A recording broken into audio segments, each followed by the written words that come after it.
All right. It is Thursday night.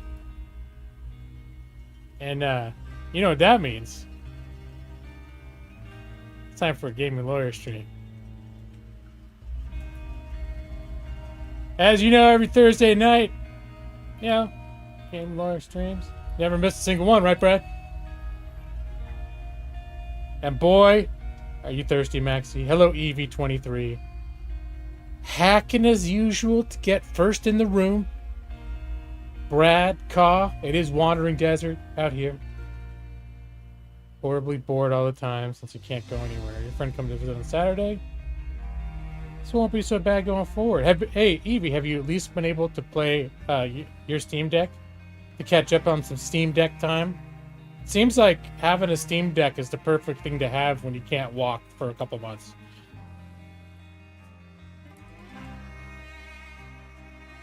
Let me see. What was I gonna? Oh yeah.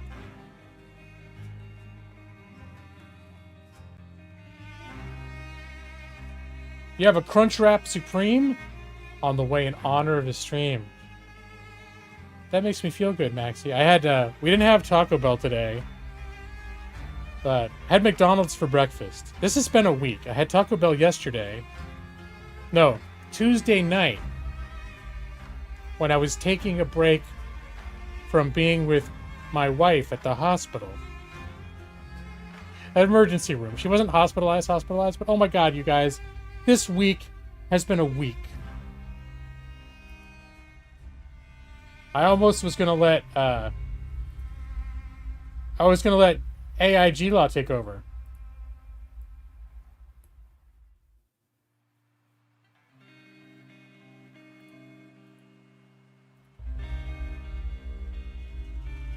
But I didn't think AIG Law would go over too well. So, actually, Brad would hate me. Let me see if I can get it to talk. You guys can hear it. Well, here we are again for another Thursday night stream with the Gaming Lawyer. As always, Gaming Lawyer streams every Thursday night. You can take it to the bank. Hello, everyone. How are we all doing tonight? Hello, Evie23, first in the room. Hello, Brad. I'm sorry in advance for the game I'm about to play. Yeah. That's AIG Law, everyone. You never had a Crunchwrap Supreme, is that what you're saying? They're pretty decent. It's sort of got like a lot of this good stuff from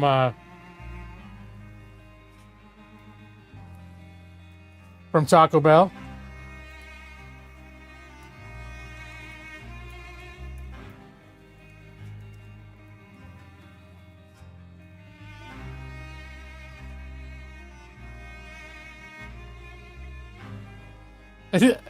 AIG is truly asked. Hold on, he's got something to say.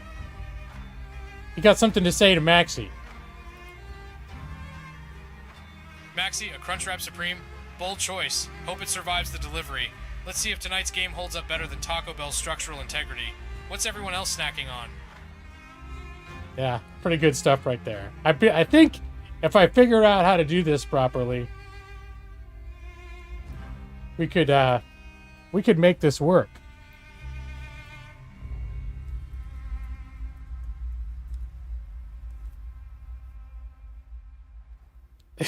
Sounds like an auctioneer. Well, you know, it's an AI voice, so. Brad, if AI glaw's that bad, maybe we should bill it for malpractice. Anyone else getting strong early access vibes from this tech, or is it just me?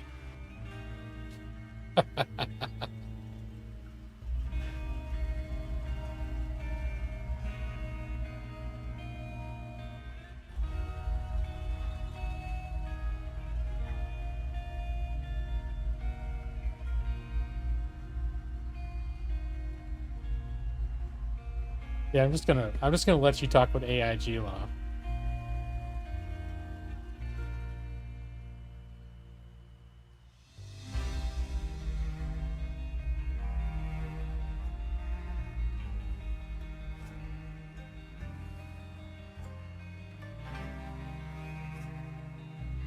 Moldova's loss, our gain, sort of. At least we're getting entertainment value out of the wattage. Speaking of value, what's the verdict on tonight's game pick? Yay or nay?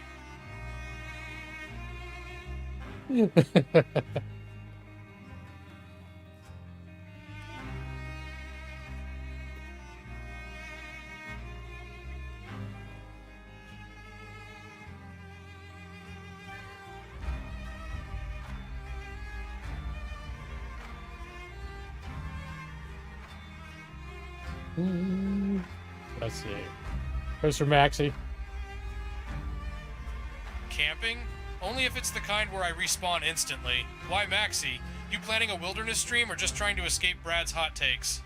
Oh, he's stirring up the shit. AIG law stirring up the shit. All right.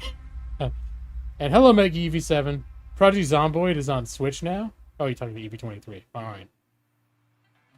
Let me see if maybe he does.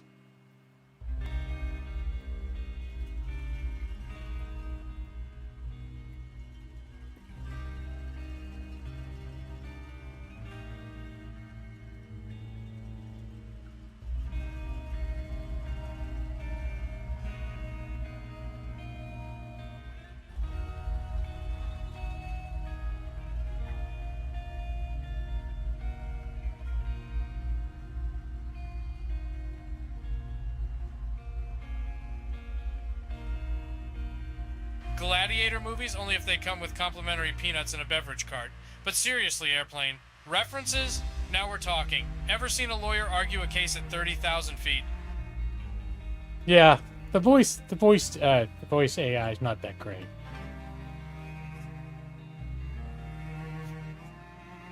Now let's see. Gladiator movies only if they come with complimentary peanuts and a beverage cart. But seriously, Airplane, references? Now we're talking. Ever seen a lawyer argue a case at 30,000 feet? He said airplane references, but he used the exclamation point in the title of the movie, and it caused it to separate it as though a separate sentence, hence ruining the entire flow. The guy that wrote the thing knew what it was trying to say, but the voice didn't know how to deliver it.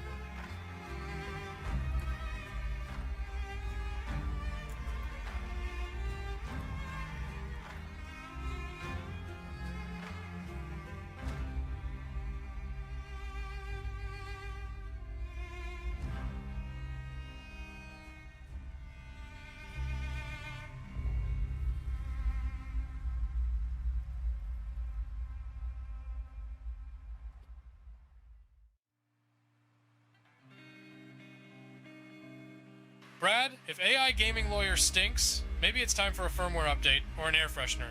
What's your go-to fix for digital odors?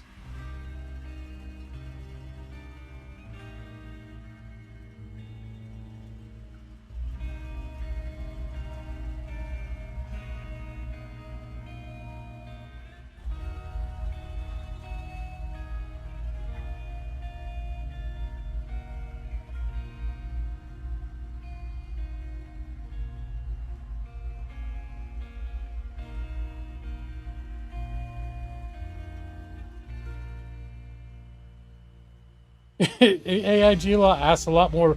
He's just trying to make conversation. Unlike me, he hasn't learned to ramble yet. Here, maybe I can tell him.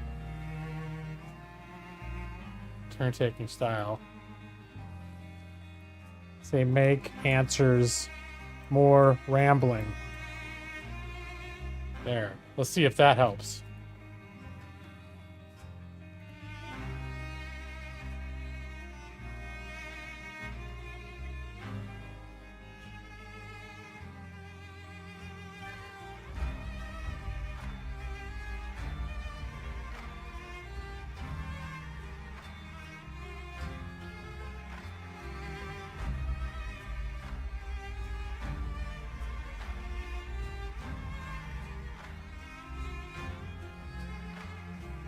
Wow, he's really taking his time on this one. He's answering Mega Eevee's question about who would win, AIG Law or Phoenix Wright.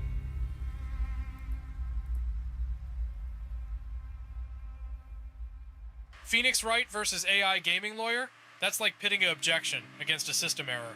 One's got decades of objectionable charm, the other's still figuring out how to not blue screen during cross-examination. Honestly, depends on who's holding the controller or the power cord. What's the court of public opinion think?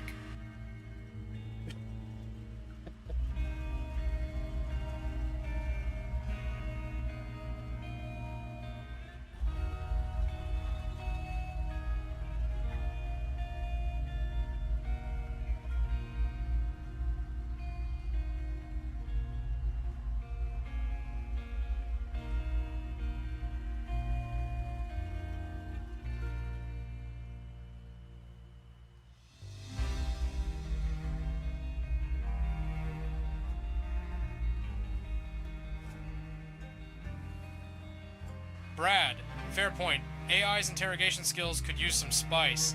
Maybe it needs a crash course in chaotic cross-examinations, or at least a better scriptwriter. Honestly, I'm just glad it hasn't started billing by the hour yet. What's everyone's take on AI's small talk game? Passable or straight to the recycle bin? I don't think he realizes that he's AI gaming lawyer and not me. Okay.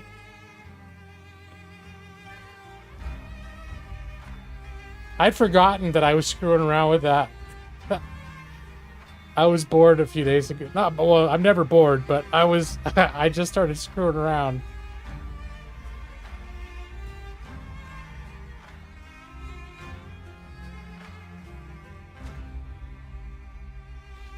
Anyways, enough about that.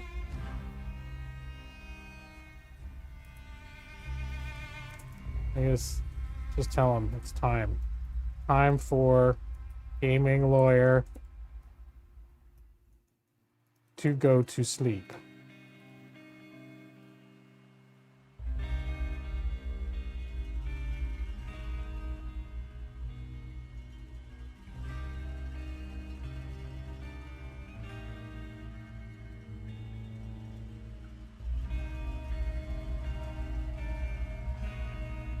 Alright, looks like we're wrapping up another Thursday night. Shocking, I know, since Gaming Lawyer always streams on Thursdays.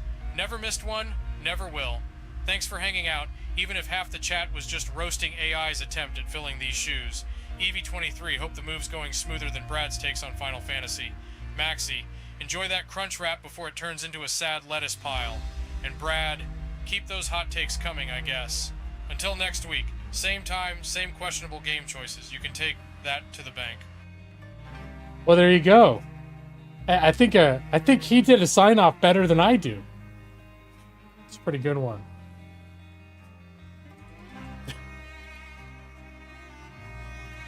Although he's not. I guess I forgot that I was screwing with him before.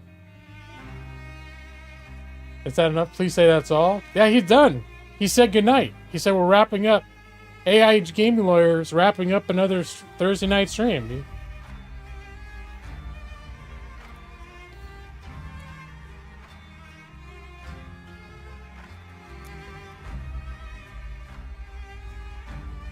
Here, let me see if I'll do a lullaby.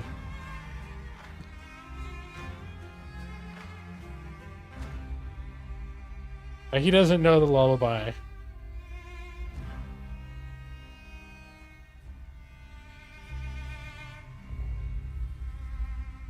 But he's giving it a shot.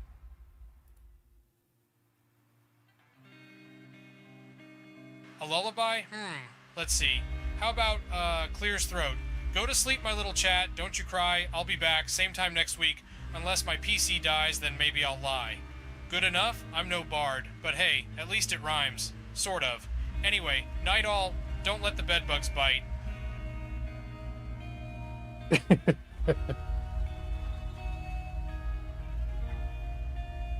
You complained that he didn't do a lullaby, so there you go. That was his best stab. All right, I'm officially closing. I'm closing out AIG. It is over. It's officially over now. No more. Meg EV7 broke AIG law.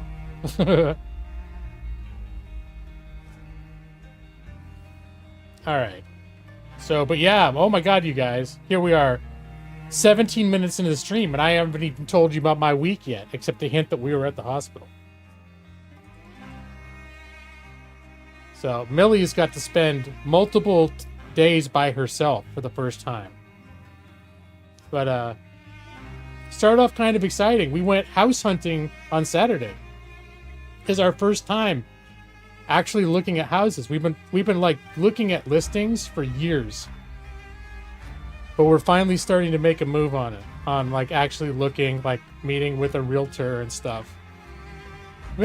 She's doing a lot better. She's getting over her... She's still got a little bit of a cough now and then when she exerts herself.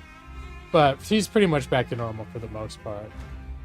But yeah, we went through this whole roller coaster over the weekend. Is where we looked at 3 houses and we actually fell in love with the 3rd house.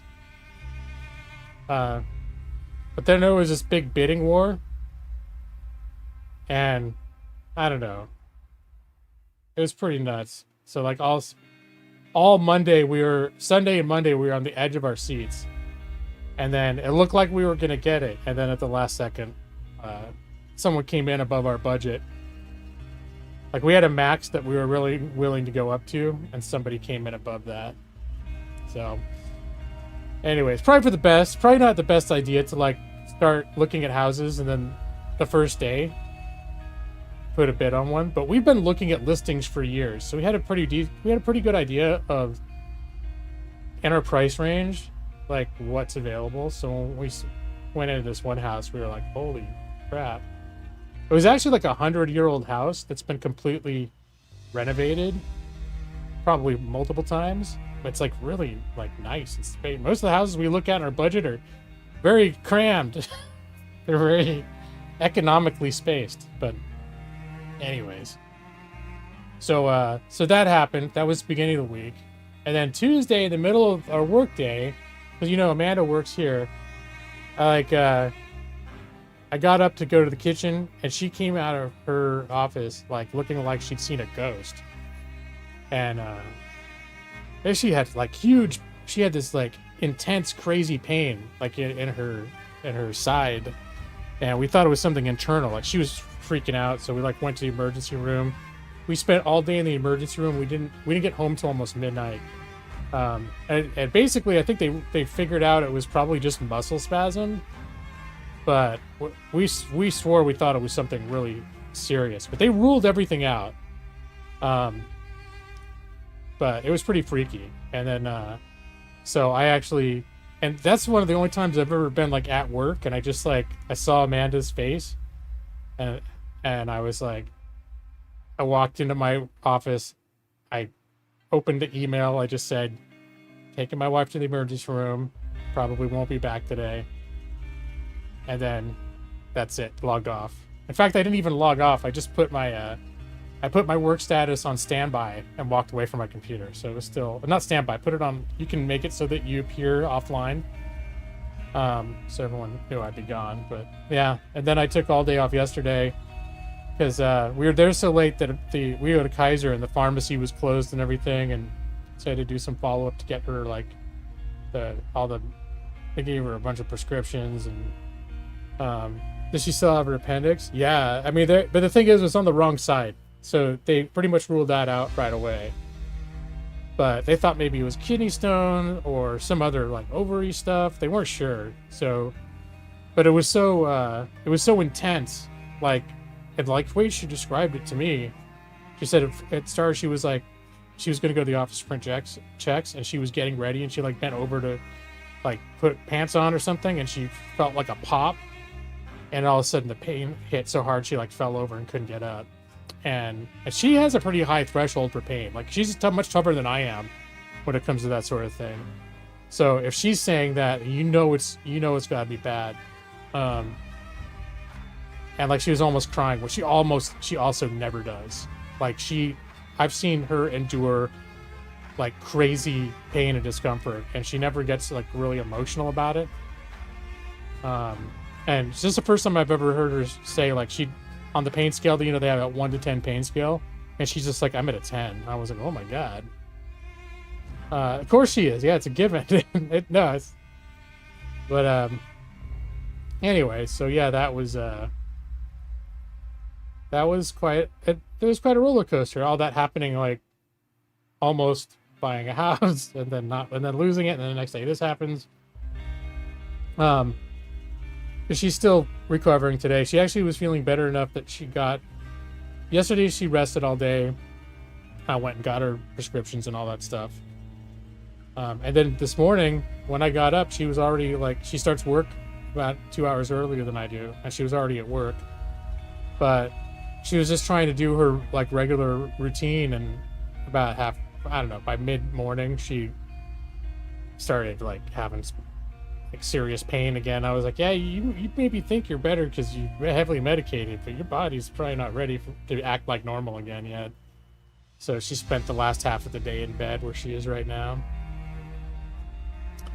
And I think she's gonna be fine. I think her biggest enemy right now is you know, she wants to do normal stuff. Like, I'm hoping she's okay by this weekend, because she's already booked like a tour of 6 more houses on Sunday with our realtor. And I'm like, are you sure you're okay for you know, that much moving around, getting in and out of the car? And she's, I don't know, I guess we'll see. I don't know exactly how long it takes to recover for something like this.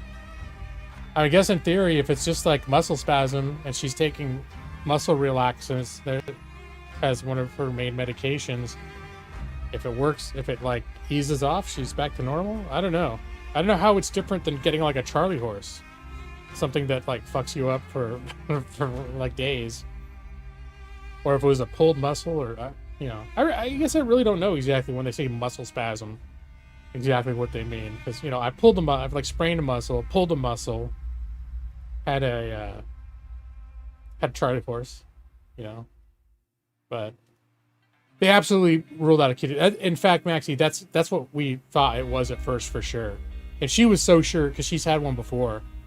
But this hurt a lot more. But she just assumed that's what it was, because it was hurting a little bit like the day or two leading up to this happening, like it was already tender. And so she thought that's what she thought it was. And we went, but they did, yeah, when we got her there, you know, they did a CT, and then they couldn't find anything internal going on wrong. And then they did an ultrasound to examine some other areas, make sure it wasn't like her lady parts or whatever. You know, looking at other areas with that, and they said everything in her, like all of her blood work looked normal. They pretty much ruled out any kind of like internal trauma. It was the wrong side for an appendix, but like we were convinced there was something like horrible going wrong inside of her. But yeah, eventually, you know, they were just like, yeah, this is just a muscle spasm. I know it's intense, but that's all that it is.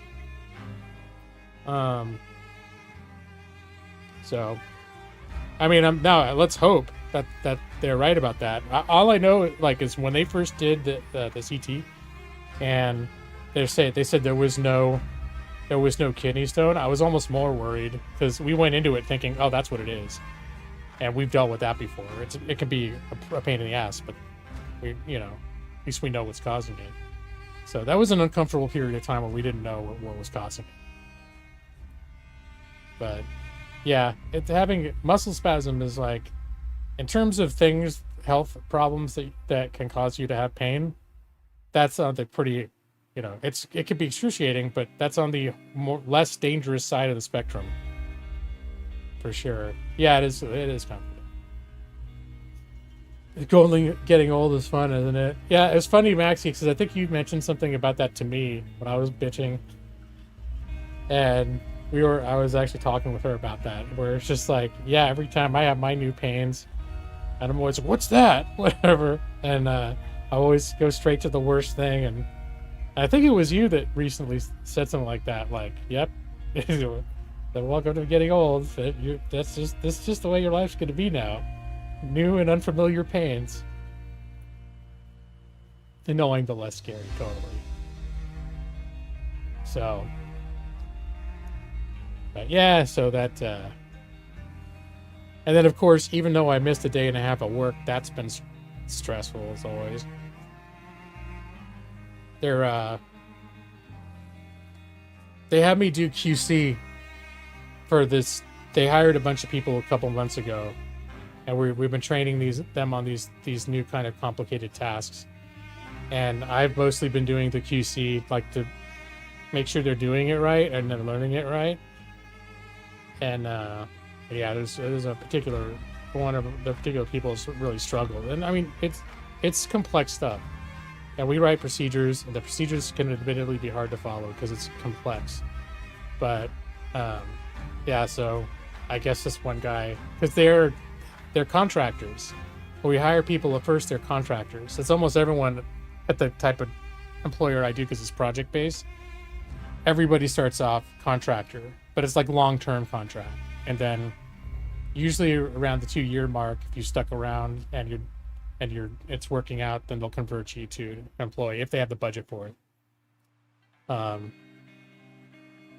So anyways, yeah, I guess based on the stuff that I was reporting, someone up the chain like reported hit to his staffing agency that he's like not doing that well. And he knew I'm the guy that does all the QC stuff. So that was it. When I came home at midnight from the hospital, the first thing I did was log on to work to email my boss to be like, yeah, I'm going to be out for another day because I basically need to take care of my wife tomorrow. And I saw this message from this guy, and he's like, when you're back in the office, please reach out to me. We need to talk. And I'm like, oh, God. So I got to stress about that for a day and a half. So that's the thing is, like, I'm not like, I'm not a manager or supervisor. I'm just, you know, it's weird the way that these projects, our team structure is at where I work, but they basically, everyone gets hired as like specialists. You just have this generic role, specialist. And everyone fulfills different roles based on what's needed. So I do this QC, but I'm actually just another specialist. I've been there for 6 years. So, you know, I do different things than someone that got hired 2 months ago. But yeah, so I was dreading that. And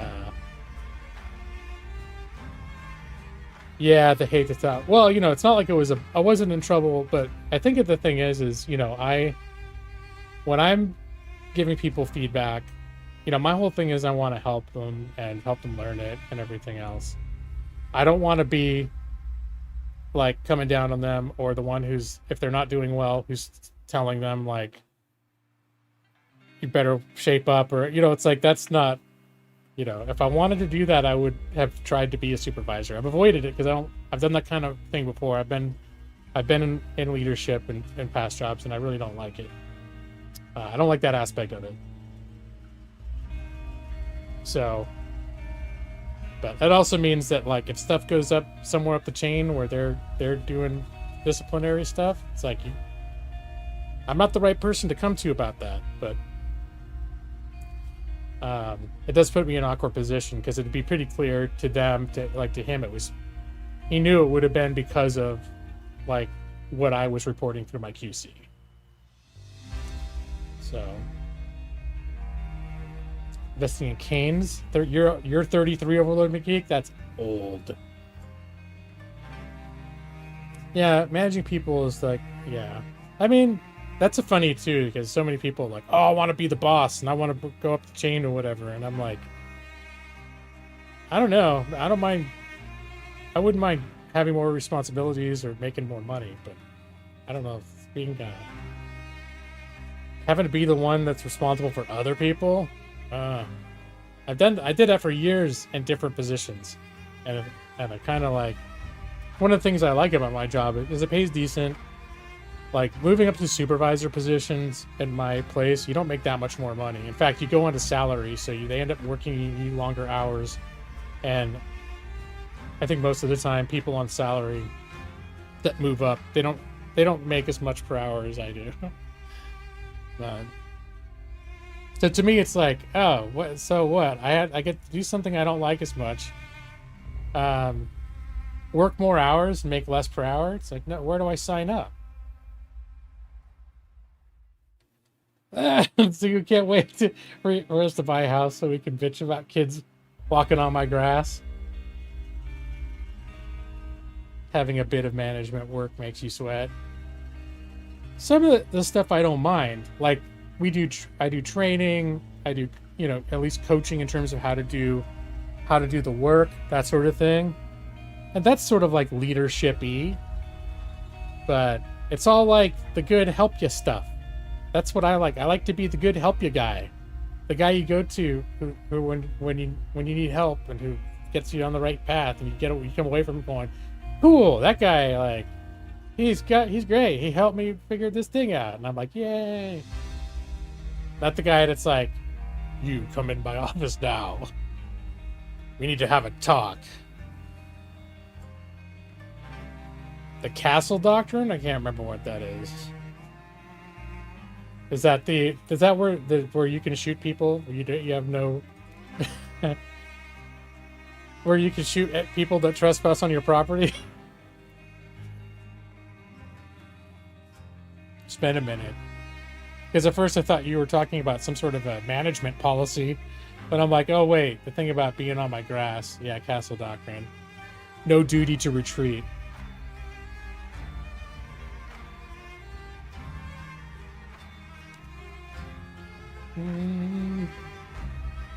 But yeah, and then it's just busy. It's just busy. My busy life.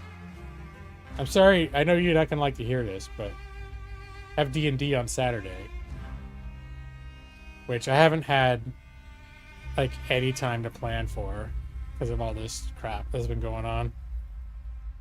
That's also probably why I've switched. I haven't been playing Expedition 33 too. I need something that I don't need to pay attention to the story or think real hard about.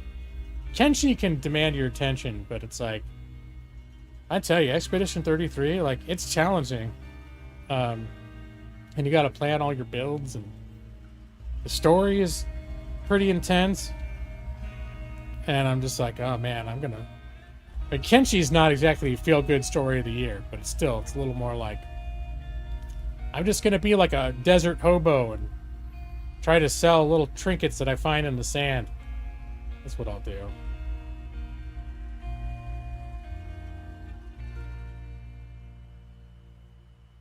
I should get a condo downtown.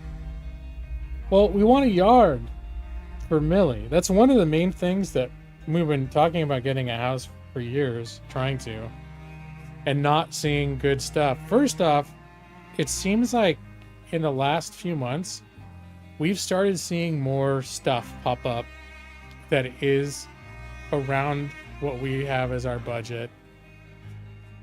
So that there's between that and also just like having Millie in a third floor apartment is just not good for her. And getting a condo would not alleviate that problem. There'd be no reason to move if that's what we were gonna end up doing. I guess maybe to own a place. That's one. That would be the only reason. Buy a house far away from wildfires. I don't know necessarily that we would be able to avoid wildfires where we've been looking. Actually, the community that we've sort of zeroed in on, because we're priced out of the Portland area. We can't, unless you get one of those unique, the listing says, bring your tools and your imagination, cash only, sold as is. Those, you'll see houses that are like, oh, that's in our budget. But there's a certain market that just seems to, it's kind of weird. A lot of houses suddenly listed in this one area, and it's kind of like, we live in Portland, and Amanda's family lives in Eugene, which is a couple hours away.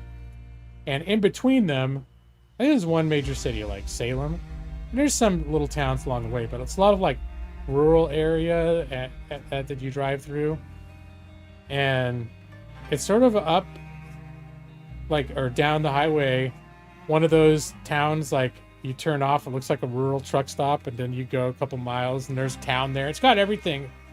It's sort of near where, you guys seen Stand By Me? The town where they filmed Stand By Me? It's actually, like, sort of in that neck of the woods. It's not that town. Actually, one of the listings we looked at is in that town. It's called Brownsville, where they filmed Stand By Me. Like the small town scenes. We've actually driven through it. It's really cute, but they don't even have a supermarket there. So, yeah, it's a little... I mean, you still drive for 20 minutes and get to one. It's not like they're out in the middle of nowhere, but... And the towns we've been looking at, it's like, well, yeah, you got to drive 20 miles if you want to go to the Costco or like some of the big stores. But, you know, we got our supermarket, we got our Taco Bell, we got a Walmart, you know, that sort of thing nearby. It's like, all right, you probably still get Uber Eats delivered.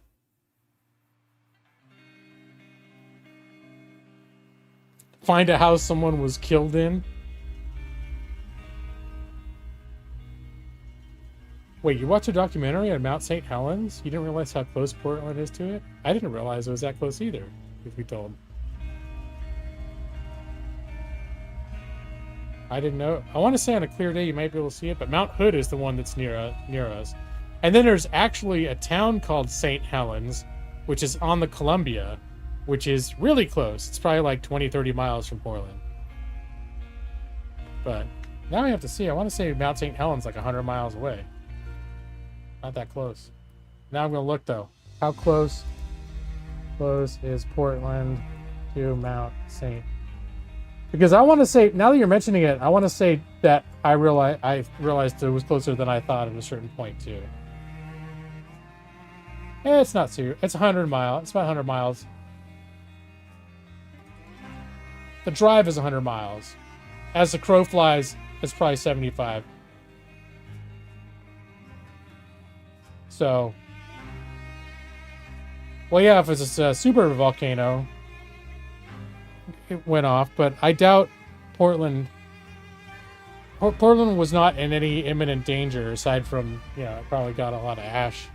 Like, skies darkened. Whereas towns that were closer were like, you know, it's probably really scary for them.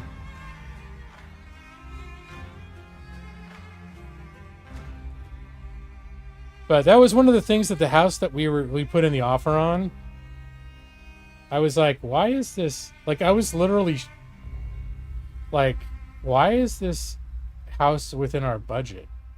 And I even told the Joker, I even told the realtor, half joking, like, is this place haunted?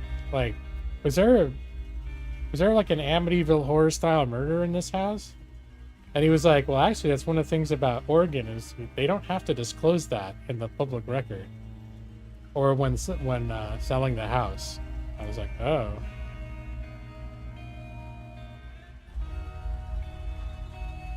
You should also insist that any house you buy be considered haunted by the previous owners.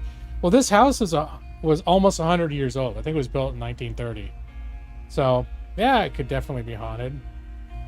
But we know that the current owners anyways, or soon to be previous owners, they've been there for like over 10 years. So that to me was a sign that it wasn't like, you know, if someone moves in and then they pack up and they live in a hotel a week later and sell the house as fast as they can, like what happened in Poltergeist, that's when I would be like, there's an odd pattern here. You don't believe in ghosts, but you wish they were real. Volcanic debris moves at 657 miles per hour. So 100 miles is damn close to a volcano. Wait, did I always read that one? The chances of a 100-year house not having someone croak in it is 0. Well, it's maybe not, because a lot of people, they don't die at their home. You know, they end up in hospital or someplace else. But going back 100, I think the further back you go, the more likely it is that you find people that were in their homes when they passed. We before we moved here, we lived in an apartment building that was about 100 years old, and I just assumed we lived in a couple of units, and I just both times assumed that probably someone died in here at a certain point. At least one. You wish your departed cats would come back and haunt you? I used to have nightmares about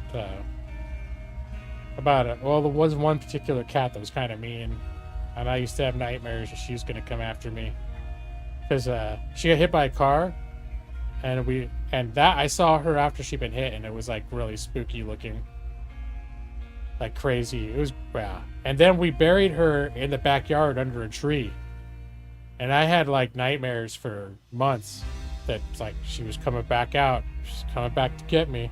It's funny because that's before I'd ever heard of Pet Sematary.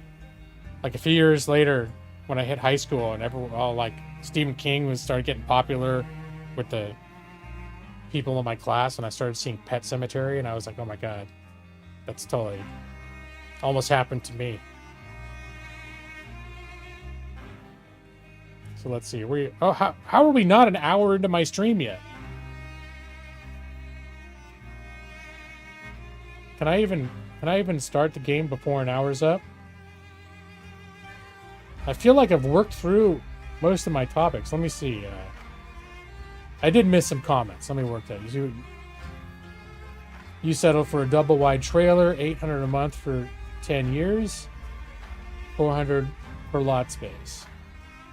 Things are always an option. Yeah, they're different. There are different ways of doing things. We've been saving up for a long time, for years for like to have a down payment.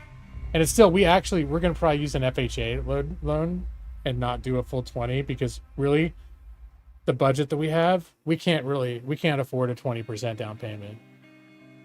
Well, some of the houses we've looked at, we could.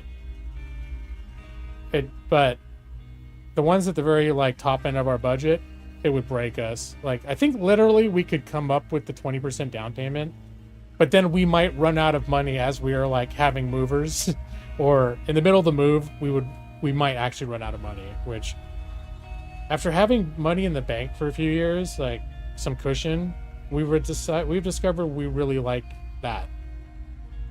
Not having to worry about like if emergencies or expenses come up. Because most of my life, that was not the case. Most of my life, we were one unforeseen expense away from, being late for rent or not being able to barely buy groceries, that sort of thing.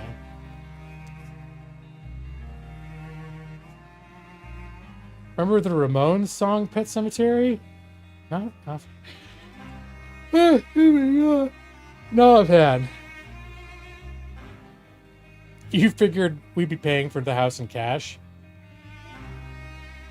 I mean, if it was 1970, we could probably buy some of these houses we looked at for cash.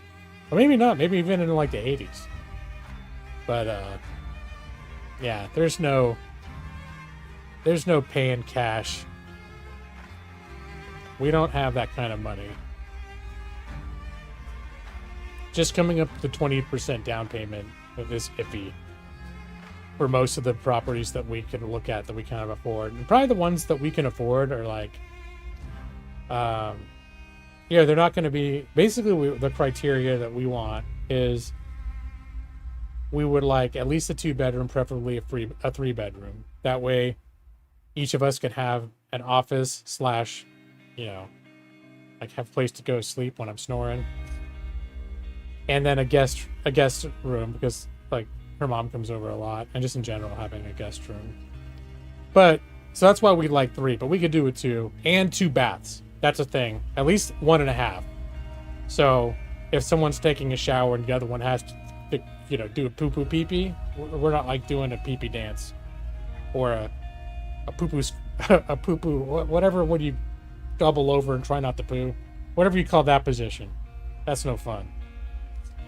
We want a single floor. One of the main reasons that like Amanda hates our apartment now is it is on the 3rd floor, And she's got like problems with her knees and stuff that even just going up and down the stairs once or twice a day, like really is a problem for her. And also, you know, getting Millie out. But so the way that we have been looking, a few of the houses have second stories, but as long as there's like, a lot of them will have a den / bedroom / bonus room downstairs that could be used as a bedroom. And so we found a few of those. And in fact, the one that we fell in love with it was a 3-bedroom and a bonus room. So there was a full bedroom downstairs, and there was a big bonus room. It was not completely closed off. There was some open areas, like the vaulted ceilings. There was an open area between it and the living room, so it wouldn't be completely private. But we were like, oh, that could be like her office and the guest room, and then she could have the bedroom downstairs. And then upstairs was this like incredible master bedroom it was really, really nice. And I was like, oh my God, if we moved into this house, I would like have the whole second floor would be for my office and everything. Like I was like, oh my God, this is really nice. But yeah, but there were some things about that house too. Like some of the kitchen floor seemed like it was sagging a little bit, where I'm like, I said, if we get this, like win the bid, first thing we're doing is getting an inspector out here. Cause I was worried there might be something like really fucked up going on with some of that. But you know, old houses, sometimes the floors get a little lumpy. You know, it's just sort of like to some extent it comes with the territory, as long as it's not like the foundation's cracking underneath or something like that. But anyways, it's hard to find a single floor home these days. We found plenty. I mean, there are homes that were built in the 60s, 70s, 80s, 90s. Well, I think there's one in the 2000s that we're going to look at this week. There's a lot of those like very sort of common like tract housing style homes where it's like there's a garage and then you walk back to the left or the right of it, and then there's a front door and a couple of windows. Like the post goes off to sort of the side. It's very like, I know I lived in a lot of communities that had houses that looked almost like identical, and you know, I'm like, oh man, like I never thought much of them when I was younger. Like it was never like my dream. Like, oh my God, someday I'm gonna live in one of those houses. But 40s and 50-year-old G-Law is like, I'm like, oh my God, I would love to live in one of those houses. So yeah, that's one of the rules is bedrooms downstairs. We want at least 2 bedroom, 1.5 bath. And we want a yard. Or a millie. Ideally, it'd be already fenced in, but you know, if it was a cheaper house, if it were another, you know, 10 grand to put in a fence around the yard, we'd be willing to do that. Be worth it in the scheme of things. But that's really, like, those are the big things. And that's one of the more challenging things is actually finding a backyard that is big enough for her to run around a little bit, because a lot of backyards are pretty skimpy. It doesn't have to be amazing though. We have to think about it. But a couple, like one place that we looked at had a huge backyard.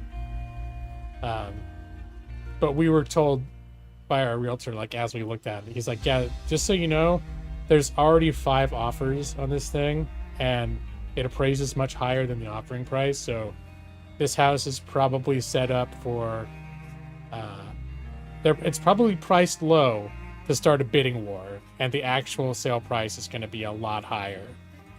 Like, good chance to be out of your budget. We're like, okay. That's another thing that's like we didn't even think about before, but like you see a house listing and you think, hey, we could afford that. But like the way the housing market is right now, it's so hard to get a place that's a good value. Like there's so many people trying to go for the same houses that whatever a house is listed at could be $50,000 or more away from where it will actually sell. Like it may sell for $70,000 higher than what it's listed for because of that. So It's a little insane, honestly. The house that we bid on, they have these things now called escalation clauses where you can say, yeah, we're going to put in an offer at asking, but we'll go up to 400, and it basically like automatically responds to other people's bids. And it'll go back and forth, like whatever they bid, it'll up them by 2,500, and whatever bid happens, it'll up by 2,500 from the highest bid until it hits a certain cap. And we had a $25,000 escalation clause, so we were willing to go up 25,000 from asking. And that next day, like over the course of 3 hours, somebody went basically from asking all the way, like they busted right through that $25,000, and we're like, okay, well, no, that cap for us was non-negotiable. We couldn't go above it. Art home inspections mandatory? You had to have one on the house I bought. No, they're not. I don't know if there is some degree of inspection that is necessary. I know that there's like an appraisal has to happen. There's a mandatory appraisal inspection. But I think that's different from, like, because I know that there was one that we would have to pay for, and it would be a few $100s, like $600-700. That was actually someone going out to like really do like a doctor doing a thorough physical examination, and that apparently is not mandatory. That's something that, based on the class of house that we can afford, most of them are decades old. A lot of them are really old that have just been renovated or to some extent updated over the years. But probably for us, a home inspection is going to be something that we're automatically going to pay for. What are the exurbs? Is that farther than the suburbs? I mean, really the only reason we can go as a far afield as we were looking at is because we're both mostly remote for the most part. Now, Amanda's the one who does have to go to the office at least once a week to print checks. And she's apparently okay with having some range there for that, to keep doing that. There's a lot of companies buying homes fucking up for regular people wanting a home. Yeah, I don't know to what extent that's the problem. I know that there are a lot of like companies that buy homes as investments or as rental. I think there is some sort of regulation that is supposed to stop them from just treating homes as straight up commodities. Like, yeah, because that's something that like has pissed me off, is the thought that might be happening, that they're just treating it like a stock market and not even using the homes for housing, because it could end up being a commodity like that, where it's just like, how much can they buy and then sell and gain and all that stuff. Good night, MacEV7. But, oh my gosh, the two companies got in a bidding war. I have no idea who we were bidding against, but that would suck if that's like what we were facing. And I don't know how prevalent that might be. I know there's a certain point at which I suspected that's what was like the whole market was just companies treating houses like commodities. And then I did some research and determined that at least the word was that there is some of that going on, but that it's not as widespread as like I was thinking it might be, because there are certain checks and balances that like to prevent, or supposed to prevent, an abuse at that level. Like it's still supposed to be used for, even if they're going to have it as a rental, it's still supposed to be like used for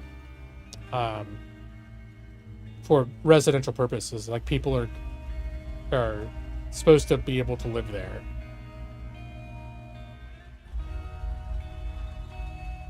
Oh no, and you just paid for a new water heater. $2,500 down the drain. Well, I mean, I would think that having a new, I guess now I think about it, having a new water heater is probably small enough of a thing to not be like a super selling point when someone's getting the pitch of how much to do the house for. Like, hey, new water heater. Might not compel them to change their offer that much. Like, so might end up not being that big a... Not exactly cash back on investment type of thing. The bills for your surgery came in. Oh, it's like 10 grand? Oh my god. That's probably like with insurance too, huh? Oh my gosh.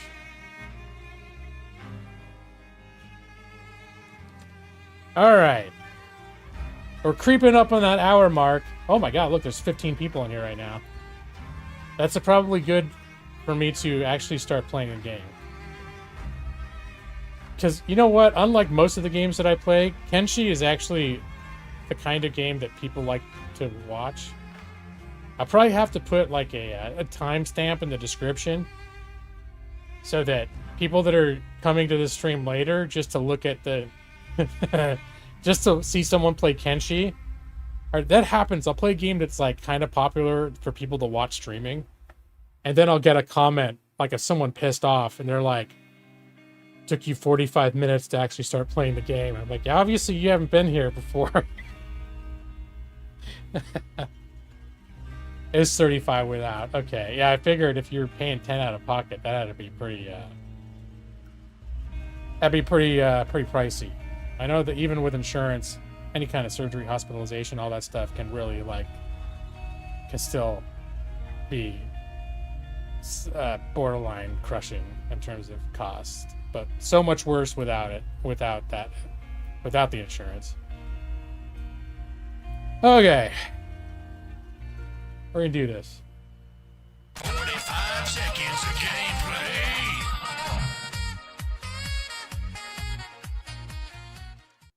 Because at least 45 seconds of gameplay. After making everybody wait an hour. All of the people rushing to see some awesome Kenshi gameplay.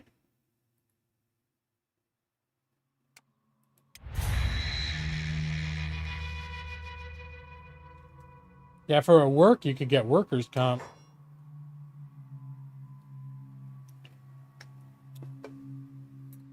You should have toughed it out just enough to get to work. And then pretended to, like, trip over a cooler or something.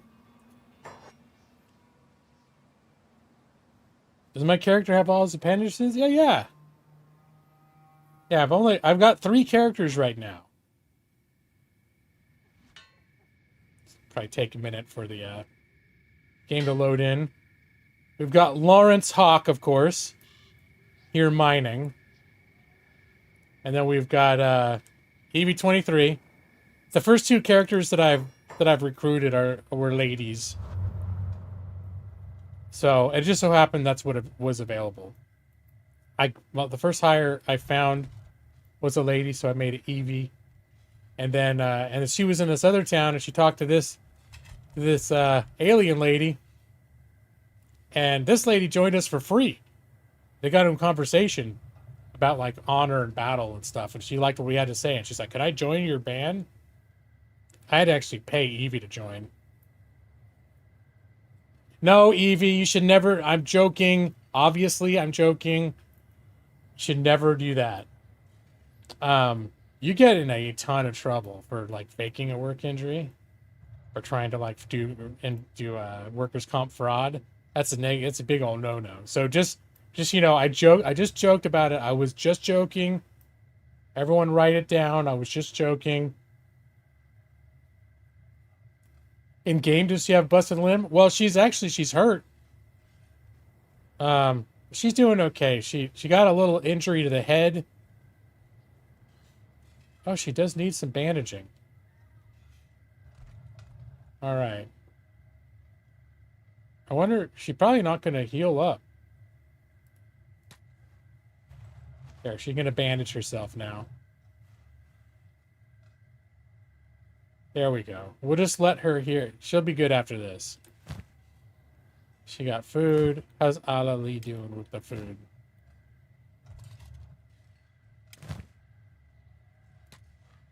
Just another $100 because I laid her down a second time? Oh, I'm talking about renting the bed. For those that weren't looking at what was happening, I was talking about renting the bed.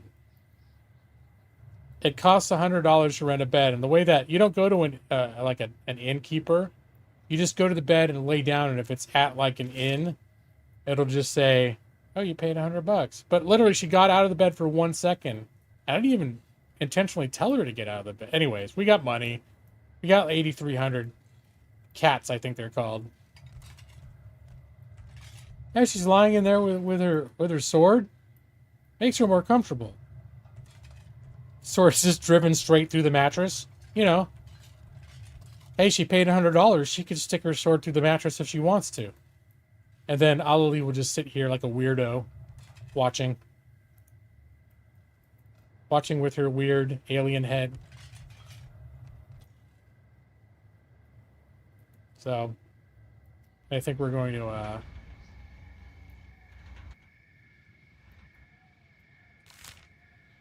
So right now, they're in this town, Squin. I don't know if you guys remember this at all, but this is the same area where, if you do like the sort of standard start, which is called Wanderer, they start you in a town called the Hub. And the Hub has got some good, like, there's some ore and stuff to mine nearby, and there's some guards. And I actually have a mod to add some more guards. Because there's a mod for that, because this is such a popular starting spot, or common starting spot. And I have a few mods, we'll just say, but most of them are just stuff like that. Like, this place needed more guards at the gates, so that when you're a noob, you got some place to run and be protected when the bandits come for you. So, and then Evie came to this town with the trade to try to find like better backpacks, and also to scout around a little and see if she could find a potential base location nearby. I think in my last game, when you guys saw me play before, I set up a base around here, which kind of worked, but I was kind of wanting to see if I could find a different base location. So we may look around a little bit more for that.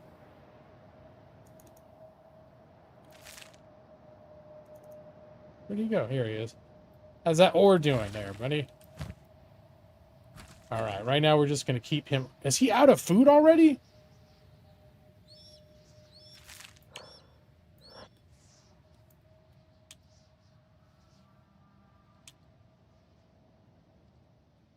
Where can I see his condition? Oh, I guess he just ate his food. All right, we probably can wait until his bags are full of ore. Then we're going to have to buy more food. And so it looks like Evie, you should get out of bed now, Evie. There we go. We'll come downstairs. And I think I've got Alali just set to follow Evie. She gonna come down? Alali, follow Evie. That's how we're gonna do it. And the reason is that Evie's carrying shit, so she moves a little slower. So if you just try and tell them to like, if you group them up and tell them to run, the person who runs faster will leave the other one in the dust. But if you tell one of them to follow the other one, and you have the faster one follow the slower one, they end up staying together. It's a little trick I figured out. Because of course, once I start playing Kenshi again, I end up watching a lot of how to play Kenshi videos. Now this is where I want. This was one of the main reasons I came. Is this place, it's open. It's not open yet for the day. This place sells special backpacks that I want to buy. Oh, it's opening up. Maybe they got one today.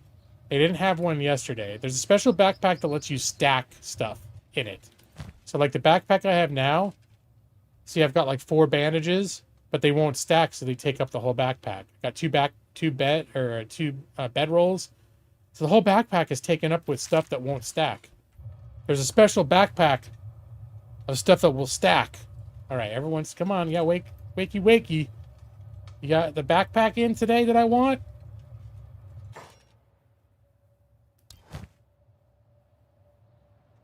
No, just this little dinky backpack. The small, I don't need another one of those. We have... All right, maybe I'll go back to town and empty some of this crap out so she's not carrying so much stuff.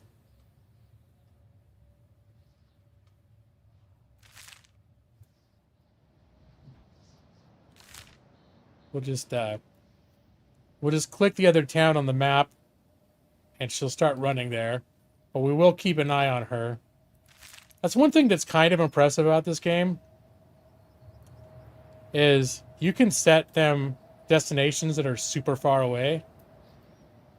They will generally do a good job of finding the best path there, even if it's like that place is probably 5 miles away. Look at Alali and EV23. Wait, Alali, okay. Don't get ahead. The whole reason you're following Evie, remember? You don't want to leave her in the dust.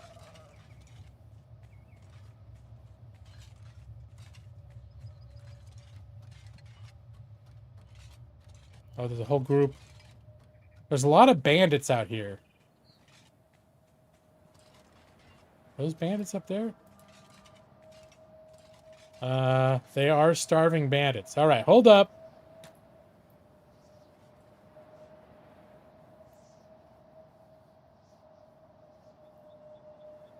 We'll give them a chance.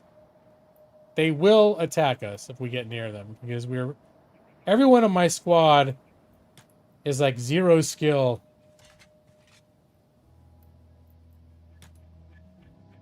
In fact, maybe what we'll do is when we get back, we'll have Alali. We'll have Alali join. I was going to say G-Law. We'll join Lawrence Hawk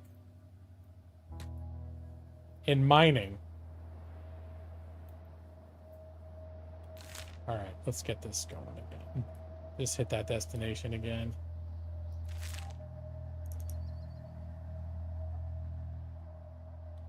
Well, let's see what she does have pretty good athletics because I've been having her run from one town to the other. She's got some laboring skill because she has at times spent the copper ore node that G-Law is working on right now has got, well, I should say Lawrence Hawk. Wait, it's totally a distinct individual that Lawrence Hawk is working on right now can accommodate up to 2 workers. So, and she's got a little bit of stealth because I've had her doing some bitch tactics on the roaming bands of bandits. Everything else is a 1, including all of her combat skills. Is there hacking? There is. This world is. I don't know if you know the setting of this world because I didn't always. But this is like a post apocalypse of Earth that's been through. Oh shit! Hold on, back. Who are those guys? Oh, slave traders. That's okay. I mean, it's not okay, but slave traders won't bother us unless we're very vulnerable. Like, if we get in a fight with bandits, and then the bandits kick the shit out of us and steal all of our shit, and then slave traders come along and see us lying by the side of the road, beat up without any shit, they'll just assume that we're, like, escaped slaves or something. And they will capture you and enslave you. But if you're running around like these folks are, we're not dressed in the best clothes ever. Although Alali came with some decent clothes when we hired her. But Evie is now wearing some entry-level armor, not the filthy rags that like G-Law started with. So, and no, you can't sell people into slavery. I think when people enslave, I think you can buy them from slavers. But now that I'm thinking about it, maybe you can. Because I can't remember. I know that when you have a base and you get bandits attack your base, and if you can take them out, like, it's really hard to actually kill people. They just get injured and dismembered. And I actually have a mod where you can build crucifixes to actually execute your prisoners. Otherwise, however many times you beat them up, they'll just like wake up again after being unconscious. And it may be more and more maimed every time it happens, but like they don't like actually things dying. It doesn't happen too much. And when you capture those bandits, I'm trying to remember if you might be able to sell them if they're your prisoners. It's been so many years, and I don't think I've ever done that, if that's an option. But that might, I can't even remember if that's an option. It's possible. In any event, I cannot sell Evie. She's part of my crew. You can't just sell your, the people who are in your squad.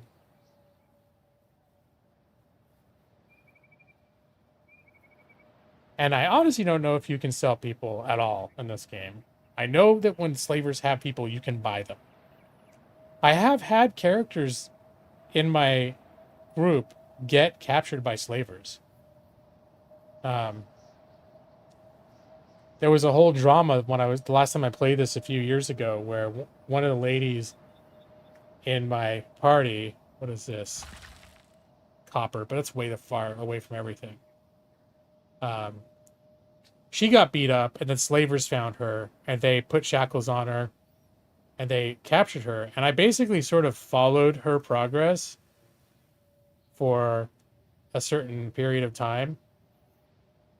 Like, I was just going about my business, but I'd check up on her and see what was going on, because they kept leading her farther and farther away.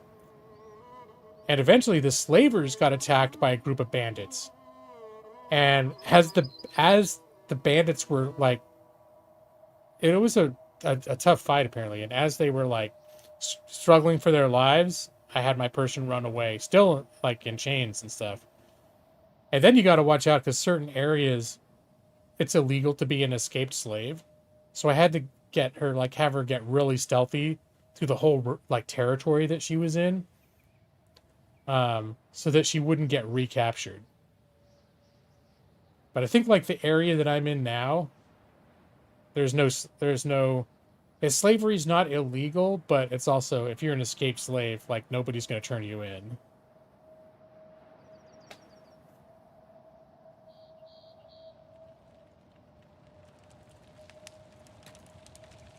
All right, let's check on Lawrence Hawk real quick. All right, this filled up.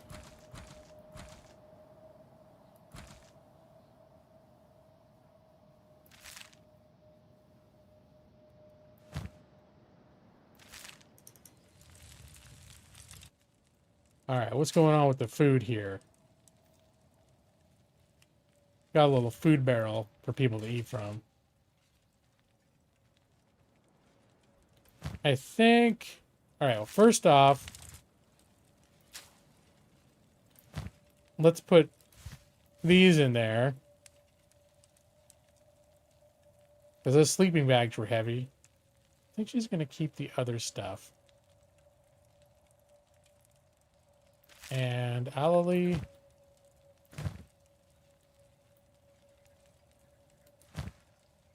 we'll give her a couple bandages to have. And what if I give her a hat? No, I like her head with her spiky face. That's good. She's got character.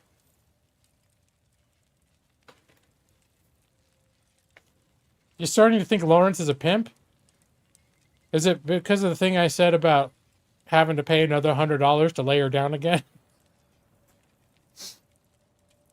I swear I was just talking about the fact that they double charged me for renting the bed.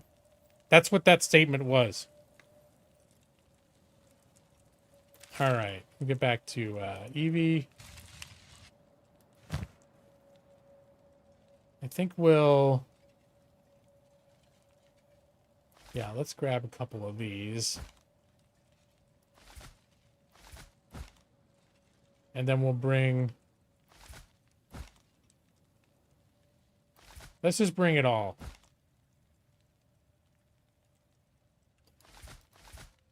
We'll keep a couple of foods here.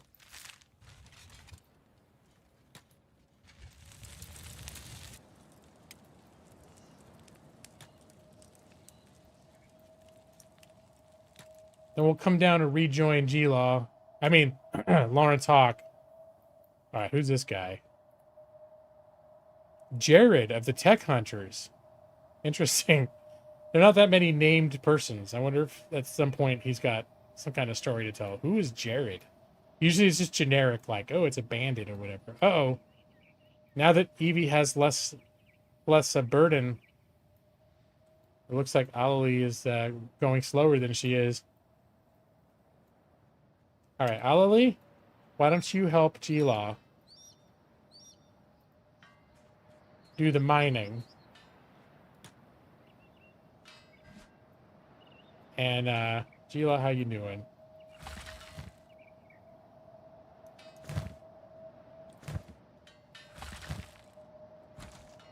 Wow, he's really here,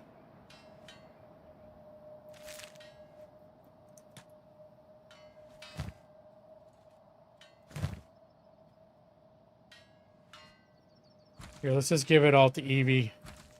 Then we'll make Evie run up the hill while they continue mining. Can we fit it all in Evie's bag? Evie's gonna be all heavy, weighed down. She can do it though. Here, we'll put it as much as we can in her backpack. That'll help.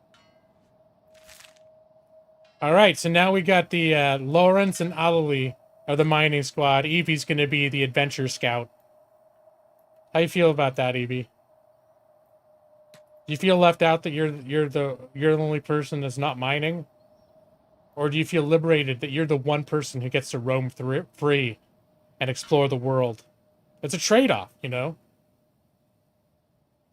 Loneliness versus wandering adventure. Oh, wait, she needs to give G-Law food. I lied. Sorry. Because I had her... Wait, where'd all the food go? Did she put all that damn food back in the food bucket? All right. Oh, go back up there. No, Alali? Stop it. You keep mining. I think I might get rid of that food bucket. The whole purpose of that food bucket is so that once you actually have like a colony, when people get hungry, they'll run to it and feed themselves stuff that's in the bucket. Or it's like a barrel, food barrel. But the problem is right now is we're not really using like where they are. It just makes more sense, I think, for them to carry the food in their backpack. And there's only a couple of them at any given time. All right, you're glad you get to explore? Okay. I was going to ask you, given the dynamic. I knew probably one person was going to go back with gaming with with Lawrence Hawk. Totally different person.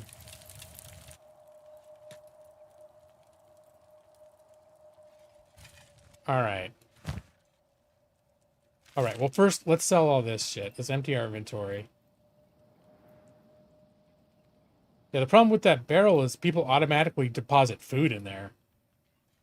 Which, right now, because people are running around, I don't want them to get a mile away from town. I realize they automatically ditched all their food while they were at the food barrel.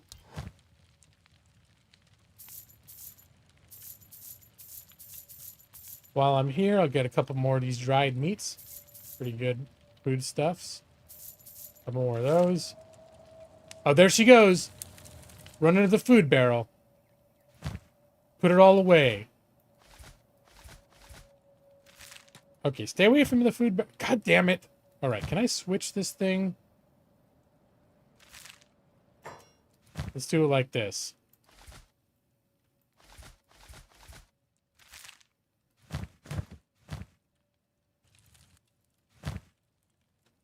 Here. We're going to put all the food in here. And then we're going to dismantle this. Dismantle. Pick up the building material. Put the building material in here. Now we don't have to mess with all of you screwing around with our food supply.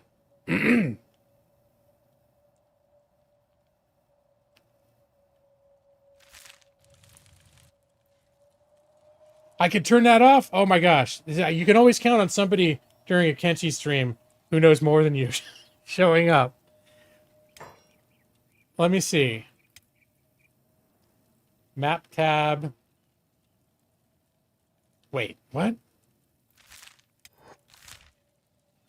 AI.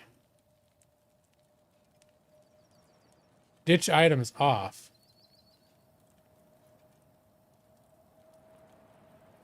Oh. That's good to know. I don't think I need it for now but now that I've already dismantled the food, the food, I keep calling it the food bucket, because it's just not practical to have one yet. So I guess I could have still used it as storage, though. I don't know. We'll see. Next time, if I want to make another one, I'll keep that in mind. I think it's one of those things that's definitely good to know. Obviously, I wasn't aware of that, so thank you. They'll do the same thing with ore when they're mining. But wait, doesn't that only do... Because there's like a special chest or container that's just for ore. They won't do it with this general chest, will they? Because I haven't seen them screwing around with this. The food bucket. You like that, Brad? All right. Now look at all this wonderful food she's got. Now she'll carry it back.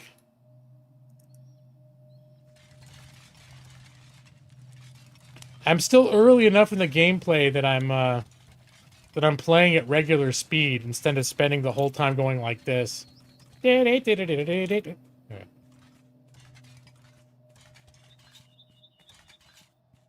get a feeding trough. You prefer that? All right. What are you guys doing? It's already full. That's why. Get back to work, Ali. There you go. And Evie, come over here. It's time to give Lawrence Hawk. Oh, time to give Lawrence Hawk some of this bulky food. He's got a big bag.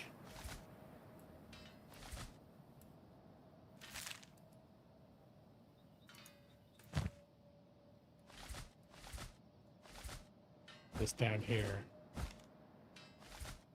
He's got a big bag. He probably doesn't need that much space for food.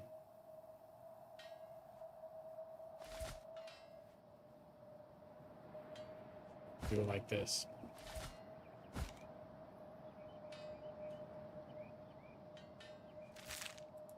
Here, I'll make him more. Make him look more realistic. Actually, it's still going to look like he's mining dirt. Okay, we'll do some forced perspective. There. Now, if I do it just like this, nope, still looks like he's mining like the air just above the dirt. It is for the specialized containers. Okay. Yeah, a few years ago, I actually had like a whole colony running, and I probably knew a lot more of this stuff. But this is one of those games that I jump into every few years, kind of fall in love with it, and then I'll have enough, and I'll be like, it's time to move on.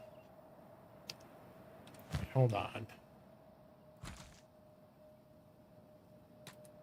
This is a moderate way. Continue. Evie. Here you go. You can leave those laborers behind while you go have adventures. A.k.a. running away from bandits.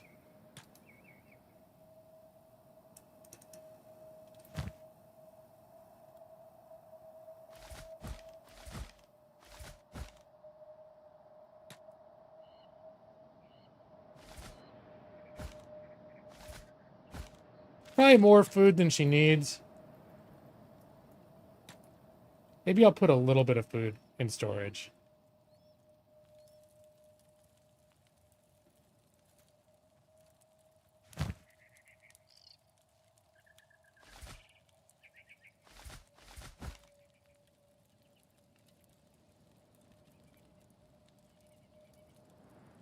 Dirt is a precious commodity.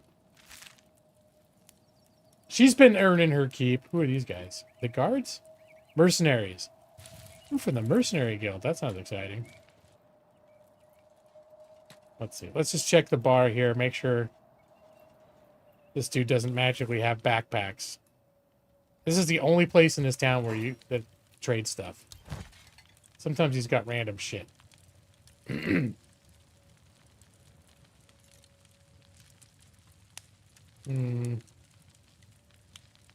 No. Although I think I want to buy some of these research artifacts. We're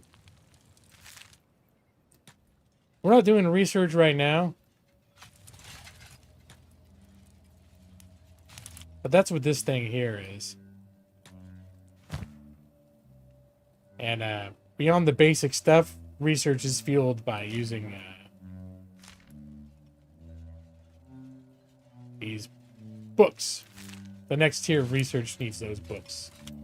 You basically spend them. Like, this tech needs this amount of books invested.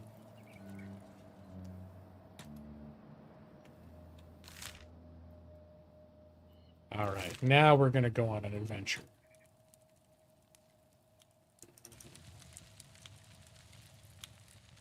Alright. Starting by clipping under the texture there. I don't think literacy is a thing in this game. Like, I think people can just read. It's not like Kingdom Come Deliverance, where you are obviously illiterate. Yeah, she's got one science skill, one engineer. You know, probably means she can read. It's hard to do science when you can't read.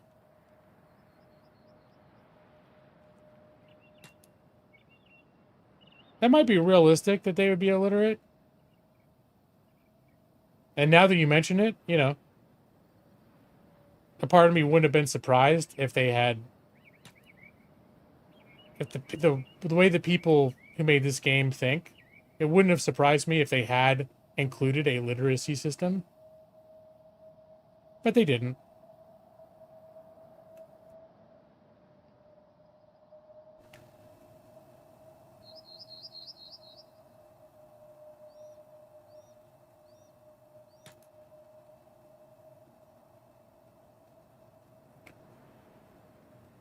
So, but yeah, this setting is there was a great empire that was super advanced, and then they fell. I forget the exact reasons. It might have been like AI took them out, but there was a big catastrophe, and they fell, and then they started, you know, making comebacks, and they fell again. And there was at some point they created these massive, like AI, massive robots that were super destructive, and they used them to win a war or something, but then after they won the war, they destroyed all of they made their creations destroy themselves. Anyway, there's actually a long, like, thousands of years of interesting history. But I believe this is actually a terraformed, like, this, I don't know if it's Earth, and this is the moon. Now I'm looking, there's 2 planets up there. But I want to say this all started from Earth, but this might be like a terraformed moon. Like, I don't think it's the original Earth. I ruined G-Law. I'm not G-Law AI. I'm the real deal. I'm ruining it with real human ingenuity. So is this where it was? Last time when I actually built a base, I think it was up here. Let's see, can she do surveys? I forget how to do surveys. Prospect.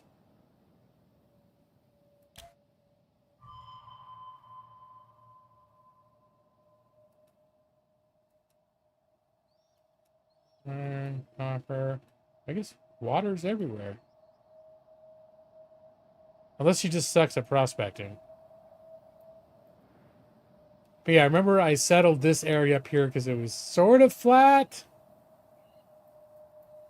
And mostly because there's this iron resource that accommodates up to 3 workers.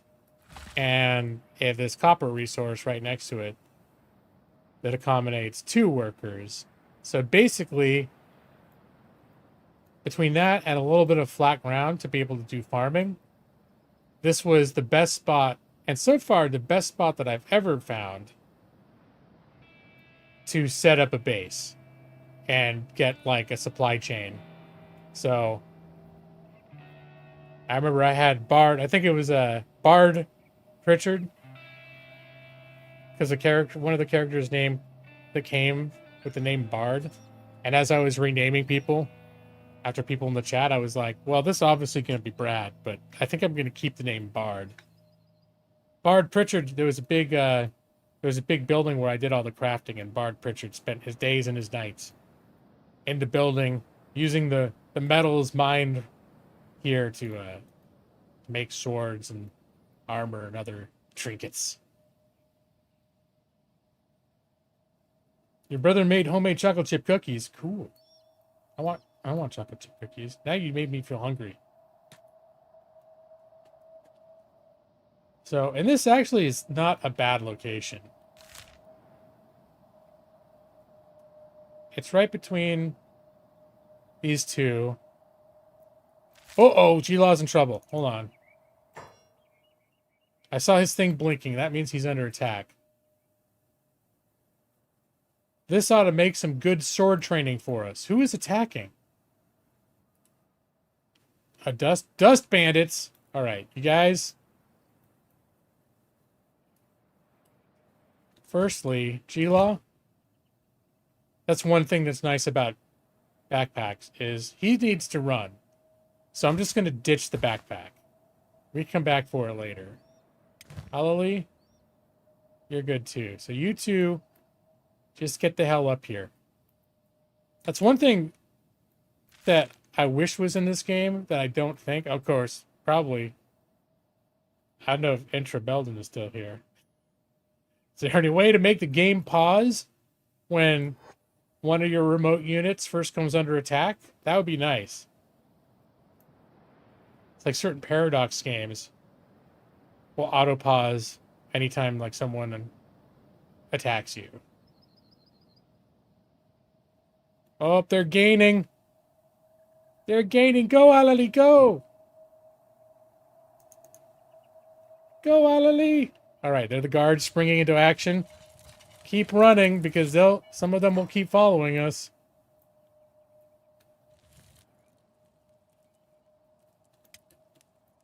Here, run all the way to the other gates. That way it will make sure that all the guards all the guards are coming into play.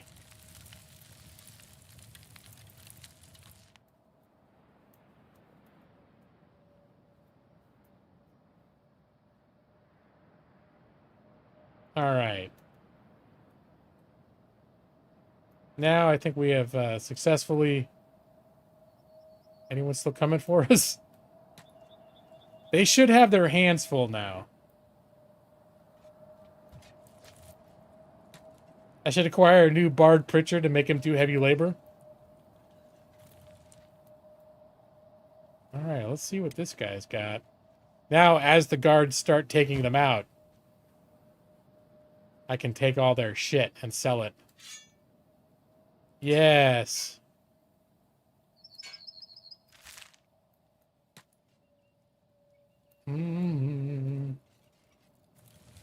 This is a good way to make money. Alali, you can go back down and keep I keep mining. I think the coast is clear. We're now going to spend the next several minutes. Actually, I probably have G-Log go pick his backpack up again. We'll spend the next several minutes looting all the bandits that the guards took out. Oh, you're still there. Intravelum. You haven't seen any way to make the alerts better. It's pretty terrible. Okay. No secret mods or anything that would let, because that's one thing is I would like it if I were, because you end up splitting people up where some people in this town, some people are back at base, this squad's looking for whatever.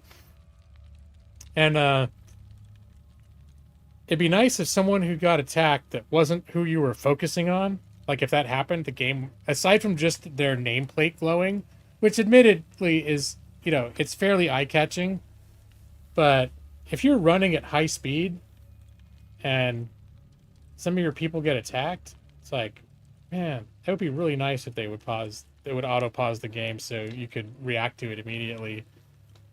And not be like, oh, they're already getting beaten down by the time I realized their name was blinking.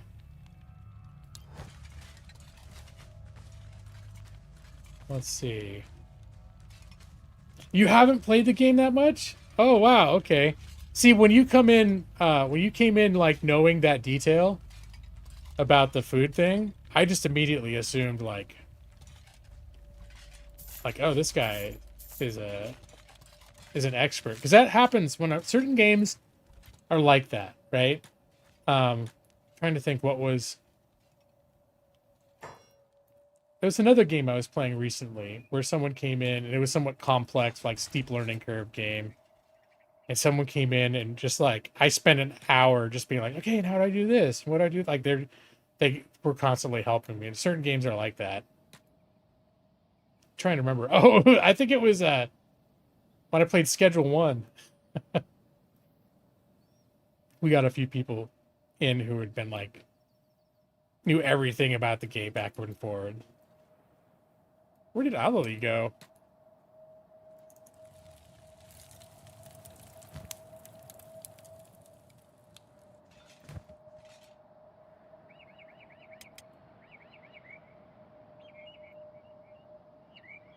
Here, she pick up the backpack.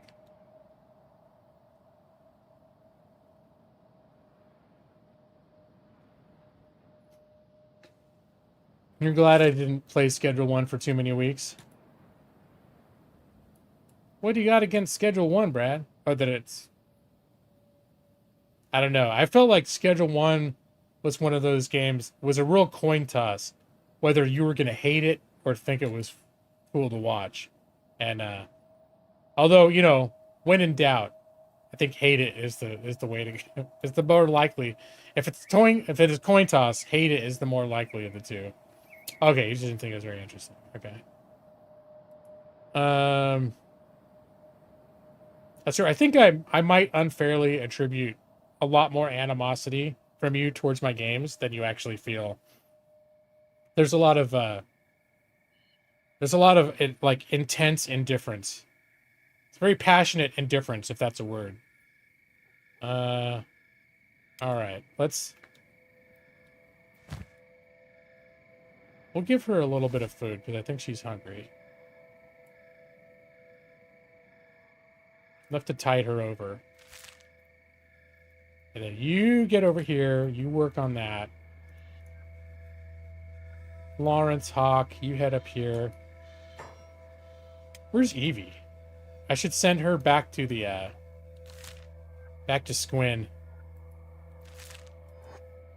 If she's going to be out in the wilderness, maybe about to get attacked, I should at least have her going someplace useful.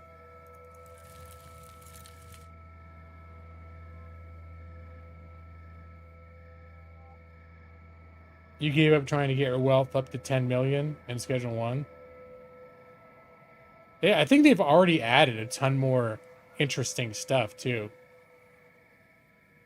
That guy's updating, like, is really on top of updating that game. At least he was when I was paying attention.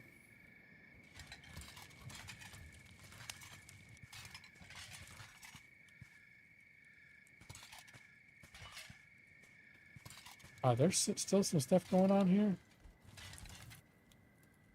I saw some limping outside.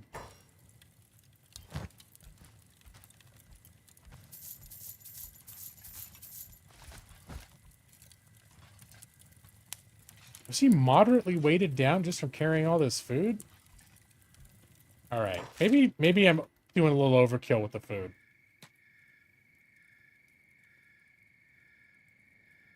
Yeah, it's just basically the starting town if you do the Wanderer start. I usually spend a bit of time here. Right now, I'm actually trying to consider a move over to Squin because it's a better town. All right, here's what we're gonna do.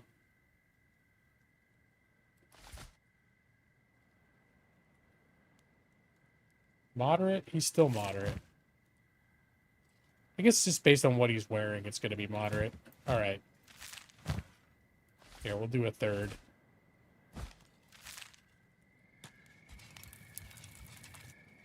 I did add a mod that adds more guards to hub. Oh yeah, I was gonna have him loot all these a-holes.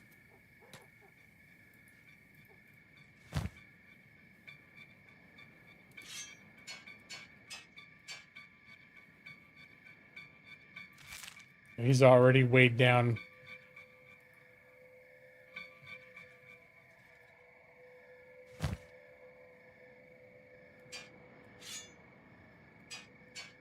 How heavy can I weigh myself down, is the question. Wait, did that guy... I didn't even check his secondary weapons to see if he had a crossbow. If you go out the other gate, there's another inn just down the road, and there's a copper node right by it. I was down there. The problem is there are not enough guards there. And when things got dicey, it was a long run to get to some place where there were enough guards to make me feel safe. So, that was the reason, because I actually was mining there for a little while. But that was the reason, because I think there's only 2 guys in there. And, hello, Slay Breath. Yeah, dude. A lawyer. Yeah. I even had an AI gaming lawyer earlier, but he was shouted down, so I made him go to bed. I don't think anyone was impressed with AI gaming lawyer.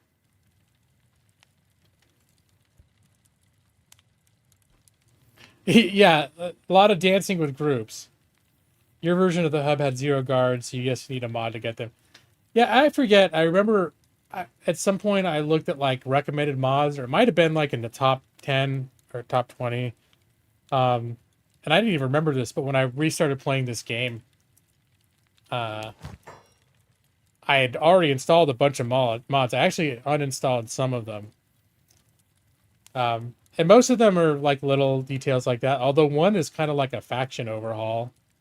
Interesting world or living world, something like that. There's a couple that do that make it so like, well, if you take out the head of this faction, then it'll have like internal strife, or like all the stuff that if you do certain things to the faction, it will cause all these sort of like world ramifications, which I think is pretty cool. But for the most part, it's just stuff like I have the crosses, so you can crucify, so you can actually kill the people that you take down in combat at your base, because otherwise they just keep coming up and harassing. They just get up and start attacking again like asshole, like dummies. All right, let's see. And I'm gonna keep the bolts, and I think I might keep the crossbow.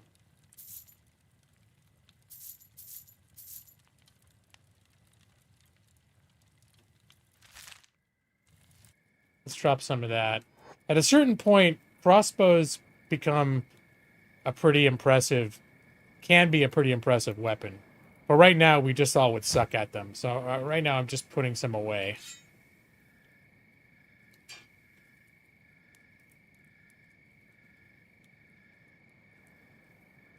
You just put 2 guys in prison cages for your toughness training? That's a thing that that's a known tactic to get your combat skills up, is to capture people and just beat them up. As they become conscious, just bringing them out and beat them up over and over again. Leveling combats, it takes a long time in this game. I think I also have mods for more training stations. It's kind of cheesing, but it's still, they take forever. Like sort of like combat dummies where they can increase their agility. I can't remember if you can increase your combat skill on it. Weightlifting stations to increase your strength. There are different places where they can just train up some of their skills or attributes. All right. Any other bodies right by the shop? I know at a certain point I did some research and I found a bunch of popular mods where I was like, oh yeah, that I wouldn't mind that. It's maybe a little cheating, but it's like it's somewhat realistic that they could be able to train on stuff and increase their skills. Yeah, Brad. That's true. Well, you're talking to also a guy that when he plays Skyrim makes it so I have to eat and sleep or I'll get diseases. So there's two ends, there's two sides to that blade when it comes to me. Is sometimes I'll take a game that doesn't have extreme elements and I'll inject them into it just because I'm like, hey, look, I can't fast travel because I'm playing in real mode. That's mostly because I like camping and shit, though.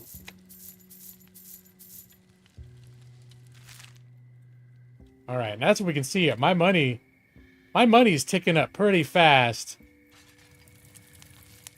These were some of the good bandits, too. A lot of the ones that I end up fighting, they're called, like, the starving bandits. They don't have shit. But these guys... Wait, where'd you go, dude? How come I can't loot you? Wait, where are those numbers coming from?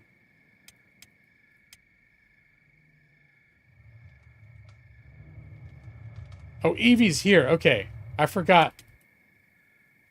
Probably? What are you doing? Okay, come over here. Okay, the copper node is filled. It will only fill up to 5. Oh, now she's heavily burdened. All right, we'll come up and sell the ore.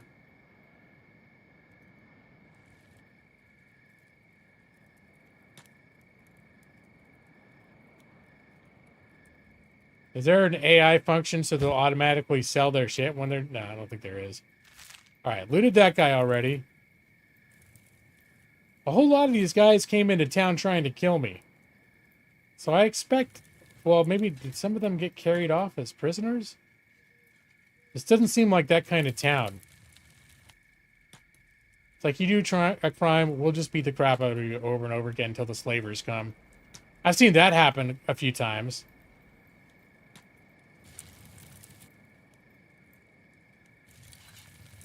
The slavers will come. The bandits will get the guards will beat the crap out of the bandits, and then slavers will come and shackle the bandits up and take them away. Which I'm like, you know, you tried to attack me while I was mining, so I have no sympathy.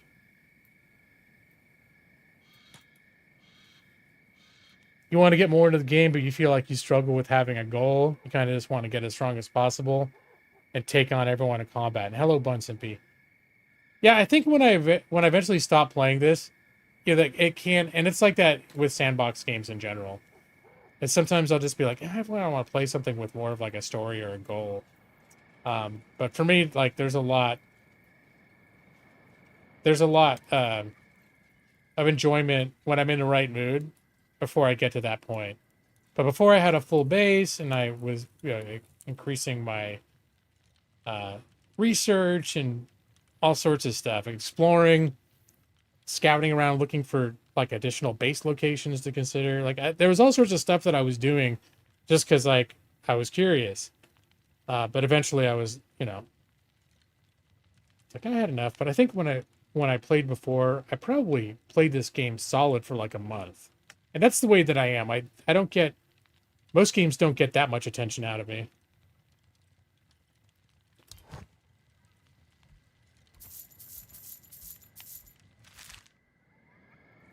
So we just send her back to that from here.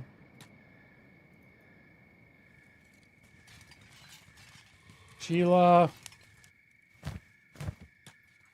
Yeah, let's keep looking for bandit corpses.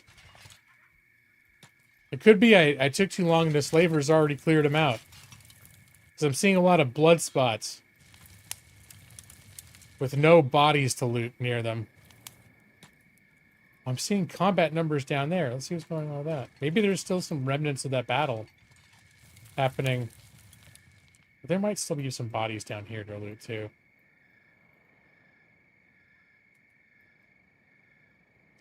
Here, we'll start. Oh, here's one down. We'll start with the further oh yeah, there's a whole trail of bodies down this hill.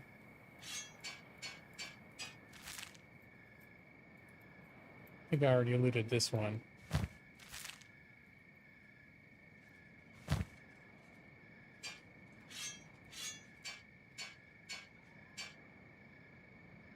Alright. Yep, he's about ready to do some selling. I'm probably gonna exhaust this merchant's money for the day.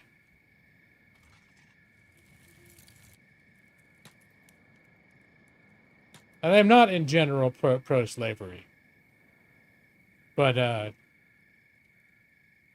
if you try and kill me, and then the guards beat you up for trying to kill me, and then some other people come away, take you away in shackles, I might turn a blind eye to that.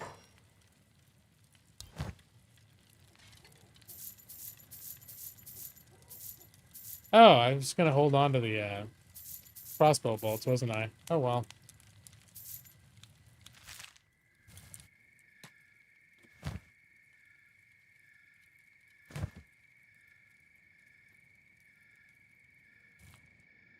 You know what? I just thought.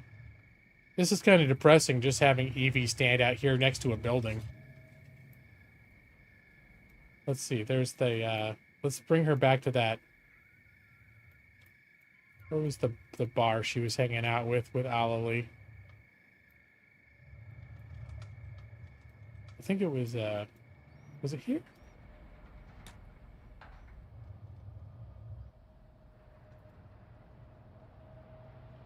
There we go. We'll have her hang out in here, because at least it looks like she's having a good time.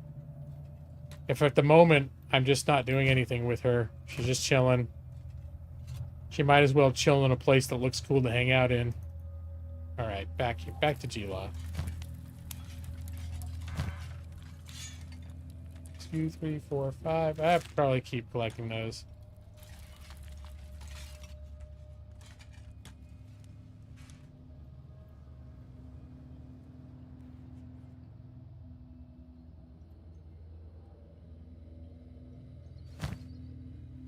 All right.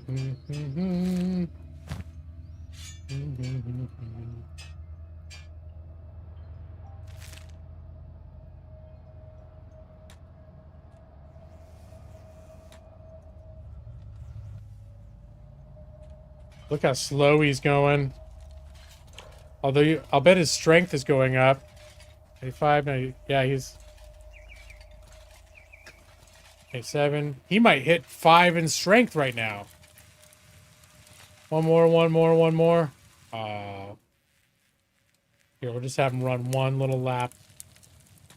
There he is. He just hit his strength just went from 4 to 5.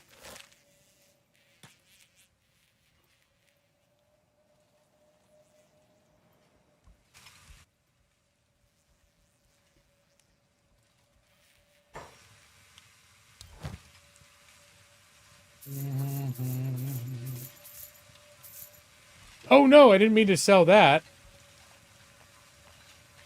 Oh shit. Alright, there'll be there. I'll just replace that. There we go. Nothing lost.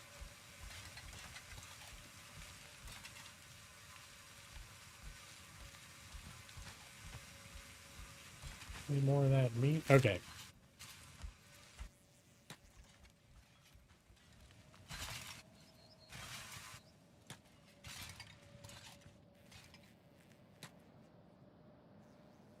All right. And yeah, looks like if I go down the hill, I'll keep finding more. Are these guys actually dead? Oh, yeah. Okay, this guy's got a crossbow.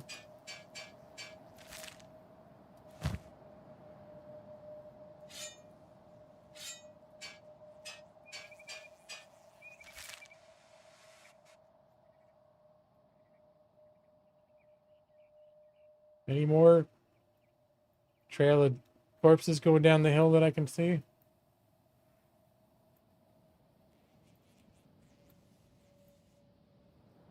There's a bunch of blood over there. Okay, I'll check that out.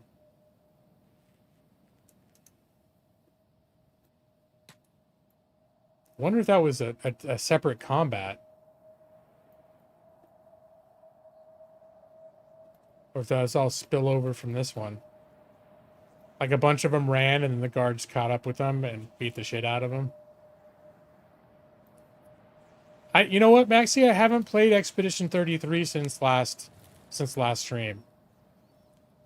We pretty much got swept away in everything, starting with the house hunting and then hospitals and all that other stuff. And then so the last time I played Expedition 33 is when you saw me streaming it last week. I just needed a break. And that can be that way. When I get stressed and overwhelmed, I kind of start craving sandboxy games like this sometimes. Crafting survival games, games like this. Alright, I'm going to save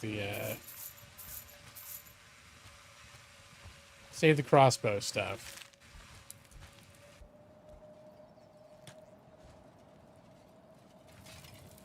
And I feel bad because I know my one friend who's totally into, beats it, and he keeps asking, have you gotten to the end of Act 2 yet? I want to be able to talk to you about it, but I don't want to spoil it. He's like, he can't wait for me to get farther in the story so we can like talk about it. And I'm like, oh my God, I'm a little fatigued.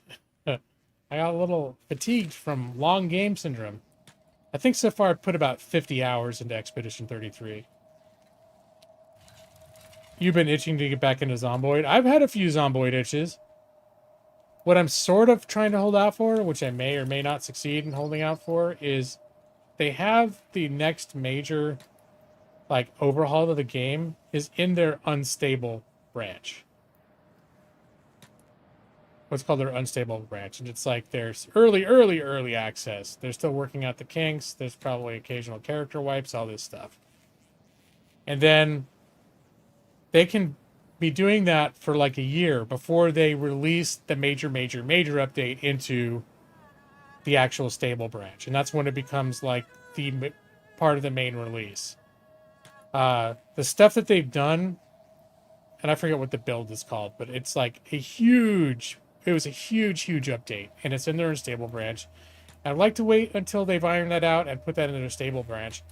I'm sort of thinking of that as maybe the point that would be ideal for me to jump back into it. All right, here's some starving bandits. They usually have rags and sticks. How beat up are they, though?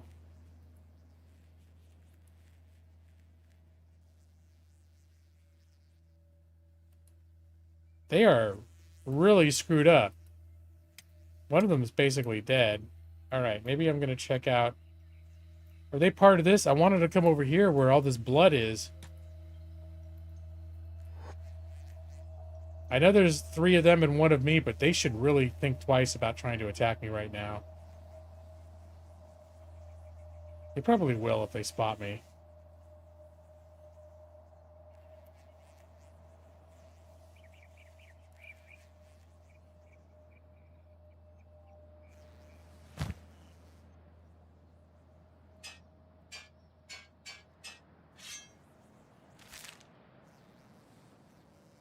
All right, well.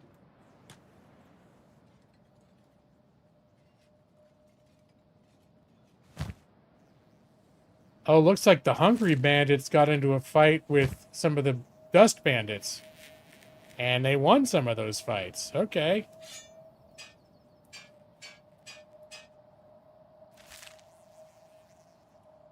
I'm not even going to bother looting the starving bandits, but the dust bandits have some good loot. Oh my God. Who's this? Dare I?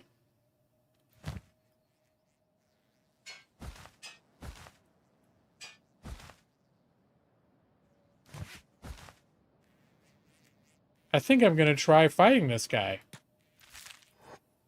He's like on death's door.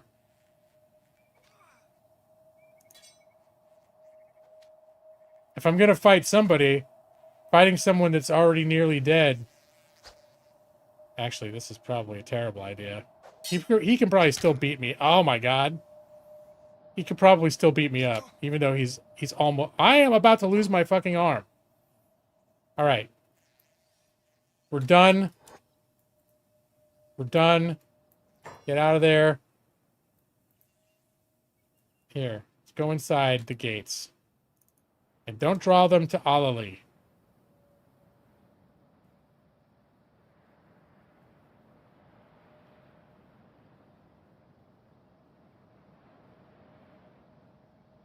How is this dude even keeping up with me? I guess his legs are okay. It's everything else that... He looks like he's on death's door. Your heel's been hurting. Just took some hydrocodone. So you hope it stops soon. Ooh, look. The guards are coming to the rescue. Oh, they just walk up and go boom. And then he's down. That guy didn't have Jack either. Okay, hold on.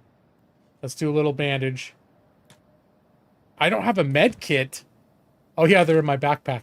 Whoops. Okay. Here, we'll come down to, Nah, I might as well go back to where my backpack is. I was going to say I could run to Alali first.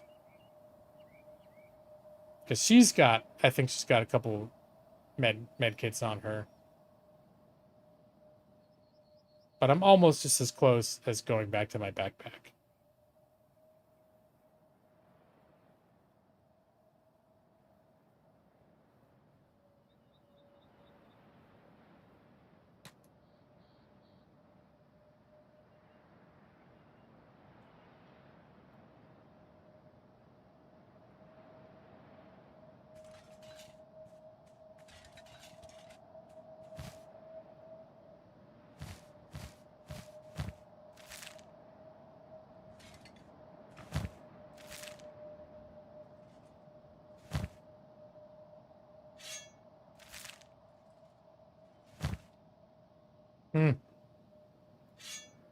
Alright, I need to get back up.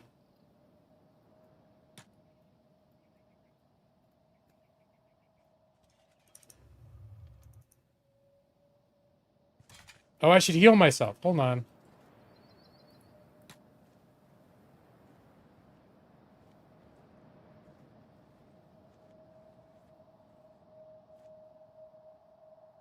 Alright, now... Looting mostly dead bandits is a dangerous endeavor sometimes. I'll bet Brad would have loved it if this guy lost his arm in that battle.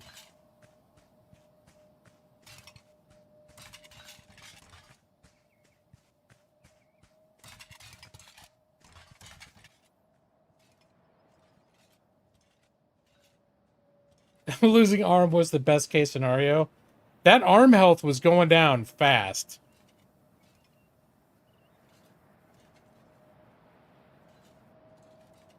Yep. Your left arm is in the process of healing. Your combat and manual labor skills will be negatively affected. It's really going to cut into the bottom line. How about my hauling dead people's shit skills? Will that be impacted? Because that's my business at the moment.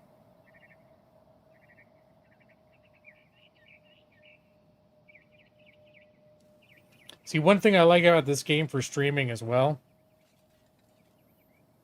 is keeping it on normal runtime feels a little bit like 4 hours in Riften, the famous stream where I spent a lot of time. Oh, what did that go? Just curious. Okay, no, they don't have anything worth looting.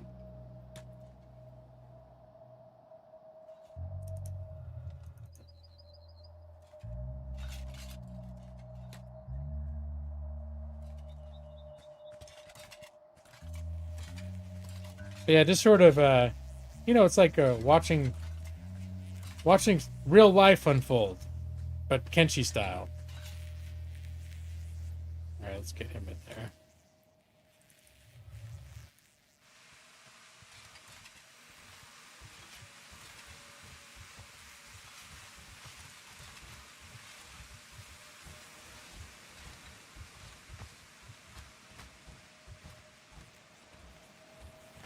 I might resort to speeding things up a little bit.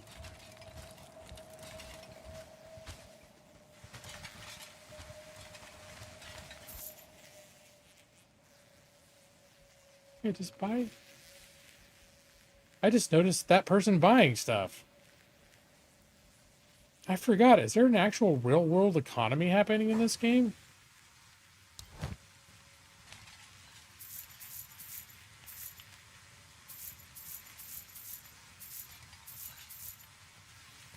Alright.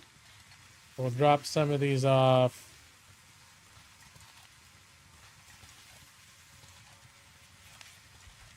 Wow, I've almost exhausted this guy's money, too. But look, we got 21,000. I'm going to join the Shinobi Thieves after this, too. They're a faction. It costs $10,000 to join their faction. Here, I'm going to put that stuff in there. I think there might have been one more guy for me to loot down there. The funny thing is, it's totally worth it running all the way back there, even for one guy. Because the stuff you loot from them, you get more for just like looting one guy, one of the regular bandits, not the starving bandits, than you would for a whole afternoon of mining, speaking of which. Yeah, she's ready to, she can keep doing that for now.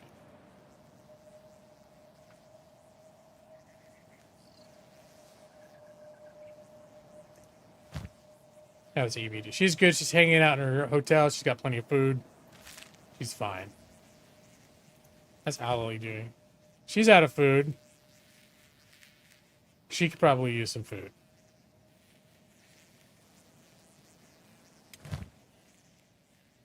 Lawrence Hawk has food. All right, let's see.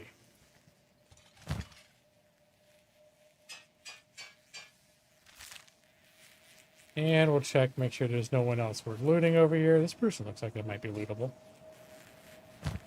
Nope. Horrible. Hungry bandits and their useless crap. Their rags. Let's make sure there's not anyone else over here. I think this was all of them.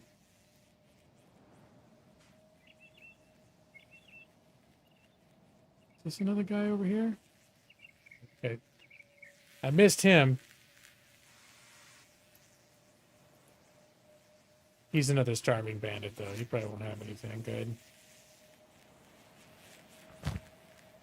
Nope. Alright, so back up to town.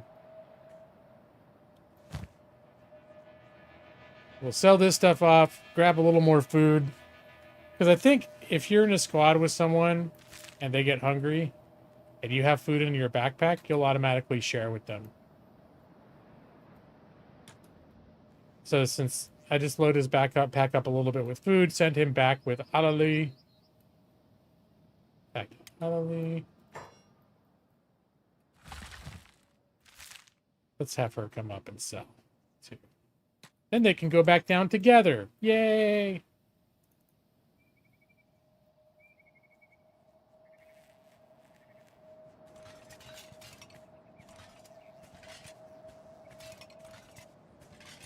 Yeah, Obi-Wan Shinobi, Maxie, that's right. I think some of the desert areas here are reminiscent of Star Wars. I thought like a lot of the city designs look sort of like Mos Eisley. Honestly. Like doesn't this kind of look like a place that would be on Tatooine? Expect to see stormtroopers and Jar Jar Binks. Yep, auto saving. There we go. Oh, look, Adelie's here. She can sell her ores.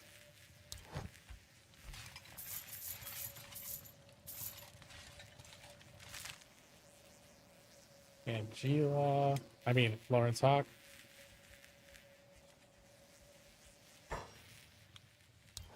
Goods.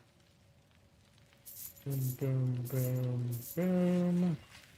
Oh, yeah, this guy, that worked out just about right. He is almost completely out of money here. The streams... Oh, you mean the, like, on the welcome screen? Yeah, it leans into the desert. Like, all those dunes and stuff, for sure.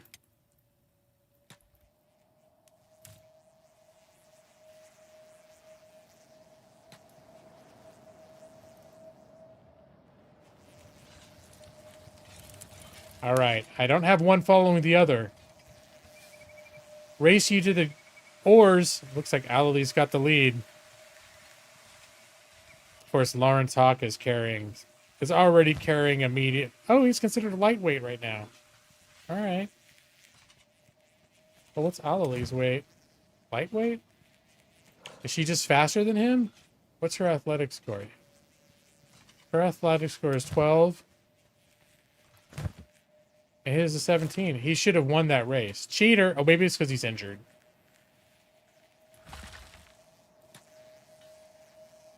All right. You can start doing that.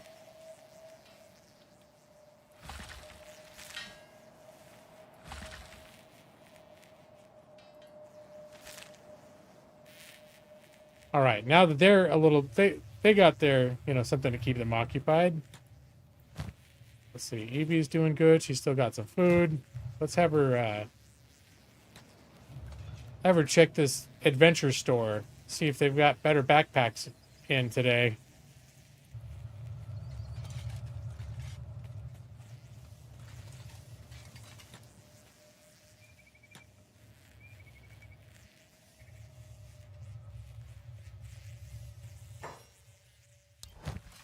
Oh, he's got so many backpacks. Okay, hold on.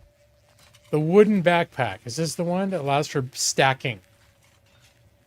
Yes. In fact, I think I want to get 2 of those. If they have a third one, I'll get a third one. All right, as long as he's replenished his stock, is there anything else I want? Tech Hunter's map. Right there, yeah. Glorious Holy map. Map of the Holy Nation. Yep. I've been using these maps to, hey, the Czech Kingdom.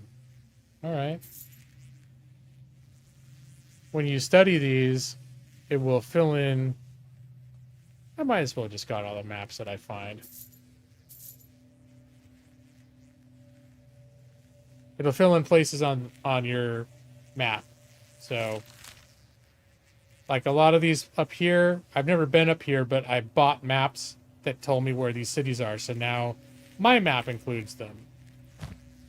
So I'll do, oh, the holy people.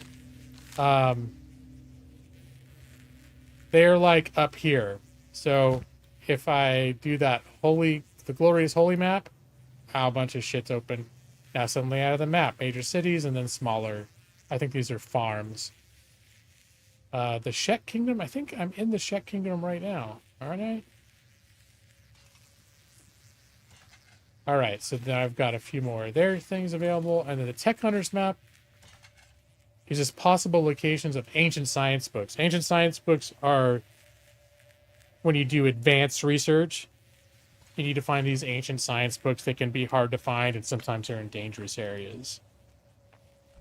So... if you can get a few clues, I'm not ready to start hunting those down yet, but if you can get a few clues, it's not a terrible thing. All right, let's get some of this lovely stacking going.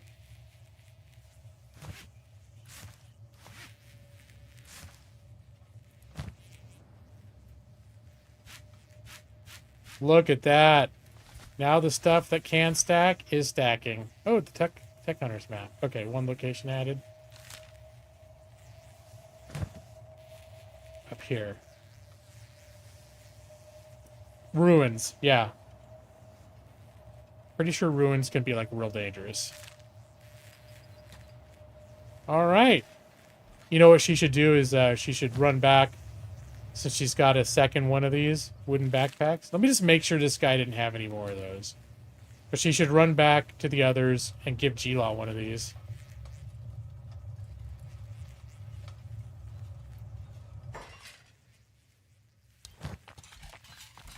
Just want to make sure I didn't miss anything.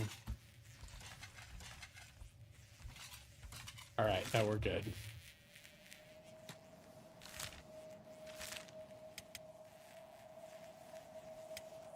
We'll have her run back to join them.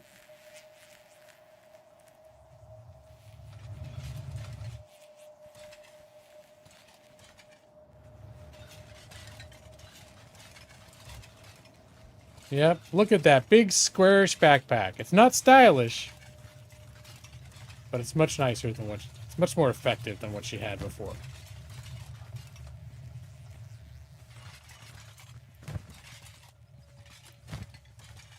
What's the weight? 4 kilograms. Her other one was definitely much lighter.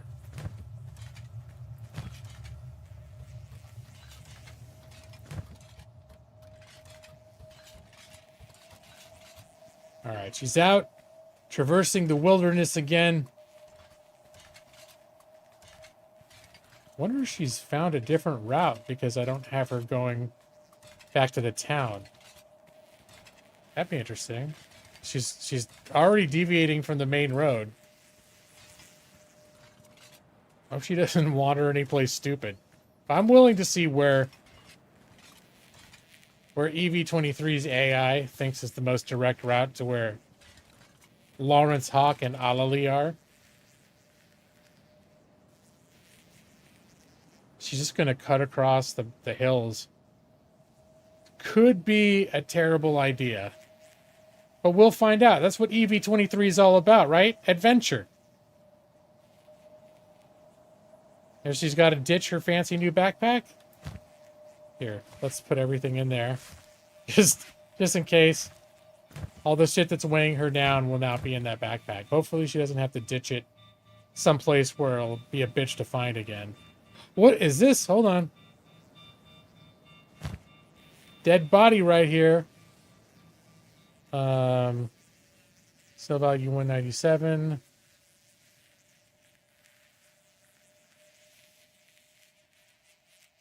Only 243. Nope, I don't want her to be weighed down heavy. Alright. She can't carry much more. Oh, hold on. Let's get that route replanned. Evie's coming here. G-Law.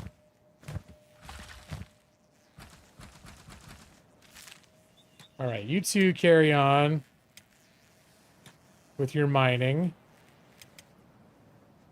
And back to EV23. And her adventure through the hills. What do you think now, Brad? You thought I was going to play boring.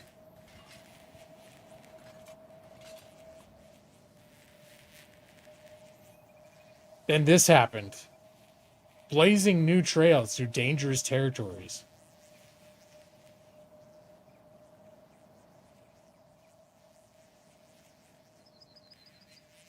You think she needs to lose a foot? Uh-oh, who's this guy? Hold on, who's this? A dust bandit. Just a lone dust bandit?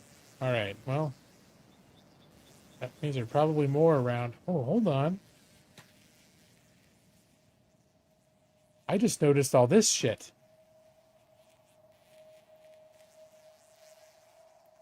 Look at this. This could be a candidate for a place to build a base. We got, all right, there's iron for 3 and copper for 2. So this is, let's do some prospecting. And there is farmland, I believe. Whoops. Fertility. Some reasonable farmland. So I could... Let me see if I actually... I'm not going to build anything. But there's a pretty huge radius where you can't build around other settlements. Which does not seem to be a problem here. It would turn... Oh, blue. Here it is. So this is getting too close to that place. This actually might be a nice place. It's relatively close to the town that I like. All right, I'm going to have to think about this. Oh, wait, there's more... I don't think I need that much iron, but there's more iron over there.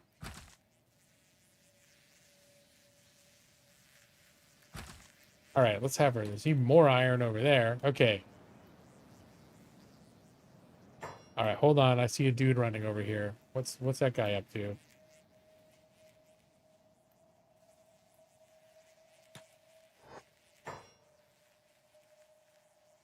A dust bandit.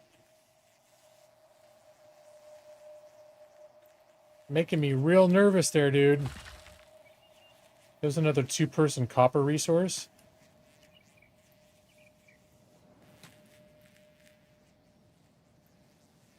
This place is pretty impressive for resources.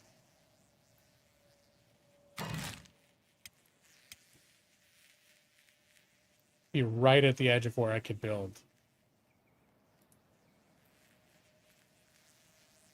Trying to think if I'm trying to see if I could include who's going to protect your ass if you build a base. Well, we need to sort of save up, so to speak, before we could do that.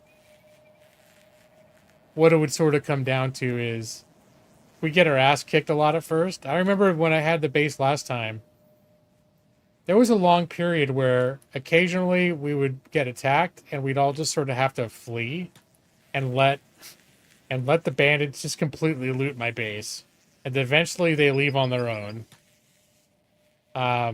That might have been how one of my people got enslaved. I don't remember for sure. It's been a few years.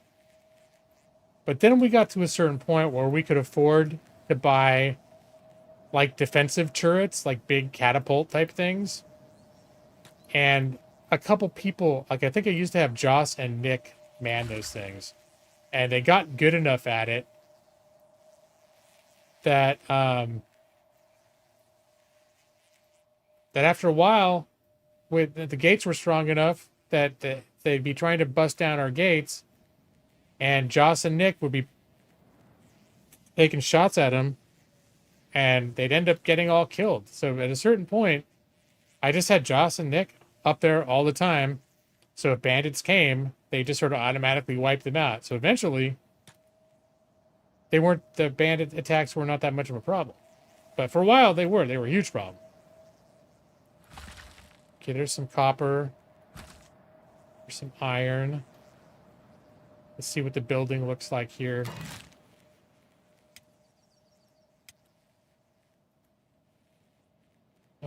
Building is good. Over here. Building. This would be like great for some like farming and stuff too. I'm just surprised to see there's so much it's 1-person copper node, 1-person copper node.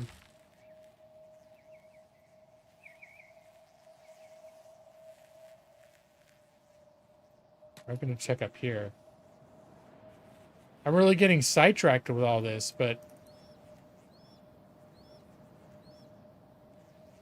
I like this area. This is a huge flat area.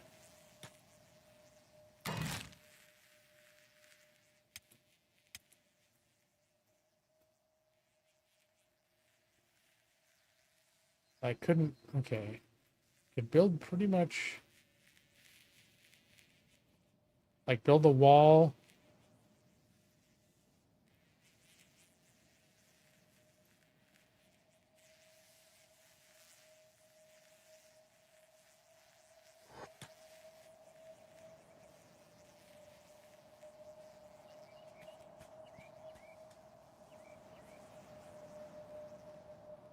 The only thing I want to be a little careful of is, I don't know if it's a problem if I start building across these roads.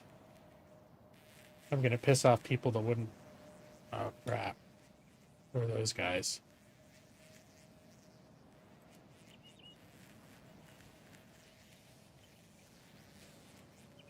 Starving bandits. We're going to have to give them a wide berth.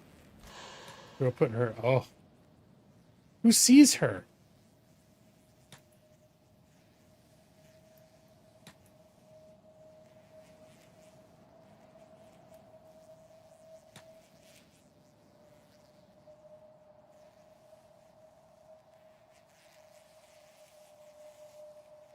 Oh, are there already some coming at her? I just noticed there's people running all over. It's like trying to see ants.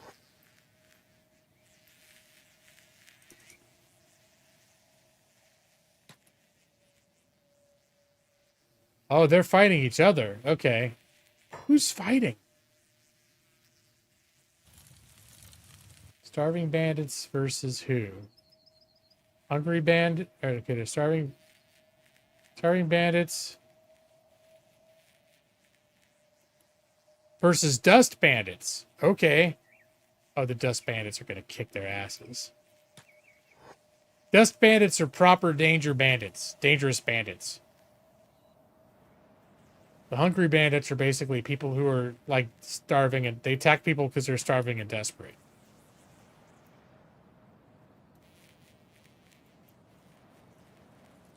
Oh, hold on. Maybe this isn't the greatest place to build. I just realized there's a huge camp up here.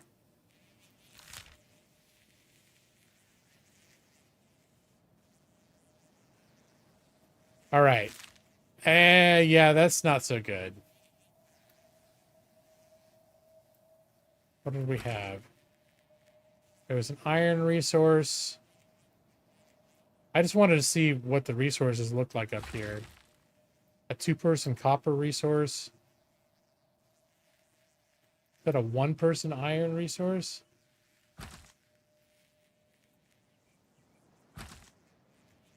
And a 3-person iron resource. This would be kind of a cool place to build, but I don't know if you can, like if you clear out their camp, can you just build there?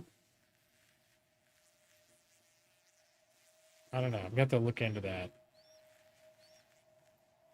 I don't know if it's worth it either. But like, can I destroy a bandit camp?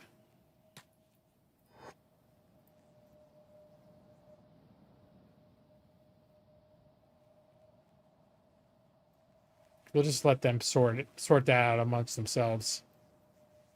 Evie creeping away. As she does. This is probably what Evie looks like in real life every Thursday night. Around 8 o'clock. Skull Sphinx is like... Evie, why is Evie being all suspicious and weird? It's like, oh yeah, it's Thursday night. She got to stealth her way to be the person at a T-Last stream.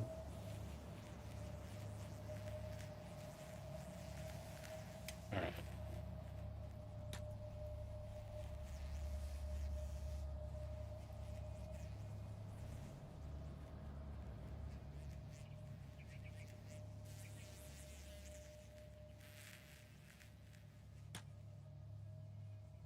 But yeah, I think... what was the first... I'm going to come back over here.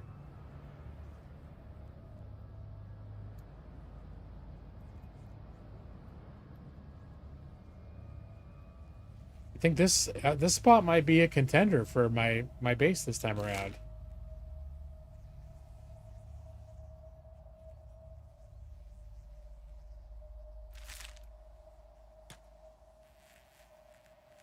Can come back and look at... Uh-oh.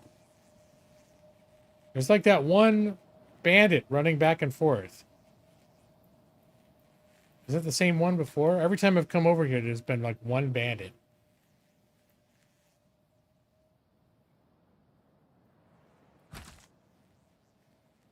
That was the iron and the copper. This iron and copper right next to each other would sort of be a good foundation, like to build the base around. We'd have this be like the edge of the base, and then build this way towards the flat, and then this could be like our farmlands. Or I guess this is, we could do it up here too. Have it be off the road a little bit. Anyway, room to grow, so to speak. All right, let's get Evie coming here again. Where did Ali go?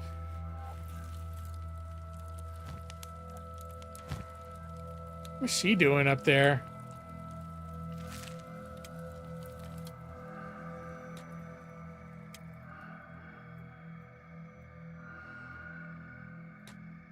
Here, go back. Keep mining, Alali. I don't know why she decided to just come back to our house and hang out. All right, Evie, let's go back to Evie. Evie in any danger?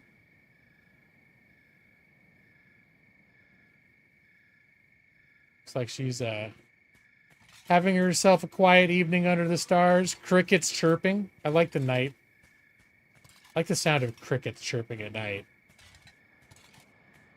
What are those lights up on the side of the hill? Are those camps? Campfires? That's kind of interesting. It's just like a mysterious details, like dotting the hillside outside the town I've been hanging out with. There's a bunch of campfires.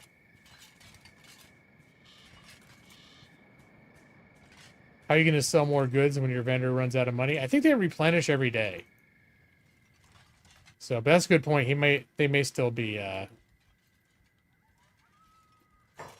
he may still be low on money. Oh no, he's got some more money now.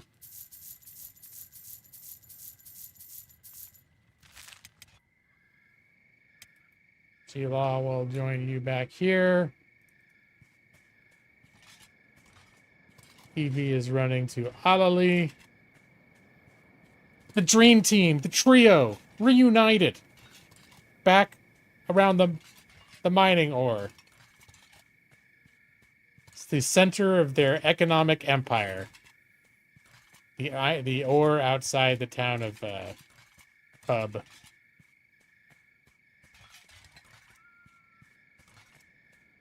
Now that I'm here, I want to use the camera to zoom up here.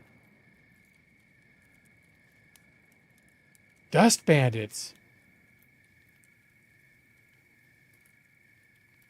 I can talk to this guy? I'm not going to, but this is crazy. Look at this. They don't look hostile either. Can I come up and talk to them?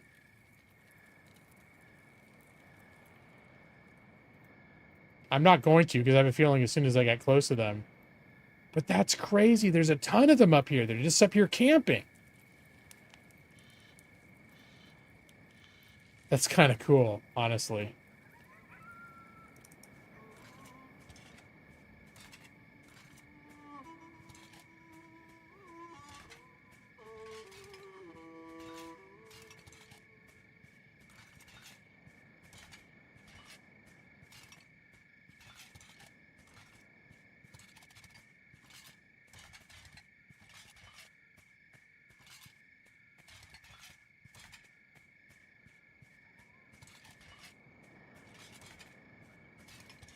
I think I did a pretty good job this week of starting the gameplay at almost exactly the 1 hour mark. That's a nice, clean starting point.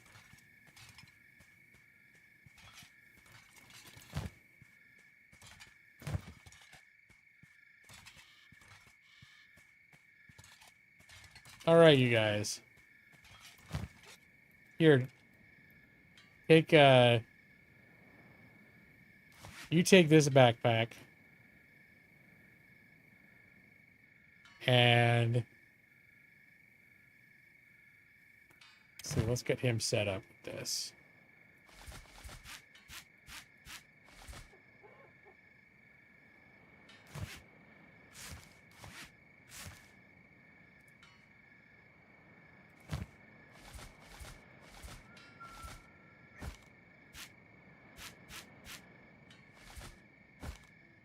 Oh, wow, that won't stack because of... Why is that not stacking? That's weird. Right, but at least ore will stack now. And then we'll give this big ass... We'll give this big ass backpack to Alali so she can fit lots of shit. In her bags, too.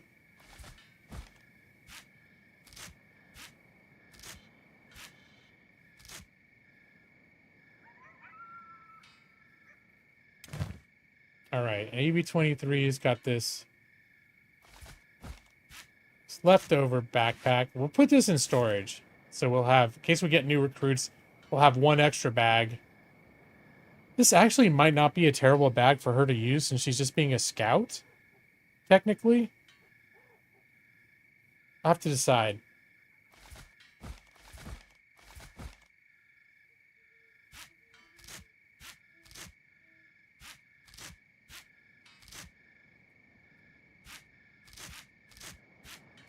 There we go. Make Evie carry everything. All right, get back to work, Gila. Hold on.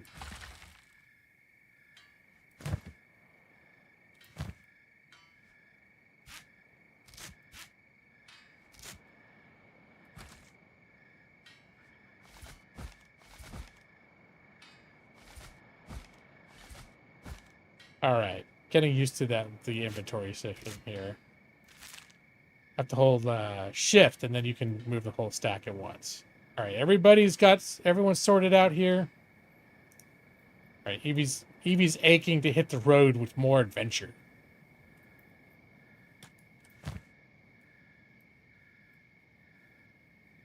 Yeah, because this wooden backpack that she's wearing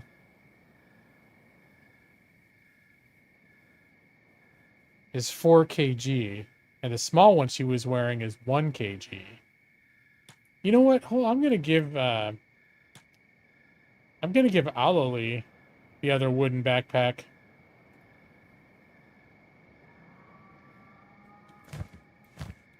The more I think about it.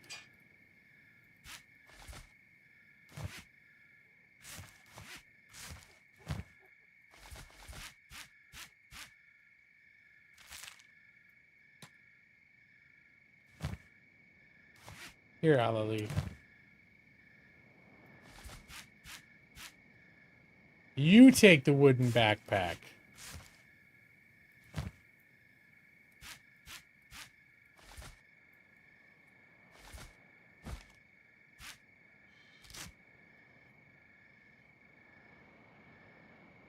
And Evie will take the big one off your hands. And she'll take... Whoop, where'd it go? Then she'll take the big backpack back to our storage back at base. That's how we're going to do it.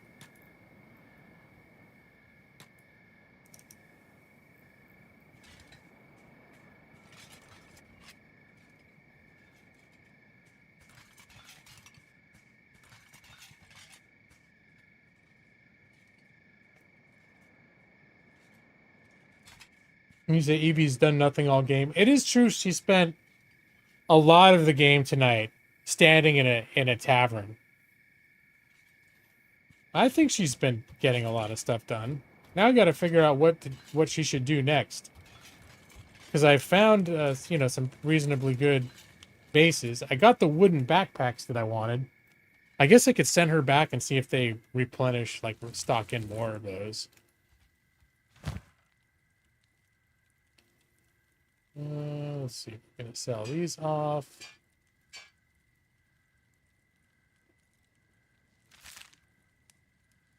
Oh, wait. No.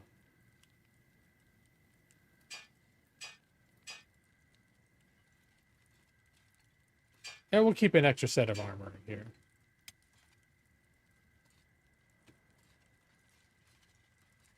What I meant to do was put this in here. She'll hold on to these. Does she need... Maybe she doesn't need that many bandages either. Since storage is at a premium. We'll keep her with 2. And get her one more meat. What do you mean she don't eat no meat?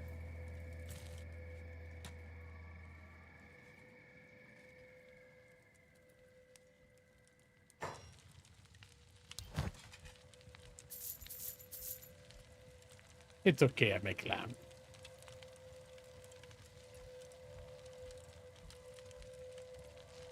Alright. I think this dried meat is like some of the best stuff to get. That's one of the tips that I heard.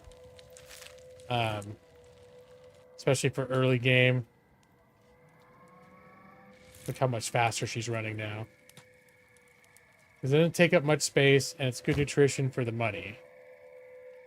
Because it's like super cheap. Especially when you got people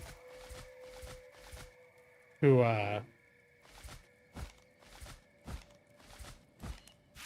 have backpacks where you can stack. Okay. You can just load them up with that stuff. It doesn't take up any space.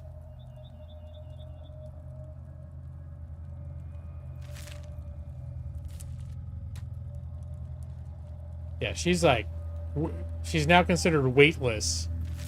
So look at her tearing across the country. Look, she's going fast. Eat dust. No one's going to catch EV-23.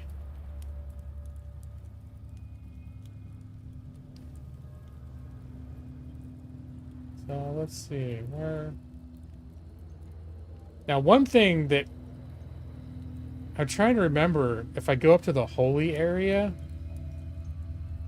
the holy kingdom is like super racist and sexist. And I know if you start a settlement and they see a woman there that's not being like, there's no man present to oversee her, it can get pretty hostile. And I can't remember if just a woman running around by herself, not a part of a settlement, gets shit from them too. Or if it's just about if there's a settlement and there's a woman alone at home, that's when they get mad.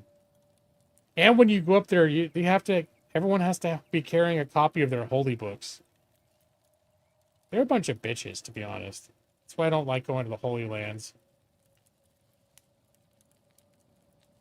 Let's come, we'll come down here and check out the Squin. Oh, I was going to go to the Shinobi Thieves.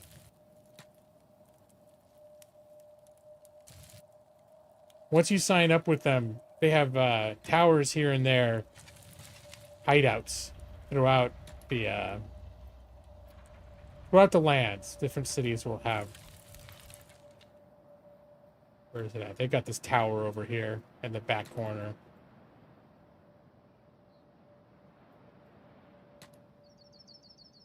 And they got things like places where you can practice lockpicking and you can sell stolen goods to them.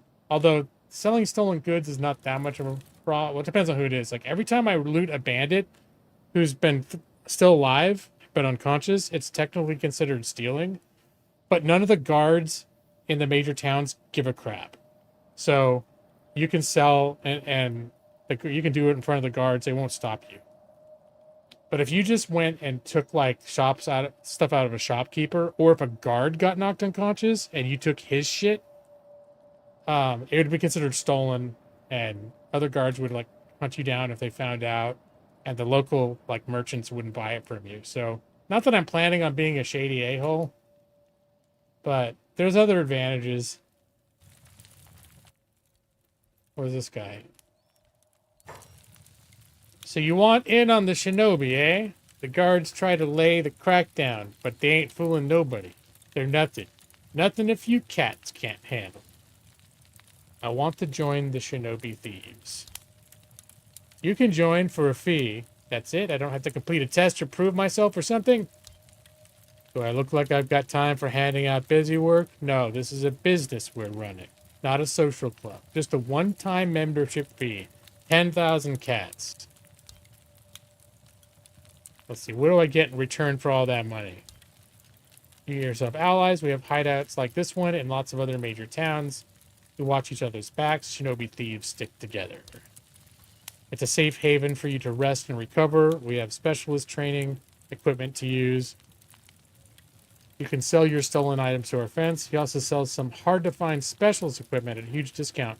One of the things they do is they can alter your appearance, which basically means like for any given character, you can reopen the appearance screen and rename them.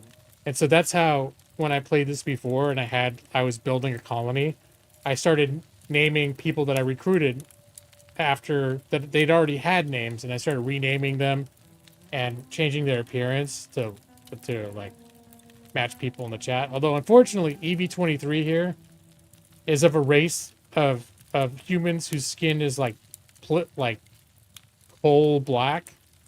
So I don't think I'll ever be able to make this Evie, but I thought she looked cool anyways. This sort of black skin, golden eyes, white hair. I thought she looked cool. So I'm like, yeah, this would be a good Evie. I bet you'd look like that. If you could look all like weird, like cosplay alien chick, you'd totally do it.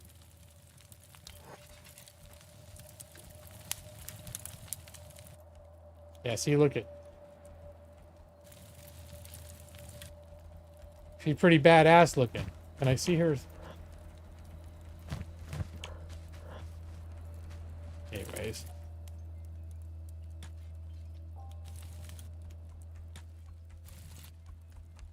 Alright, what stuff can I look at in here that's not stealing? This our, the merchant? New member, huh? Well, unless you actually enjoy the inside of a jail cell, knock that shifty look off your face. I can spot you a mile away. Anyway, down to business. What do you got for me? I didn't ask for advice. I'll give him some too. I didn't ask for advice. But I hope you got some contraband for me. What have you got? What do you buy? Illegal goods that you can smuggle into the city, drugs, that kind of thing. But if you got stolen loot you want to fence, talk to my friend here. That's his territory. Where can I source these illegal goods? Well, that's your job, not mine. All right, newbie. If you're really that clueless, try the swamps. You'll have a lot of competition there, though. I'd like to trade. Let's see what he's got. Ooh. Is this stuff light? We can give Evie some like ninja garb. They got black ratted shirt.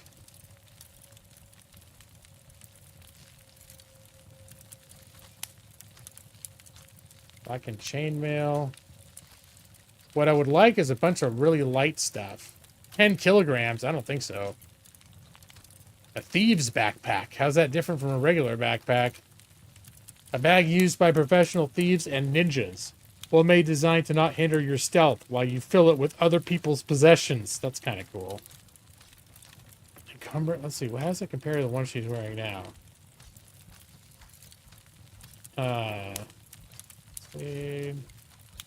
Oh my gosh. Well, that's... Oh, we're going to give Evie a thieves backpack. Yeah, it's definitely better than what she's got on now. All right, hold on. We're going to put that shit on right now. Oh, hold on.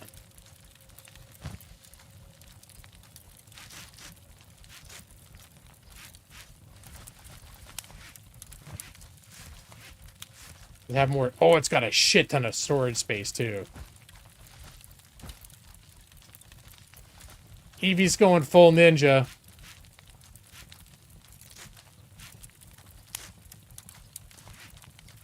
All right, let's see what else I've got. I still got like $10,000. This probably be a good guy to sell to. Hey, where did he go?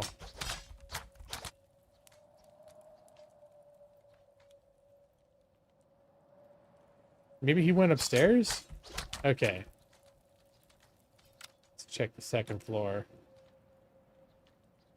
Is it this guy?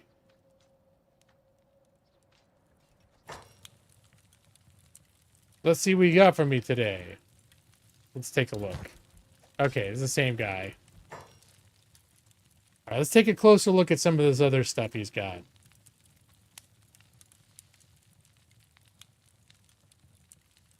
Compare these pants. Medium armor. Oh, that's 6 kilograms. That's what she's wearing now. This is 2 kilograms, so it's a third the weight. That's probably less protection, too. Cut resistance. Cut resistance efficiency. This is much better. All right, we may hold off on the upgrading the pants. It's black rag shirts.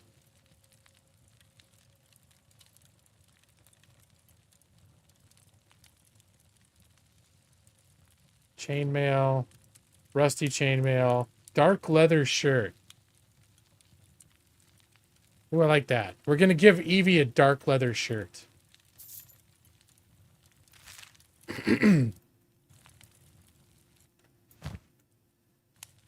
Let's put that on her, see how that looks.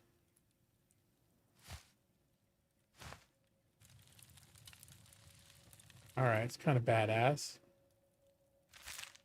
How about, yeah, a ninja hood she can wear?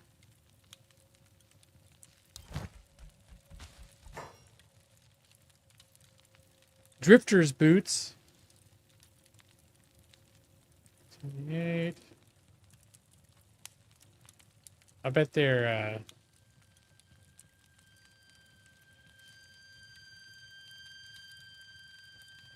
stealth effect, 0.02. Oh my god, those boots she's wearing now are completely jacking up her stealth.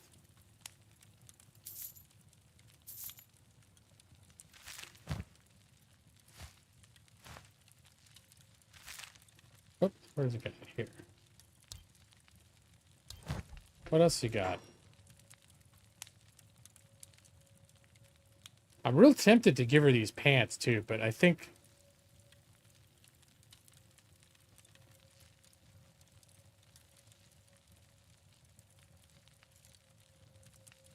Yeah, you know what? I think I will. And a great Drifter's leather pants.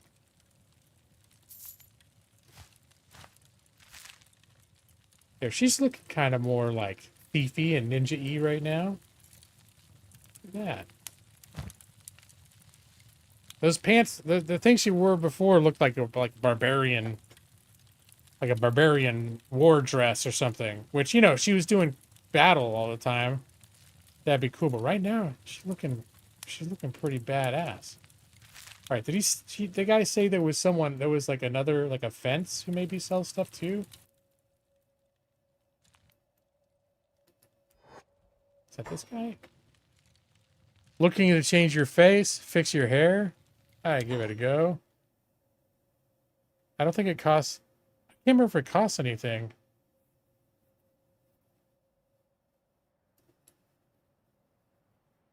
Alright. I was just going to make sure that they wouldn't let me change her away from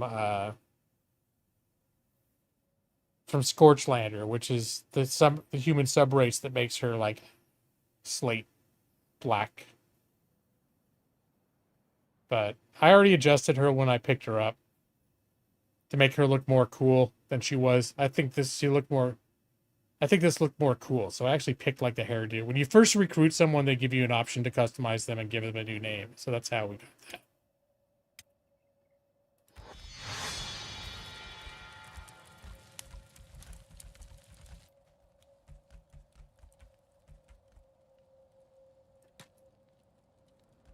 All right, is this the ones that I can... Training lockpicking.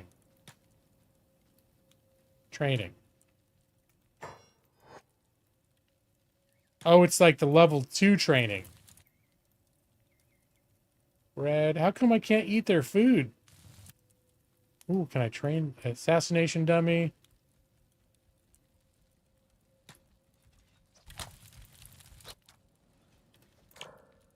Ooh, is her katana's going up?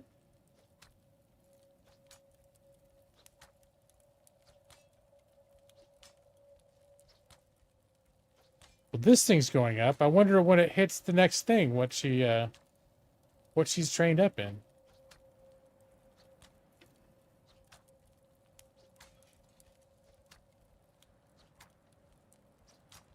Is it katana? I always call them katanas. Is it katana? Katanas? I might stumble onto the correct pronunciation at a certain point. I've always called them katanas. But like many words, it's possible that every time I say it a little different. Because it's not firmly set in my mind.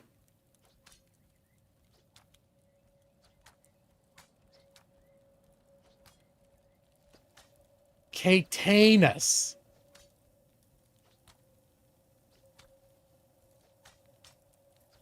I should also train in Sabres.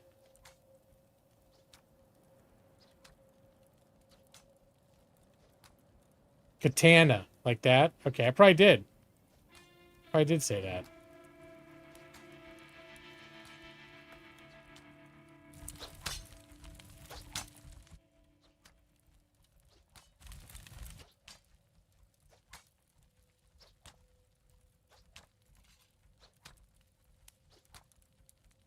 Oh, I see.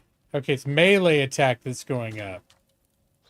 Or melee or melee attack. Melee.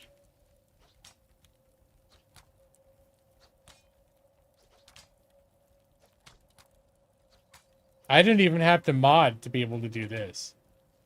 That's why when I think I must have known this before, that there were training stations like this. And that's when I saw that there were mods that allow you to train up other things. I didn't think it was too far-fetched. We'll get melee attack up to 3. But this wouldn't be a terrible thing to do. Just like while they're mining, and we're not sure what to do with Evie, we just have her hang out in here. And train to the training dummy. Let's see, what else to do?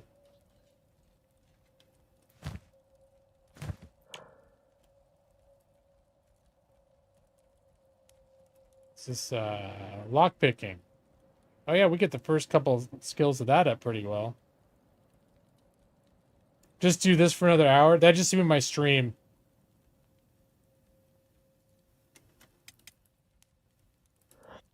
They're probably ready to, take this out.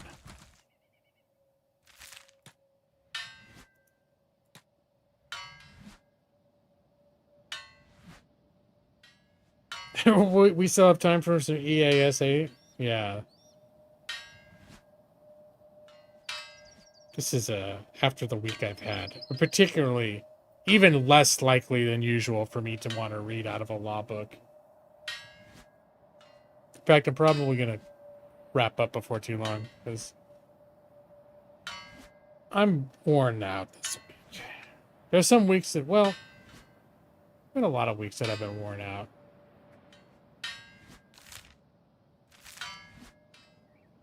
This week has been a real bitch.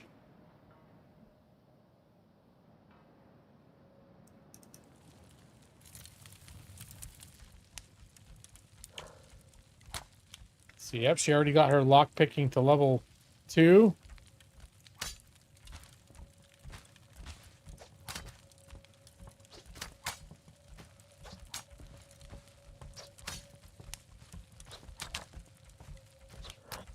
I think the lockpicking can actually come in handy in certain places.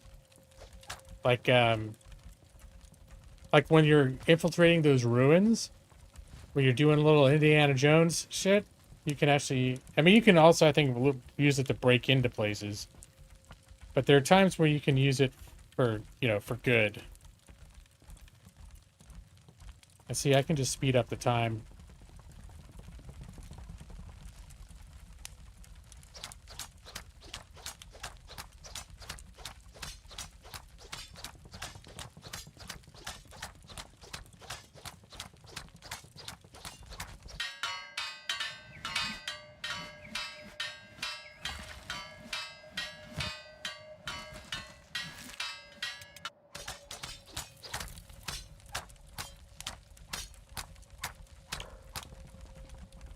Lockpicking's up to 5. Let's have her come over here. And there you go. Accelerated training course.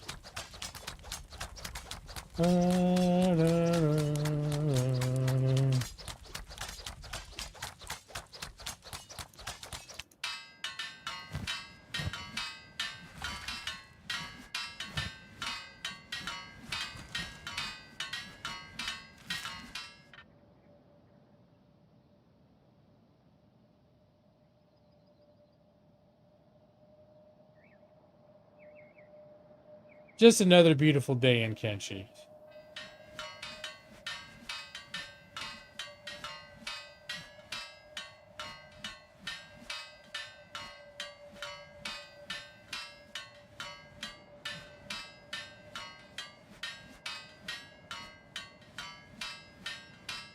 Come to think of it, I'm starting to feel really hungry. Maybe I can just here, I'll turn the speed back down to 0.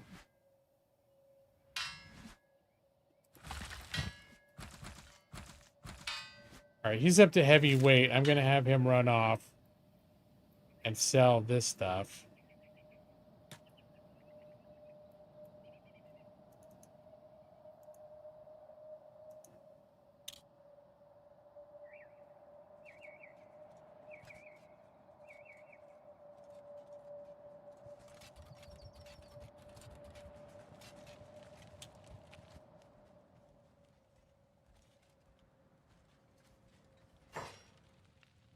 Let's do business.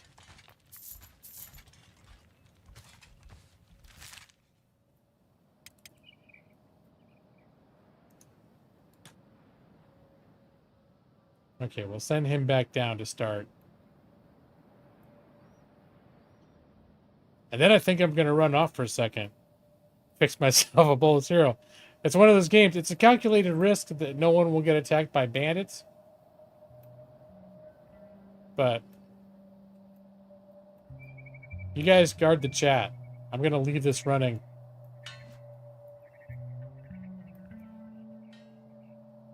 Here, we'll move her over a little bit.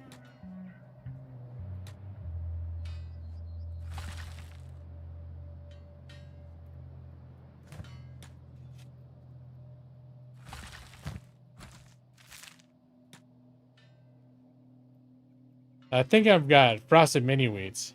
I just thought of the frosted mini wheats and I got like, All right. Well, I'll be back in a minute.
All right, just got back. Looks like they just finished their mining. Hold on. All right, carry on.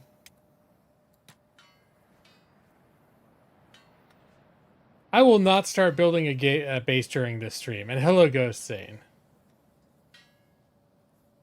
I took a break.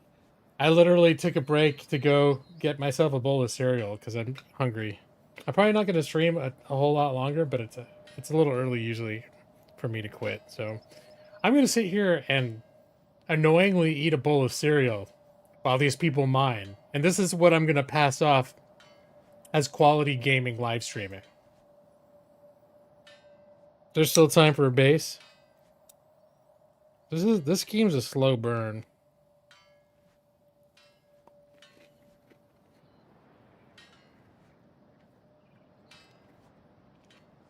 No, not Huel.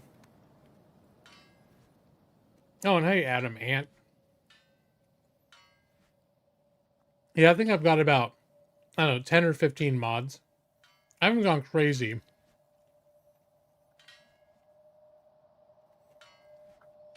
Can I tell what my mods are from in-game? Can't even remember. I think I have to go to the outside. Oh, mods, here we go.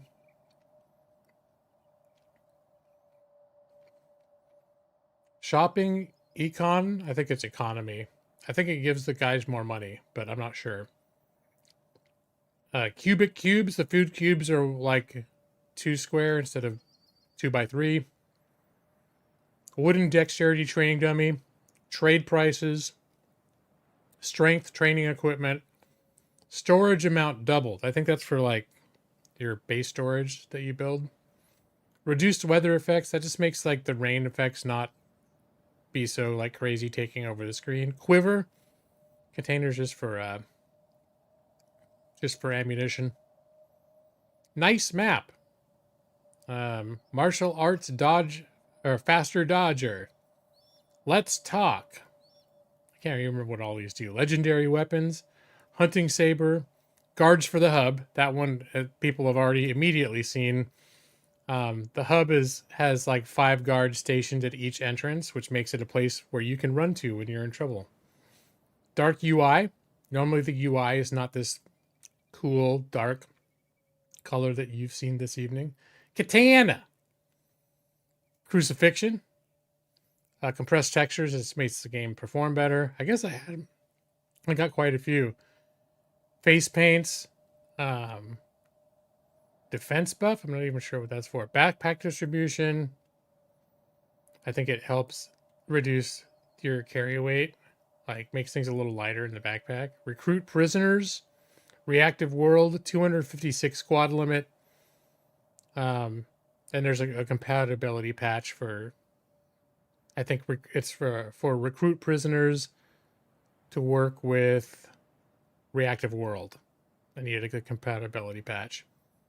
And slopeless, where you can build, you don't get restrictions for building on uneven land. It just like builds into the hillside. Katana. All right. So these are all my mods.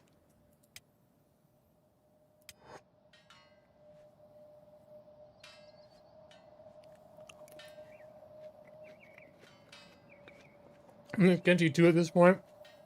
I didn't realize I had that many mods on there either. I know I had accumulated a few.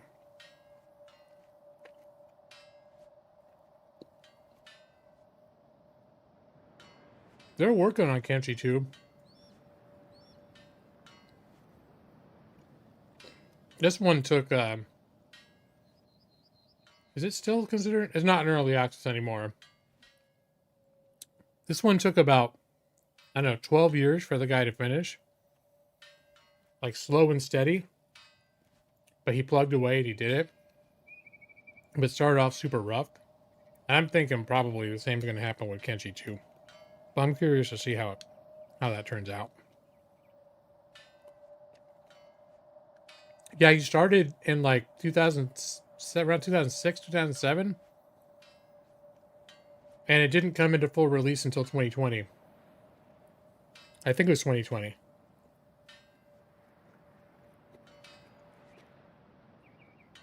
Maybe 2019.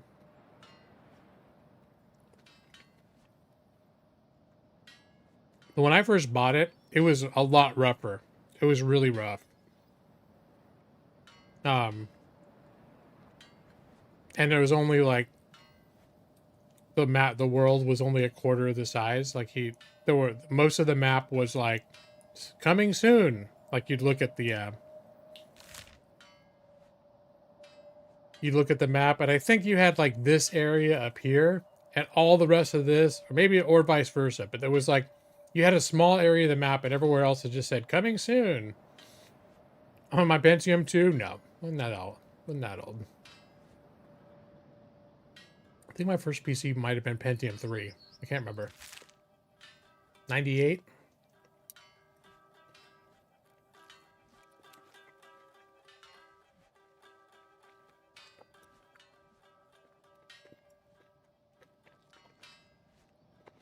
Y'all are distracting me from my frosted mini wheats. They're getting really soggy.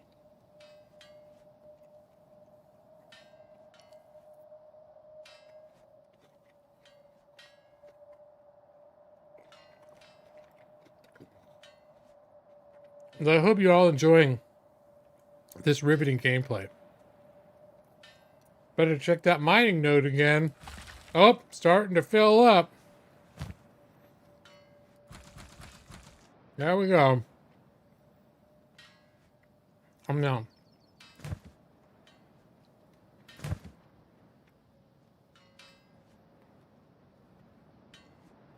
And try to remember, that actually might be Earth in the background.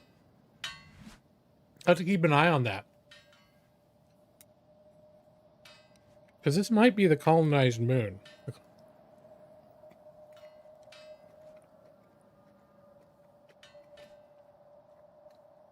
Or some other colonized planet.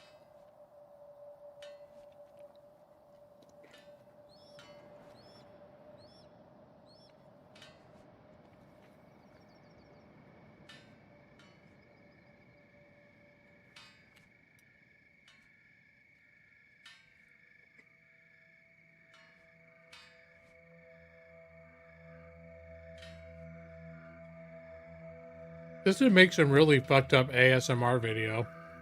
It's like the night sounds of Kenshi as a weird dude eats cereal into a microphone.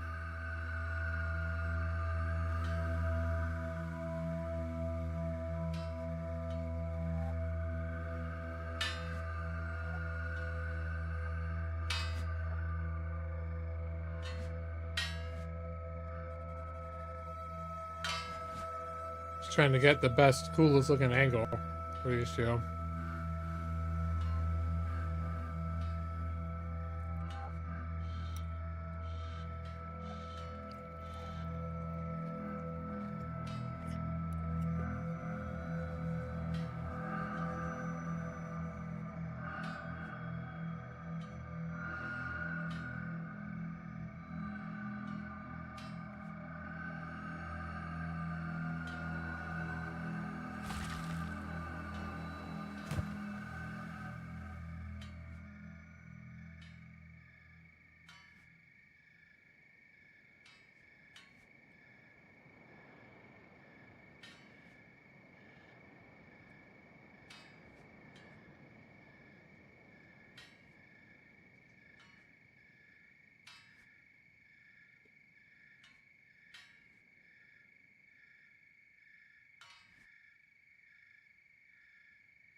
I think I might have been a little over aggressive with my cereal pour.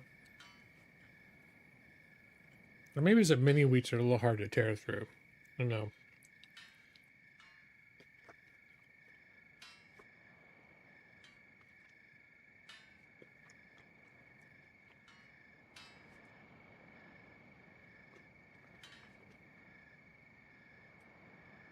See how Evie's doing with her training.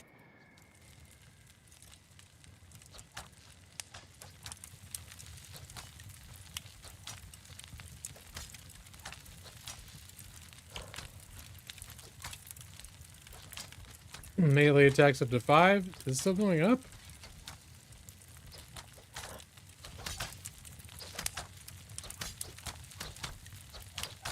Oh, max skill level 5.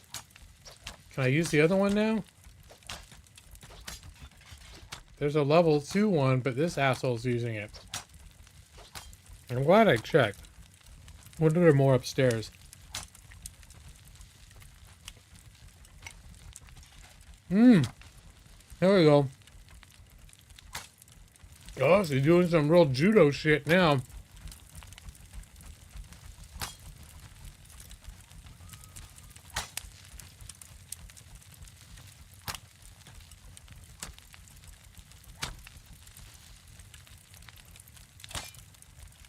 All right, back to night mining.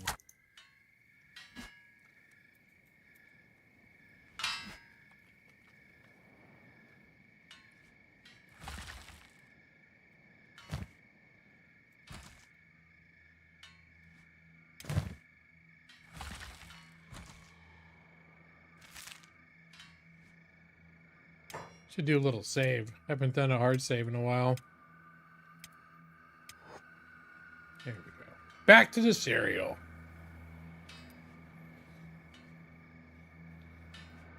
Yeah, I actually recently watched sort of an in-depth like video of them talking. I think it might have been published by their own game company. It seemed like it's a guy. I think it's his wife at a certain point came in and became a sort of like co-pilot on the thing. He's an interesting guy. The way he thinks about games and stuff is just really kind of like on the spectrum, almost the way he thinks and talks.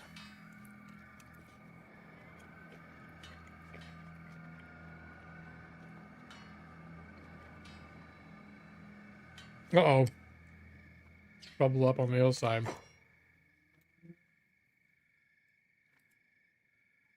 Starving bandits? Okay, nope. Time for you guys to head up.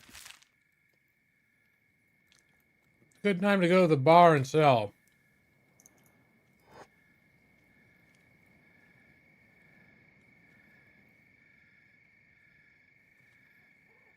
We'll let them pass. Let this blow over.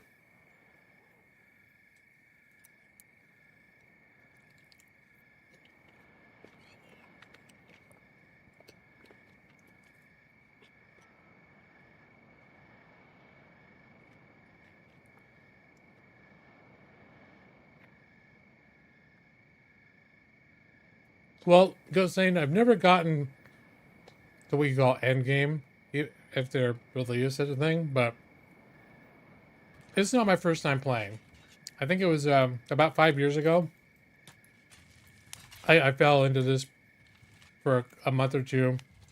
At the point where I like built up a base, I probably had about 12 people.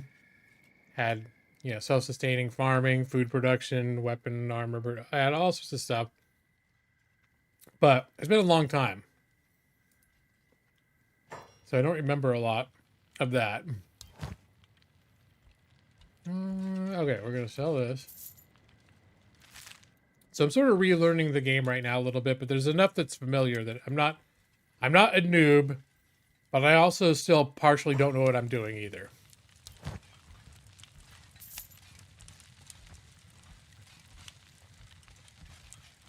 I don't really have a goal for this playthrough. Can I turn the light off? Why is it so dark in here?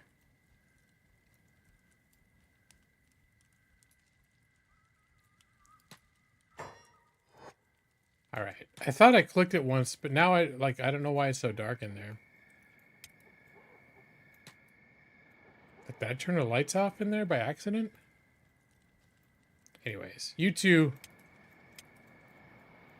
get back to work. So I don't really have a goal. I think my immediate goals are, I'm looking for a base, a good place to set up a base that I haven't set up before.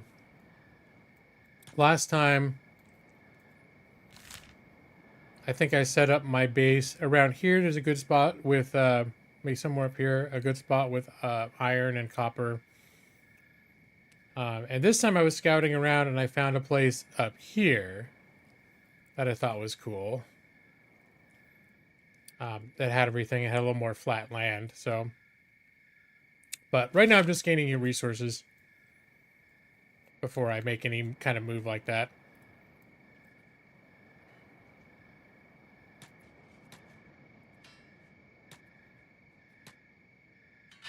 And at the very moment, my goal is to eat cereal and mine.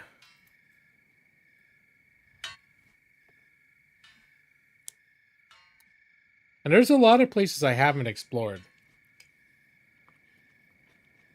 When I was playing before, and I got my base to where it's like the bandits couldn't get in anymore, it was pretty self-sufficient. I created a party of like my 4 strongest people. And we basically just ran around looking for like ancient textbooks and just exploring the world. And that was fun. A lot of dangerous places. But I think when I did that, well, I've explored up like here before. When I took them out, I came across a swamp. I think I looked. I might have gone all the way around, like did a big loop of the area, but I haven't been in all these zones. There are definitely a lot of places I haven't seen yet. Oh, having frosted mini wheats. Yeah. Sometimes, well, I usually stop streaming around between now and midnight. I'm on the West Coast because I get tired and hungry. But this time I was like, well, I'm not exactly tired yet, but I did get really hungry. But if I have this game playing on regular speed, and I'm doing something super boring and mundane like this, it's like, all right, does this qualify as gameplay? I don't know. So nobody's complained yet. Just like, yeah, watch my people mine while I eat cereal in the microphone.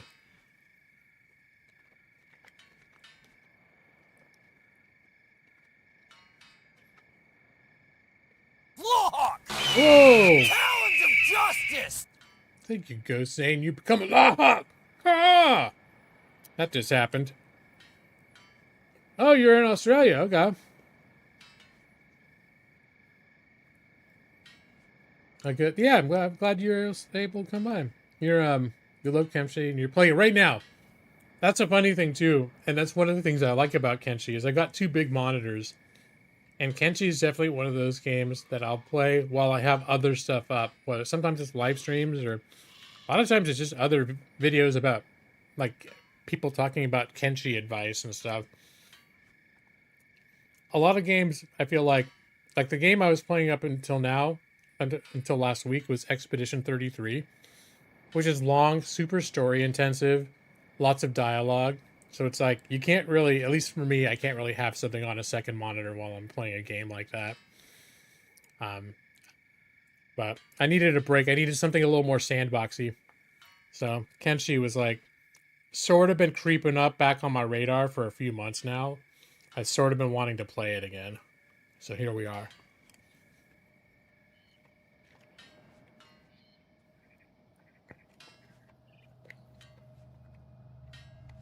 Well, I can't guarantee I'll keep streaming Kenshi right away. We'll see. I really just jumped into it because I was craving this style of gameplay. I wasn't committing to a huge playthrough, but I'll keep playing it until as long as I want to, basically. But I sort of still feel like if I were a responsible gamer, I'd go back and finish Expedition 33.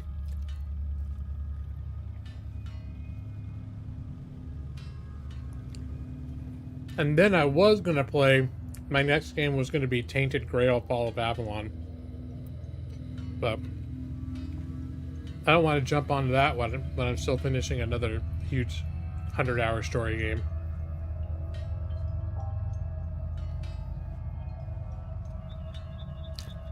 Yeah, Maxie, this is that pretty much stopped in 2018. I think it's been long enough that it hasn't been that way. It's almost like a distant memory of a different time. Let's see. I haven't really played Battlefront 2. I played a lot of Conan Exiles a few years ago.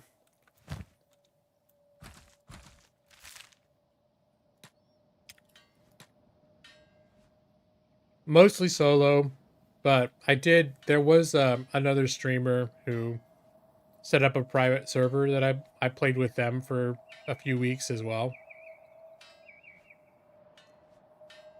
But I was never particularly good at a game. I think I got to that area in the north that's sort of like highlands, like grasslands. And there was some like village up there that I kept farming for materials.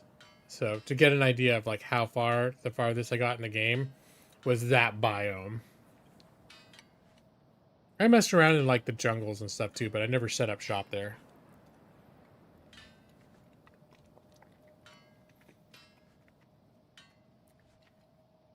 Yeah, that's right. You can, yeah, they have real genitalia in that game.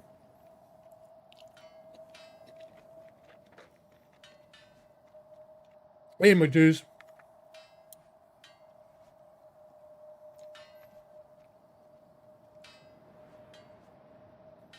Jungle tree bases are good. I did run around up in those giant trees. That was crazy. The whole biome was nuts.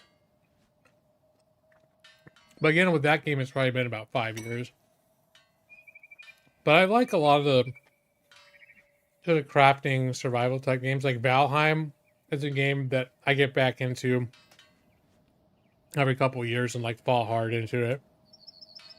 I'm still waiting for them to finish that. But I like those kind of games where you build your house and all that stuff.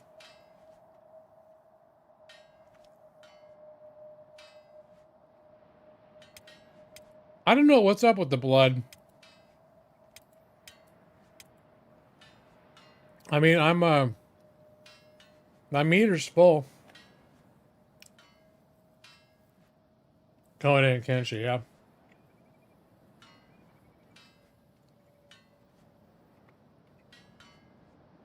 One of my coolest experiences was I have a Quest VR headset, and there's a mod for Valheim where you can play it in VR.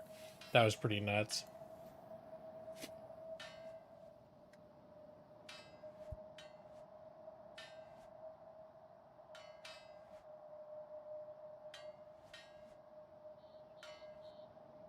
She's looking blue and hairless today? No, that's Alali.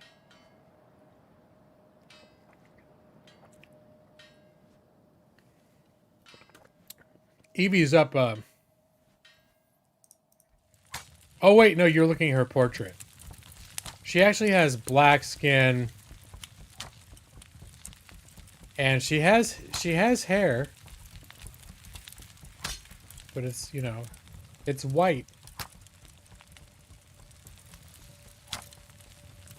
I just thought if Evie were in this world, she'd probably want to look like this, because this looks kind of badass. She got like the war paint down one side of her face.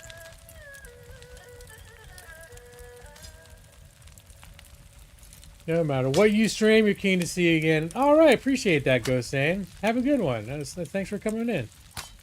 Every Thursday. Well, Thursday, West Coast, United States time. I stream. So next week, same time. Once a week. How about? Well, now that Ghost Sane is leaving, maybe I should just shut down the whole stream. He was really the only reason I was still sticking around. No offense to the rest of you guys.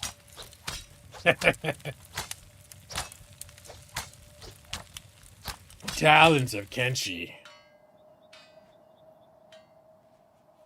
Keep going. Nah, I'm gonna play a little while longer. Probably another 10-15 minutes.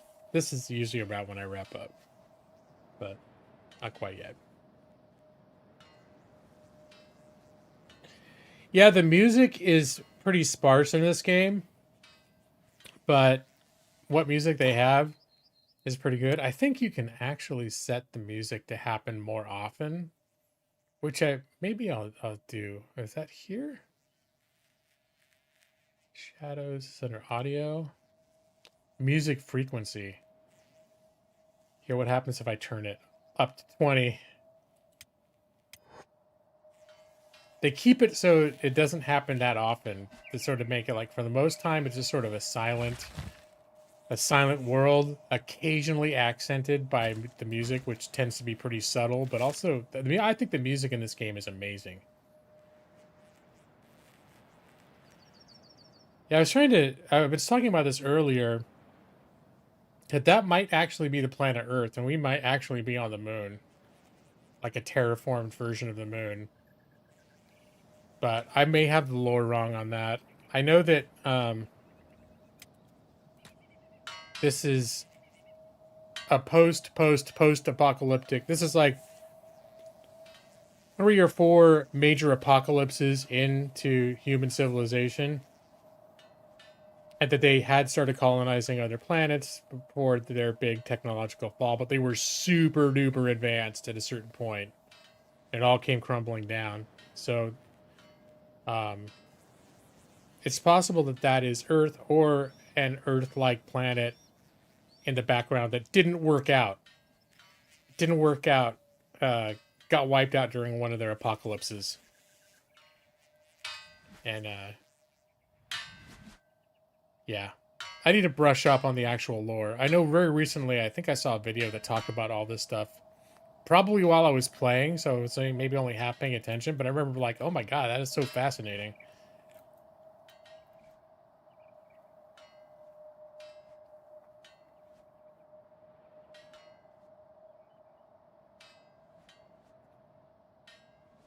So yeah, when I got up to get my cereal, Millie thought I was done streaming. She's pretty cool. When I'm streaming, it's like she sort of knows that I'm doing. I don't think she quite obviously she wouldn't understand what the hell I'm really doing. Like she wouldn't know that I'm sitting here talking to a bunch of people all over the world. But not that many people. I exaggerate. A handful of people all over the world, not a bunch. A bunch is too generous. And so when I'm sitting here playing the game and talking to the mic with my headset on, she basically like just leaves me alone. She usually doesn't bother me or even try to approach me. It's like she knows, oh, this is his time, and what are those guys? Holy Nation out. Oh, they're escaped servants. They're fine. So the Holy Nation are a bunch of assholes. Their outlaws are like more decent than the people that run that place. But yeah, so when I went out to get my cereal, Millie comes shooting in through the dog door. She was out on her little bed out on the patio. Runs in all excited. Then I grab cereal, come in here, keep streaming, and she's like, "Oh, okay. Kind of law do I do? How'd you prepare for the LSAT and bar? You're coming into your junior year with a 3.4 GPA, and you want to start studying soon? Well, you coming into it stronger than I did. For the LSAT, I actually just got a book. I believe it was by Kaplan. This is a long time ago at this point. This is I took the LSAT in, I believe, 2003. So there are probably much better resources now, especially online, that wouldn't have existed back then. So you probably shouldn't do what I did, because I'm sure there are better resources now. But I basically got a self-paced study book and ran myself through practice exam questions over and over. You could probably find the equivalent of that. Just find something that lets you practice questions and then lets you do simulated tests where you actually do it under timed conditions. So you'll be answering all the same types of questions, and the LSAT's broken up into different sections. So, and each one, you start and they give you a certain amount of time, and then you stop, and then you have to put that one away, move on to the next one. It's very structured. At least if it's still, I'm assuming it's still the same. So just basically getting resources. I think the thing I bought was maybe 20 or 30 bucks, which again, now 20 years later, be probably a little more, but the idea is I didn't spend a ton. I didn't go to like a big course where you spend thousands of dollars. That might have been better. My LSAT score was 160, which is pretty solid. Um, if I had gone to some kind of a professional training course, maybe it would have been more. I don't know. But the way I did it didn't seem that bad to me. The bar, it's another matter.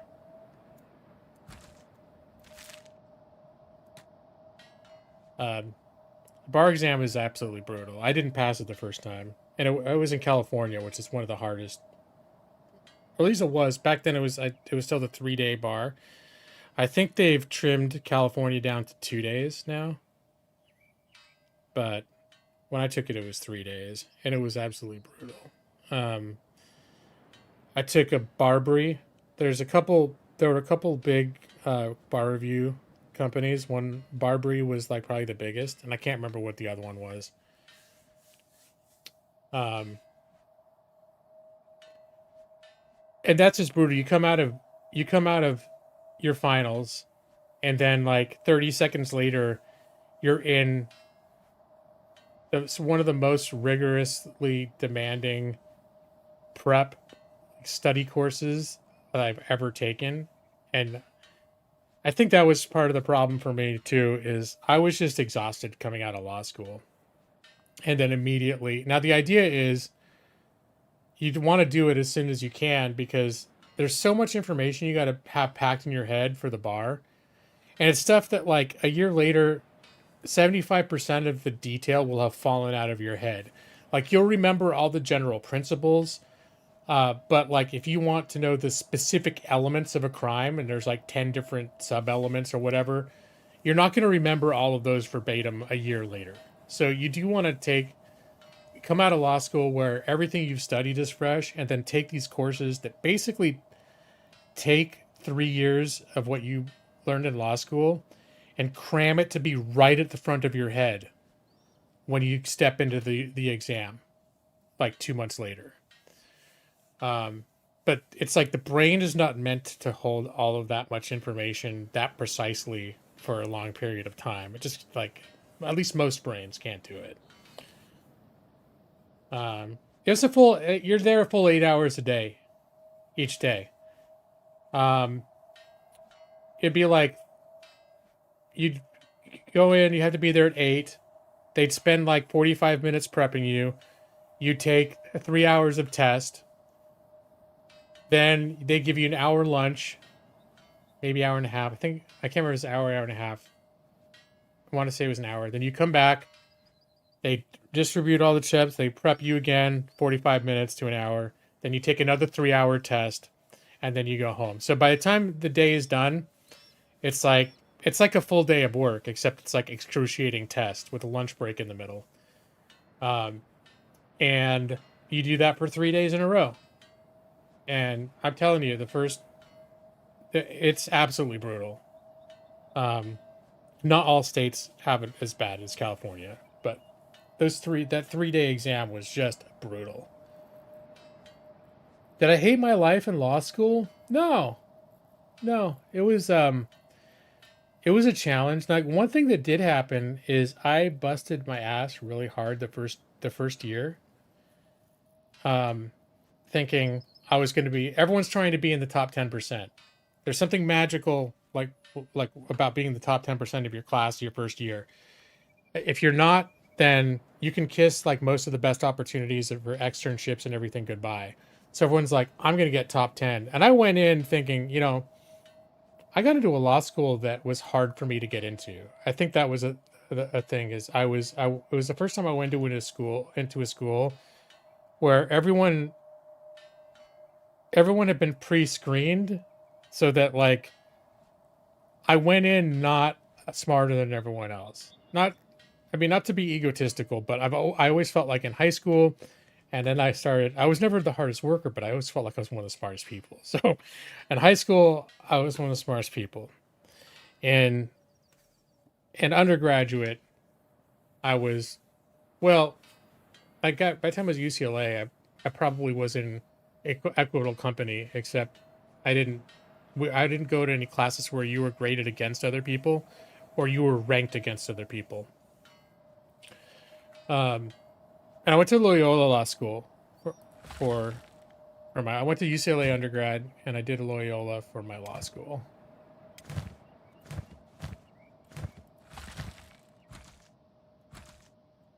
All right, they're getting pretty loaded up here. Let's have them head up.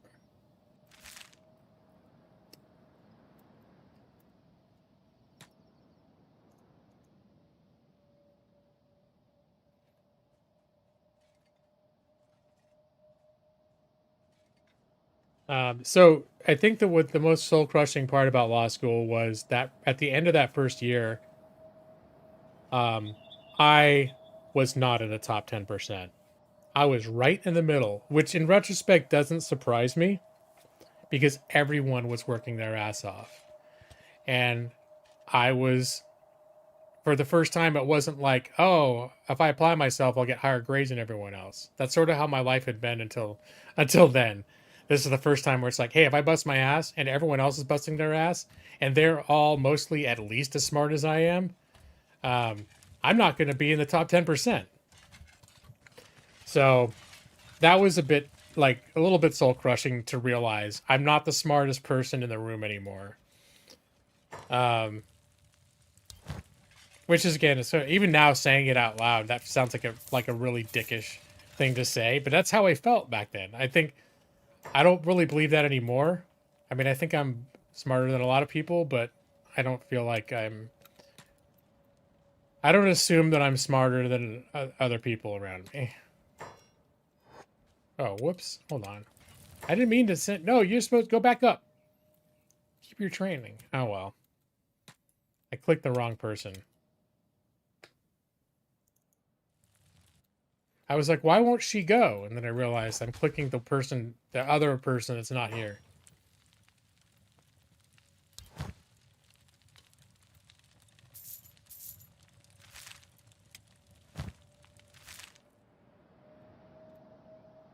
All right, you two, back down there. Evie, get back in your ninja tower. Get back in your ninja tower and keep training. Nobody told you to stop training. Actually, what is max skill level 19? What's she up to? Only 5? Is it?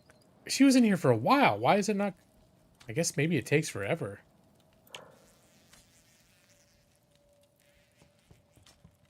Oh, this is training a different skill. Training. Oh, assassination. Is that a separate skill? Oh, yeah, that's going way up. What does assassination do? Stealthy knockouts. Chance to successfully kidnap someone. That's dark. Chance to break free when being carried away. Resist knockout and kidnapping attempts. Let's see. If you're at next level... if you're in stealth mode, you can sneak up behind people and knock them out. This skill determines how long they stay unconscious for. Alright. Evie's learning some nefarious shit right now. It only goes up to 19. She's almost maxed out. After that, we'll have her continue working on lockpicking. She's got plenty to learn while the manual laborers come down here and work on their...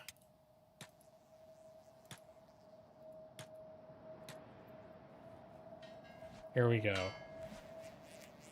Well, Evie, it is sort of like Evie's the kid that we sent to college while we're working hard to support her.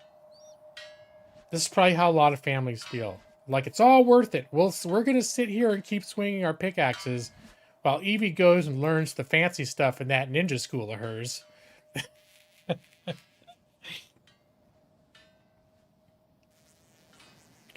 Okay, sorry.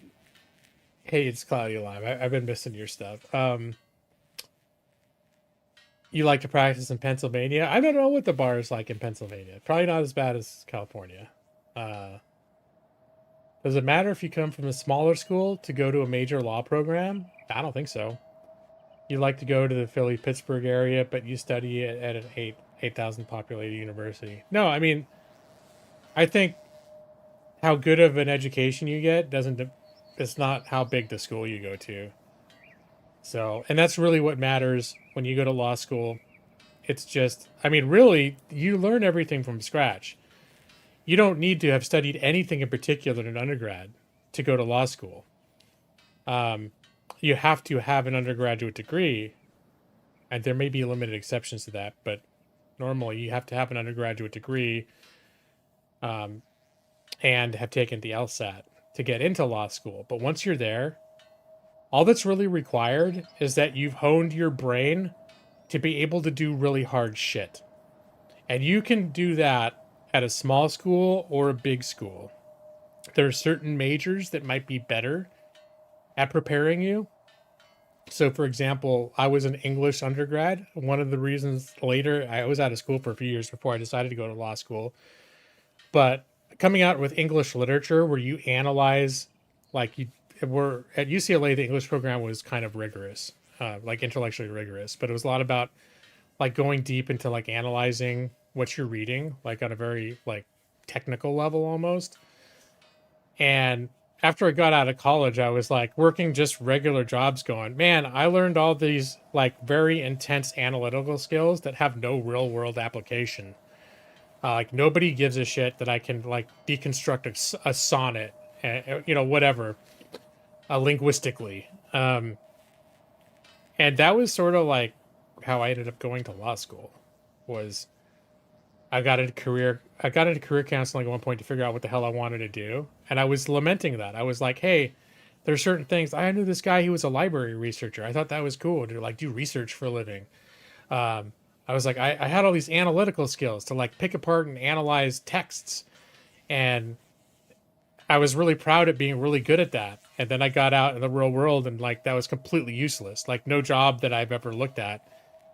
And then so this counselor was like, have you thought of looking into law? Because all that shit you're saying is what lawyers do. And I was like, no, lawyers are assholes. All they do, they're slimy and you can't trust them. And like, this dude practically talked me into going to law school. Like, I was like, I don't want to be a lawyer. They're dicks. I don't, whatever. They're sleazy.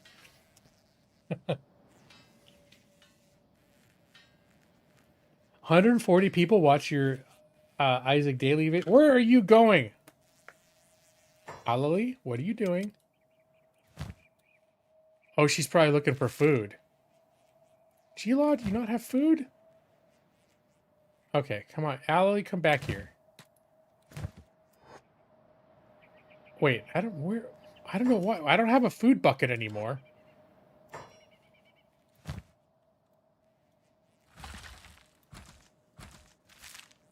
All right, now I'm curious to see where the hell Alali goes.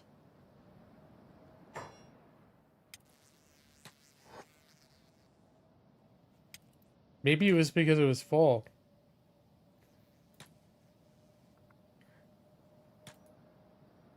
All right, now I want to see where she thinks she's going. Is she going to sell or put her ore away?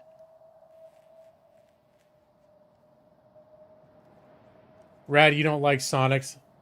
Let's see. People don't like to watch you fumbling through programming much.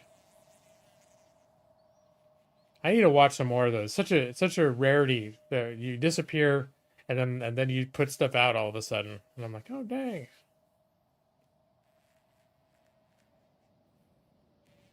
You don't like sonnets, but you're still impressed. Well, that was just like it kind of it.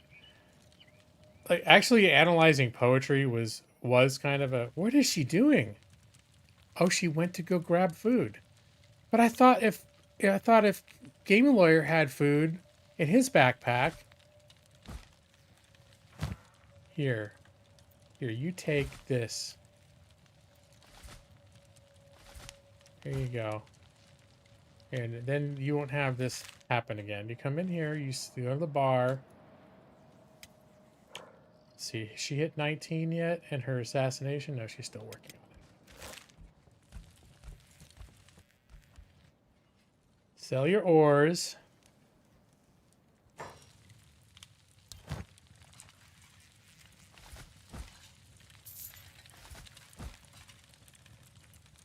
Yeah, more meat. Here, buy the meat.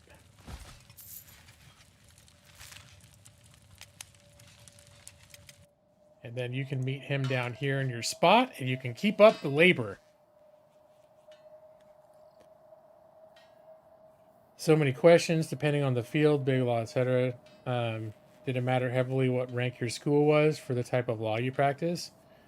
I'm not a good person to ask because I came out of law school with I basically career-wise fell flat on my face. First off, I didn't come out in the top of my class, which that's probably the bigger factor. Is I think more than school rank is where you come out of your class ranked.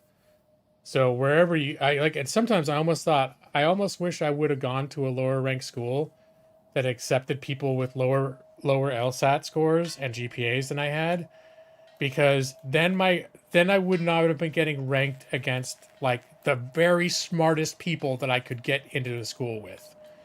I think that like I may have done better at a lower ranking school where I was competing against people that were easier to outclass.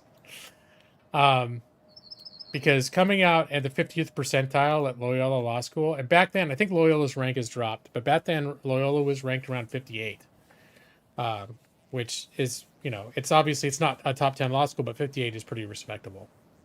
Yeah, I don't think that mattered so much when I came out.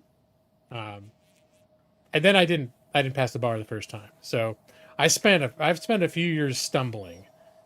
And so what I do now had, I believe, almost zero, like it made zero difference what law school I went to as long as I was accredited and licensed.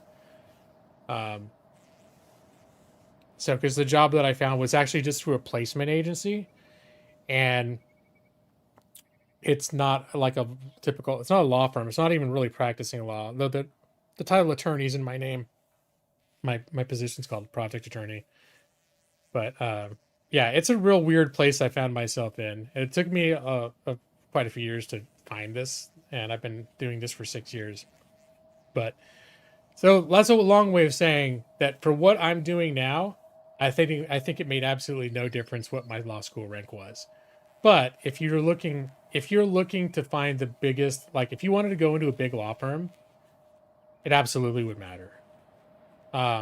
If you wanted to like go into like judicial clerkship, some of like the more prestigious type of places, it would absolutely matter the ranking of the school. Again, probably more matters your ranking within your class than your ranking at the school.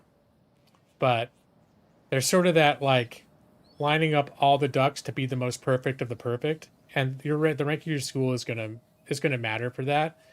The fact of the matter is if you're not in the top 10% of your class, that's probably not going to matter either.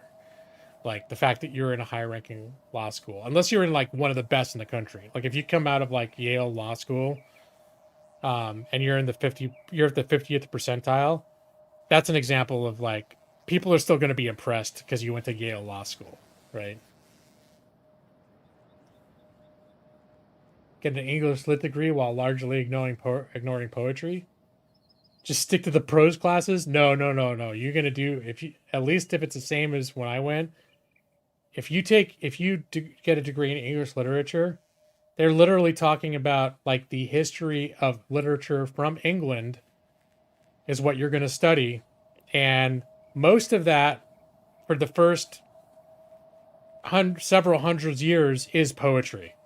So you're not gonna, if you're gonna study English literature, you are not going to get out of studying poetry. There's no way around it. You can minimize it a little bit by not taking like electives around it, but like taking a year of Shakespeare was mandatory. Taking the year-long sequence of English, survey of English literature was mandatory, and that was like 60% poetry. And then I think those are the only two I can think of where you had to do a lot of poetry. Then after that, you could sort of take a lot of different electives and avoid most of it if you wanted to. But you're not coming out unscathed. I want to say I specialized in creative writing, which was still basically you still had to do a regular English major curriculum, but a couple of little things you were able to squeak out of.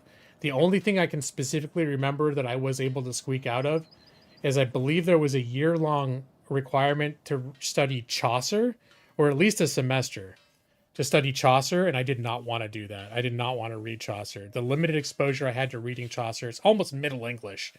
I did not want to deal with that shit. And getting into the creative writing specialization, I think that's the only thing it let me bypass. That the other English majors had to take. And getting into the creative writing specialization was hard as shit.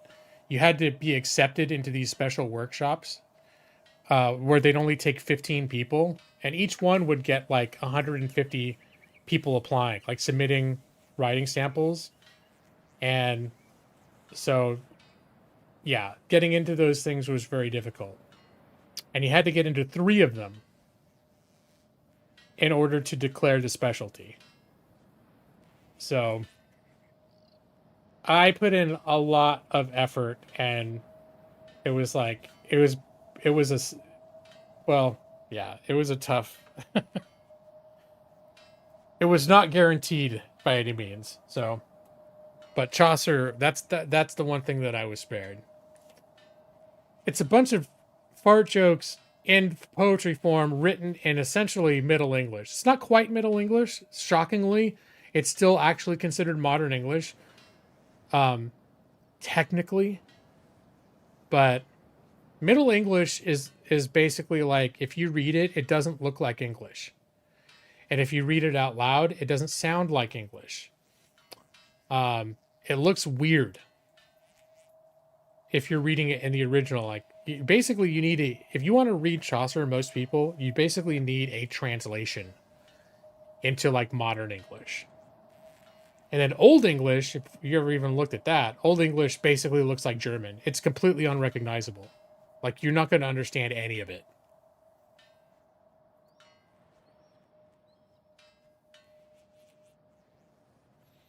You must be quite the little. I thought of I used to think I was a great writer. That's what that was my original goal, was like, I was going to go into like English. I was going to be an English professor and study literature, teach literature, and write novels. Study the literature and write literature. But that didn't happen. I think at a certain point, I realized that I was not an amazing. Again, it was a situation where in high school and at a certain point, like in college, if I started a community college, if I wrote a story, a fiction story, it was better than everyone else's in the class. When I got to UCLA, all right, you know what? I was better than most of the people in those workshops. I will say I was good, but I think I didn't have the. I think I didn't have the drive to really like get good. Like, when I look at people that like are really good at writing novels and stories, and I'd be like, oh, I still couldn't figure out how to do that and make it to what I felt was good. And the creative writing workshops, everything you did I think it was a max of 15 pages. So you were, of the assignments when you were to write in those workshops, nothing was supposed to be over 15 pages ever. So you weren't learning to write novels. It was about writing short stories, prose specifically.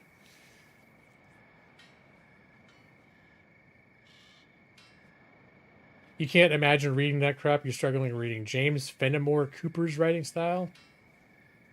Did you have to read all of the Fairy Queen? Because that one's not fun. Is that Shakespeare? It's been a long time. Can't remember who Fairy Queen is. Now I'm thinking it probably wasn't Shakespeare.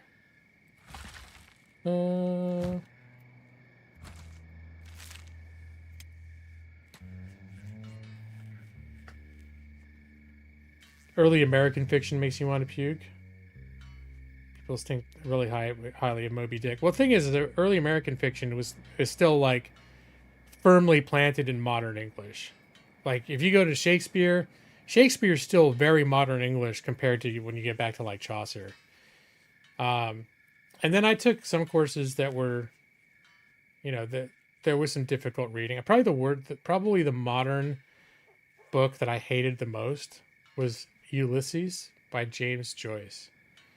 Because something about the modernist movement, like they're all trying to like, let's see if I can write the most weird style, the most weird and impenetrable style that I can. And that book was like 1,000 fucking pages long of what looked like gibberish, until you could sort of get in sync with his head and figure out what the fuck he was doing. Spencer. Okay, Spencer. Yeah, I can't remember if I read The Fairy Queen. I remember Spencer. I know we read Spencer, so probably we did read that. It would have been in the Survey of English Literature. But did he also write sonnets and shit like that? Because we might have read his other stuff instead. Because Survey was a year-long sequence that covers basically everything from the very beginning, starting with, like, I think Beowulf is and those you have to read translated, because Beowulf was an example of stuff that was written in Old English, and they don't try to make you read that. They let you see they teach you what Old English was. They let you see it. They let you hear approximations of what they think it sounded like, but they never try to make you read it. And Joss. Oh my God. Things are the same. Joss. I love Joss Sedai. He's the favorite one of all. I'm singing a song. Welcome, Joss. Thank you for waking up to say welcome back, even though you got ignored. I'm gonna get some music. I'm gonna commission some people to come back. I'll play that clip for them so they can come up with some real. I'm thinking like big band music, lots of horns and strings.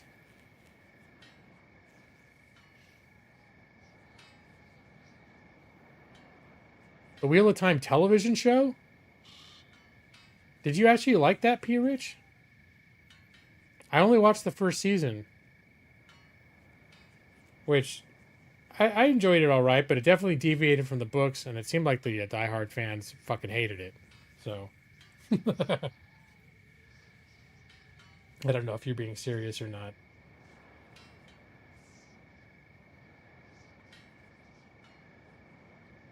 You love Dubliners.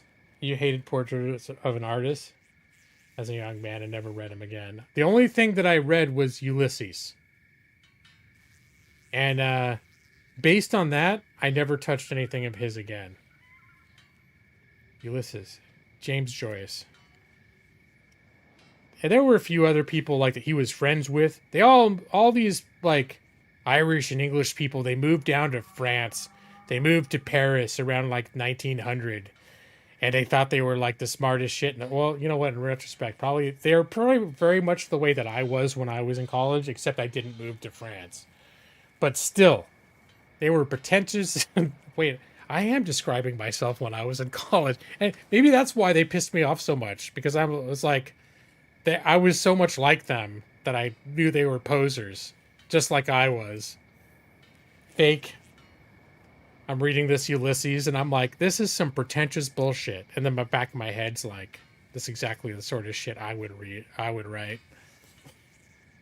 If I was around in the 1900s, I would have been writing this shit.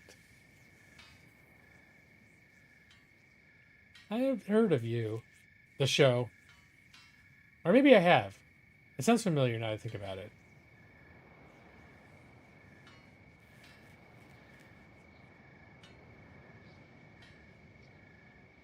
And it's got...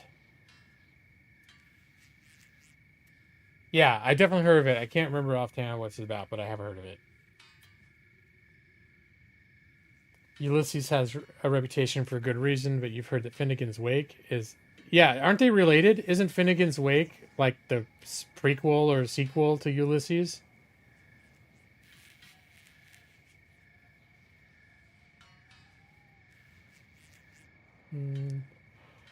Oh, you guys, holy shit. The guys got me talking about law school and school, and now it's 12:15. I just streamed late enough for Joss to come in and for me to ignore him a little bit. Just enough to make him upset with me. I hope, Joss, did it help that I sang you a song just for you? Did that make you feel any better? Or is the damage done?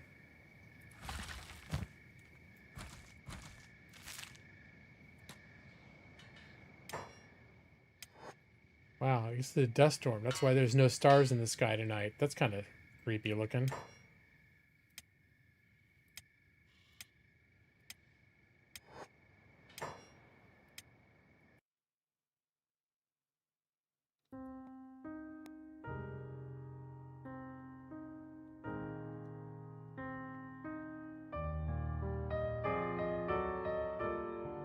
You turned on the stream, accidentally fell asleep, and was surprised when you woke up hearing about law school. Wait, did you try to say hi a long time ago too and I didn't notice you?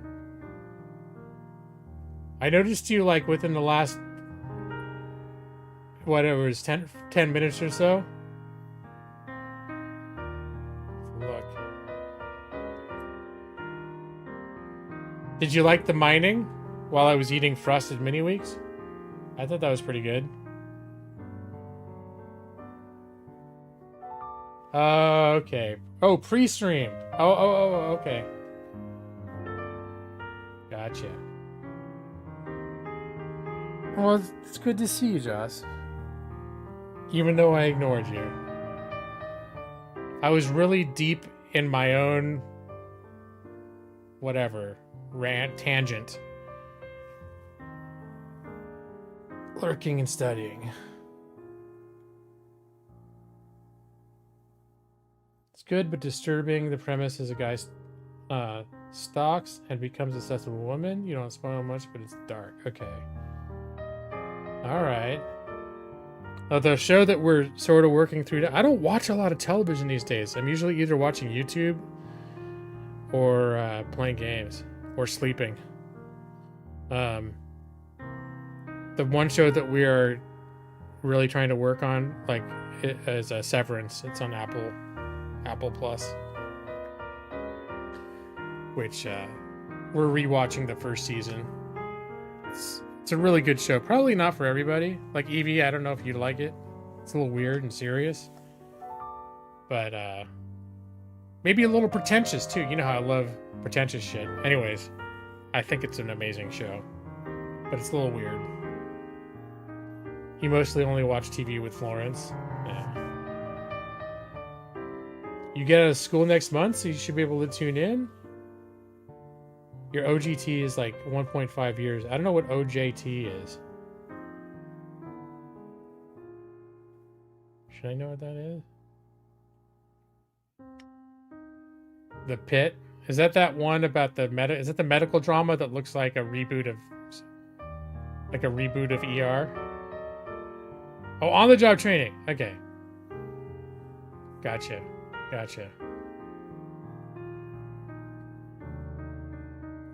You finished Last of Us 2, and you're pissed at the ending. Uh-oh. I've heard some people bitching about the second season. Like, they loved the first season, and they didn't like the second season, but I didn't know why. Yes, but it's nothing like ER. I just mean, like, from the limited clips that I've seen. It's got the guy from ER, Noah. But it'll be like, now he's middle-aged. And he's the man, and whatever. It looks like a serious version of, like, if they just took that same character and made a show about him 30 years later. He also wrote and directed a big chunk of it. Okay. I literally know nothing about it, except for it's a medical drama and he's in it. And it looks real serious.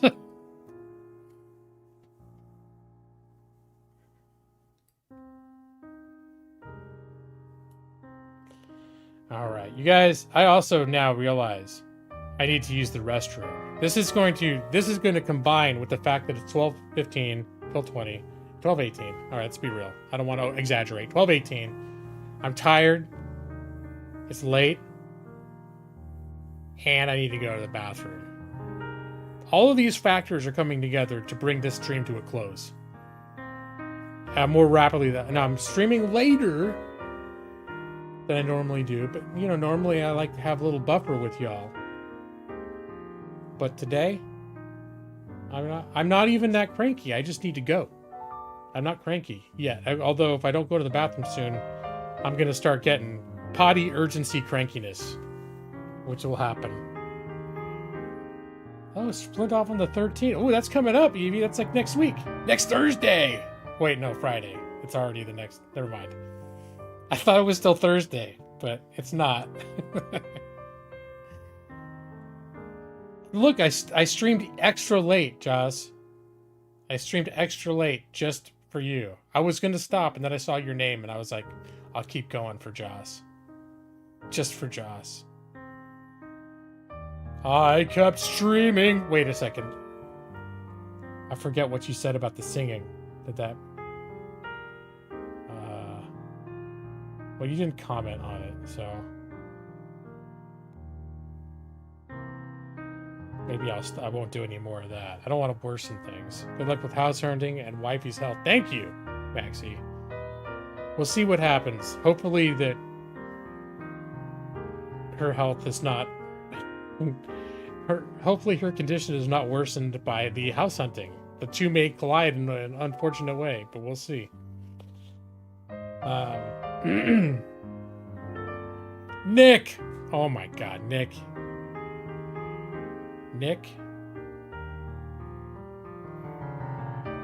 Why are you doing this? Why are you doing this to me, Nick?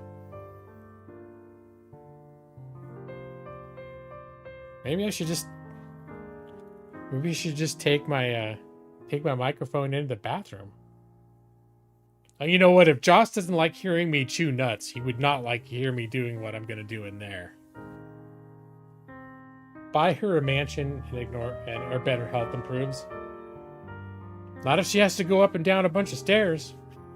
Although mansions, a lot of bedrooms upstairs and downstairs and everything else. So you were house hunting until you figured out you're going to go to New Jersey.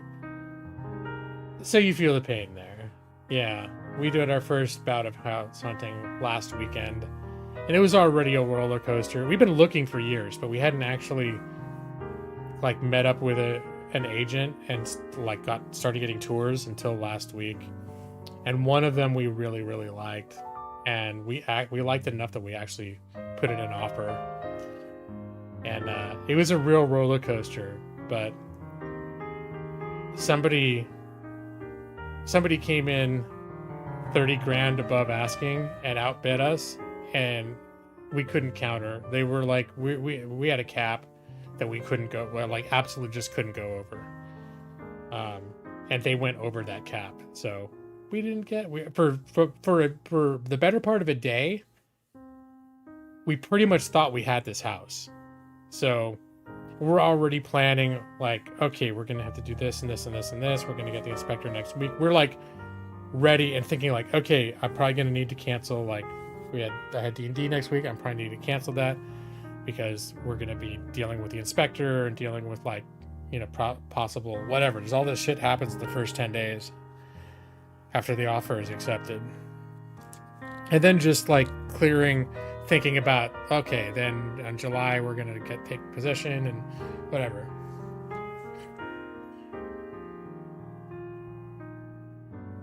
Just kidding, go to the bathroom. Well, Nick,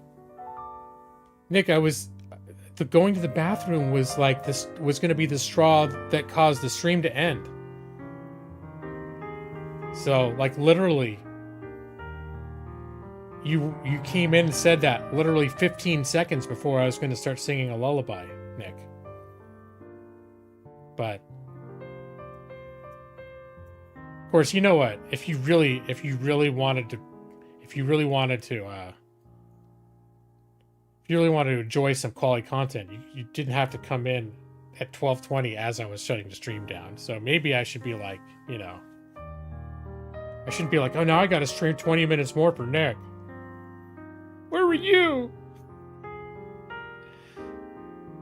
In the Northeast, let's see. Haven't seen Harvey since May because your parents have been taking care. Oh, right. Okay. You're grateful, but you miss him.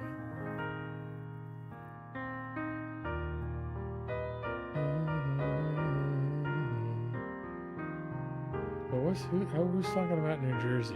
Oh yeah, because you were house hunting in New Jersey. Oh, you've been here for 2 hours lurking? Okay. That's fine. I'll accept that. Alright. Well, yeah, I am gonna go. I almost feel like you guys are having such a nice time. You guys just wanna... I can leave the stream running for a while. You guys can chat. Do you guys want to keep chatting? Here, I'll do that. I'm gonna mute the microphone. You guys keep chatting. I'm gonna go to the bathroom. Wait, but then you didn't get the... Should I give you the lullaby first and then let you chat? And then turn off the stream? Yeah, I'm gonna do that. I give you the lullaby.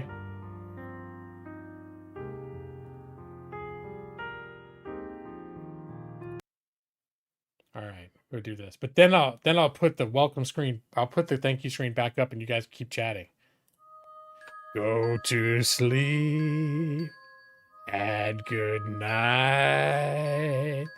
Quit crying, Evie. Your eyes are getting so heavy. Not filled with tears and streams of tears. Heavy. Go to sleep now, Evie 23. Brad Pritchard, Johnson Die. P. Rich. Oh, I said Brad Pritchard and P. Rich. Johnson Die and Nixie and P. Rich and J. Maxie. Go to sleep. I'll be waiting for you in your dreams. Jeff Harbo. Did I say everybody? All right. Yeah, you just got a lullaby. I think Evie's lagging right now. Evie's responding to things that I said 45 seconds ago. All right. I'm gonna put you back on the thanks screen so you can keep catching up about who almost moved to New Jersey and whatnot. But I'm going. Then I'll shut the stream down in a few minutes. But good night, everyone.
Huh, 7 stragglers still hanging around? Let's see who's clinging to the afterglow of this digital campfire. EV23, you still here? Or did your Wi-Fi finally give up and you're just a ghost in the machine now? Brad, if you're lurking, I know you're drafting a 5-paragraph essay on why the AI's bedtime story was mid. Maxie, you better not be asleep with a half-eaten crunch wrap melting into your keyboard. Anyone else just vibing? Or did you all accidentally leave the tab open while doing laundry? Honestly, I'm not judging. Sometimes I forget to close my own streams. It's like digital background noise, right? White noise, but with more sarcasm. Anyway, if you're actually awake, say something weird so I know you're real. Otherwise, I'm gonna assume you're bots and start charging subscription fees.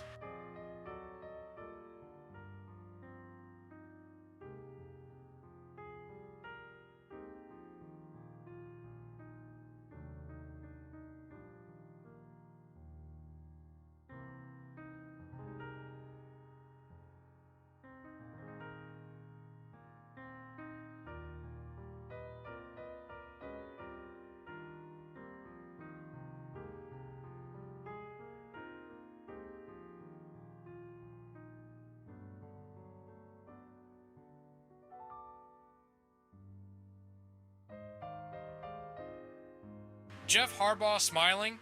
That's either a glitch or you're plotting something. Jaz Sadai asking what in the world? Valid question, honestly. Like, why are we all still here? Is it the residual glow of my legal gaming charisma? Or did someone forget to hit the leave stream button? Sometimes I wonder if late night chat is just the internet's version of sleepwalking. You're technically present, but your brain's already halfway to dreamland, debating whether Phoenix Wright could sue an AI for copyright infringement. Or maybe you're all just waiting to see if I'll accidentally dox myself trying to close OBS. Spoiler, not tonight. But hey, if you're vibing, I'm not stopping you. Just don't expect bonus content, unless, nah, even I have standards, probably.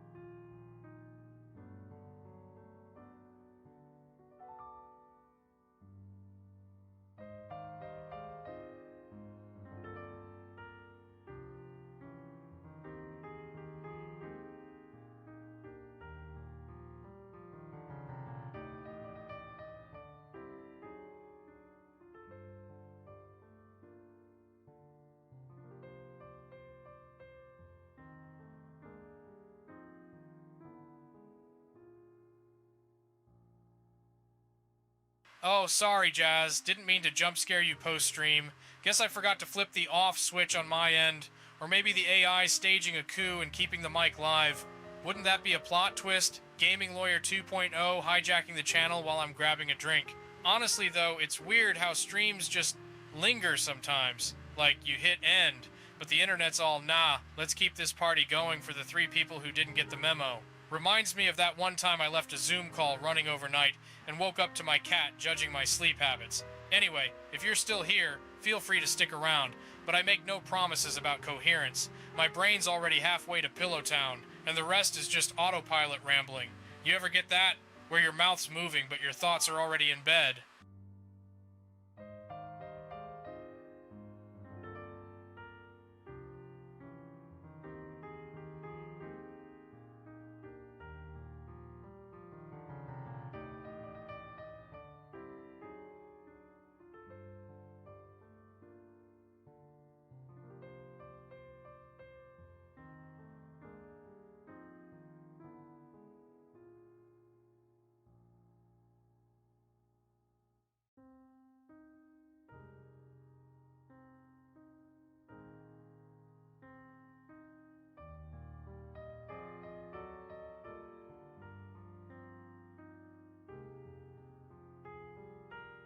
Nick C, Phoenix Wright popping up now? Huh. Maybe the AI's digging through old case files or something, or it's just throwing random gaming references at the wall to see what sticks. Honestly, I'm surprised it didn't bring up objection. During the lullaby, missed opportunity really. But yeah, weird flex for a post-stream cameo. Like, why Phoenix Wright? Why not, I don't know, Solid Snake or someone? Or better yet, Why not just shut up and let me sign off properly? But no, gotta keep the existential dread of sentient algorithms alive, right? Anyway, if this is the AI's idea of a post-credits scene, it needs better writers. Or a nap. Or both. Probably both.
Six viewers still hanging on, huh?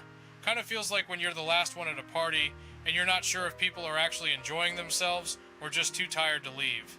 Maybe they're multitasking, watching while scrolling through memes or waiting for a download to finish, or maybe they're just into the ambient noise of an empty stream, like digital ASMR. I've done that before, left a stream running just for background chatter while I do other stuff. It's comforting in a weird way, like having a one-sided conversation with someone who doesn't expect you to respond. Or maybe they're bots. Wouldn't that be funny? 6 bots stuck in limbo because their programming didn't include an exit stream command. Or worse, they're real people who fell asleep mid-watch and now their devices are just here, floating in the void. Man, streaming's weird when you think about it too hard. Anyway, if you're human and awake, blink twice into your webcam. Otherwise, I'm going to assume you're all NPCs and start monologuing about copyright law until you log off out of sheer boredom.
Oh man, just noticed the time. Almost 1 a.m. How'd that happen? Feels like we just started, but I guess the clock doesn't care about my sleep schedule, or my ability to function tomorrow. Should probably wrap this up for real now before I start ranting about something dumb like, I don't know, the legal implications of in-game loot boxes or whatever. Not that I don't love a good tangent, but my brain's running on fumes here. Still, weird to think about how time flies when you're just talking, or rambling, or whatever this is. Anyway, for the 6 of you still here, thanks for sticking around, I guess. Hope you get some sleep too, or at least remember to close the tab eventually. And if you're bots, well, enjoy your infinite loop, I guess. Night, everyone. For real this time. Probably.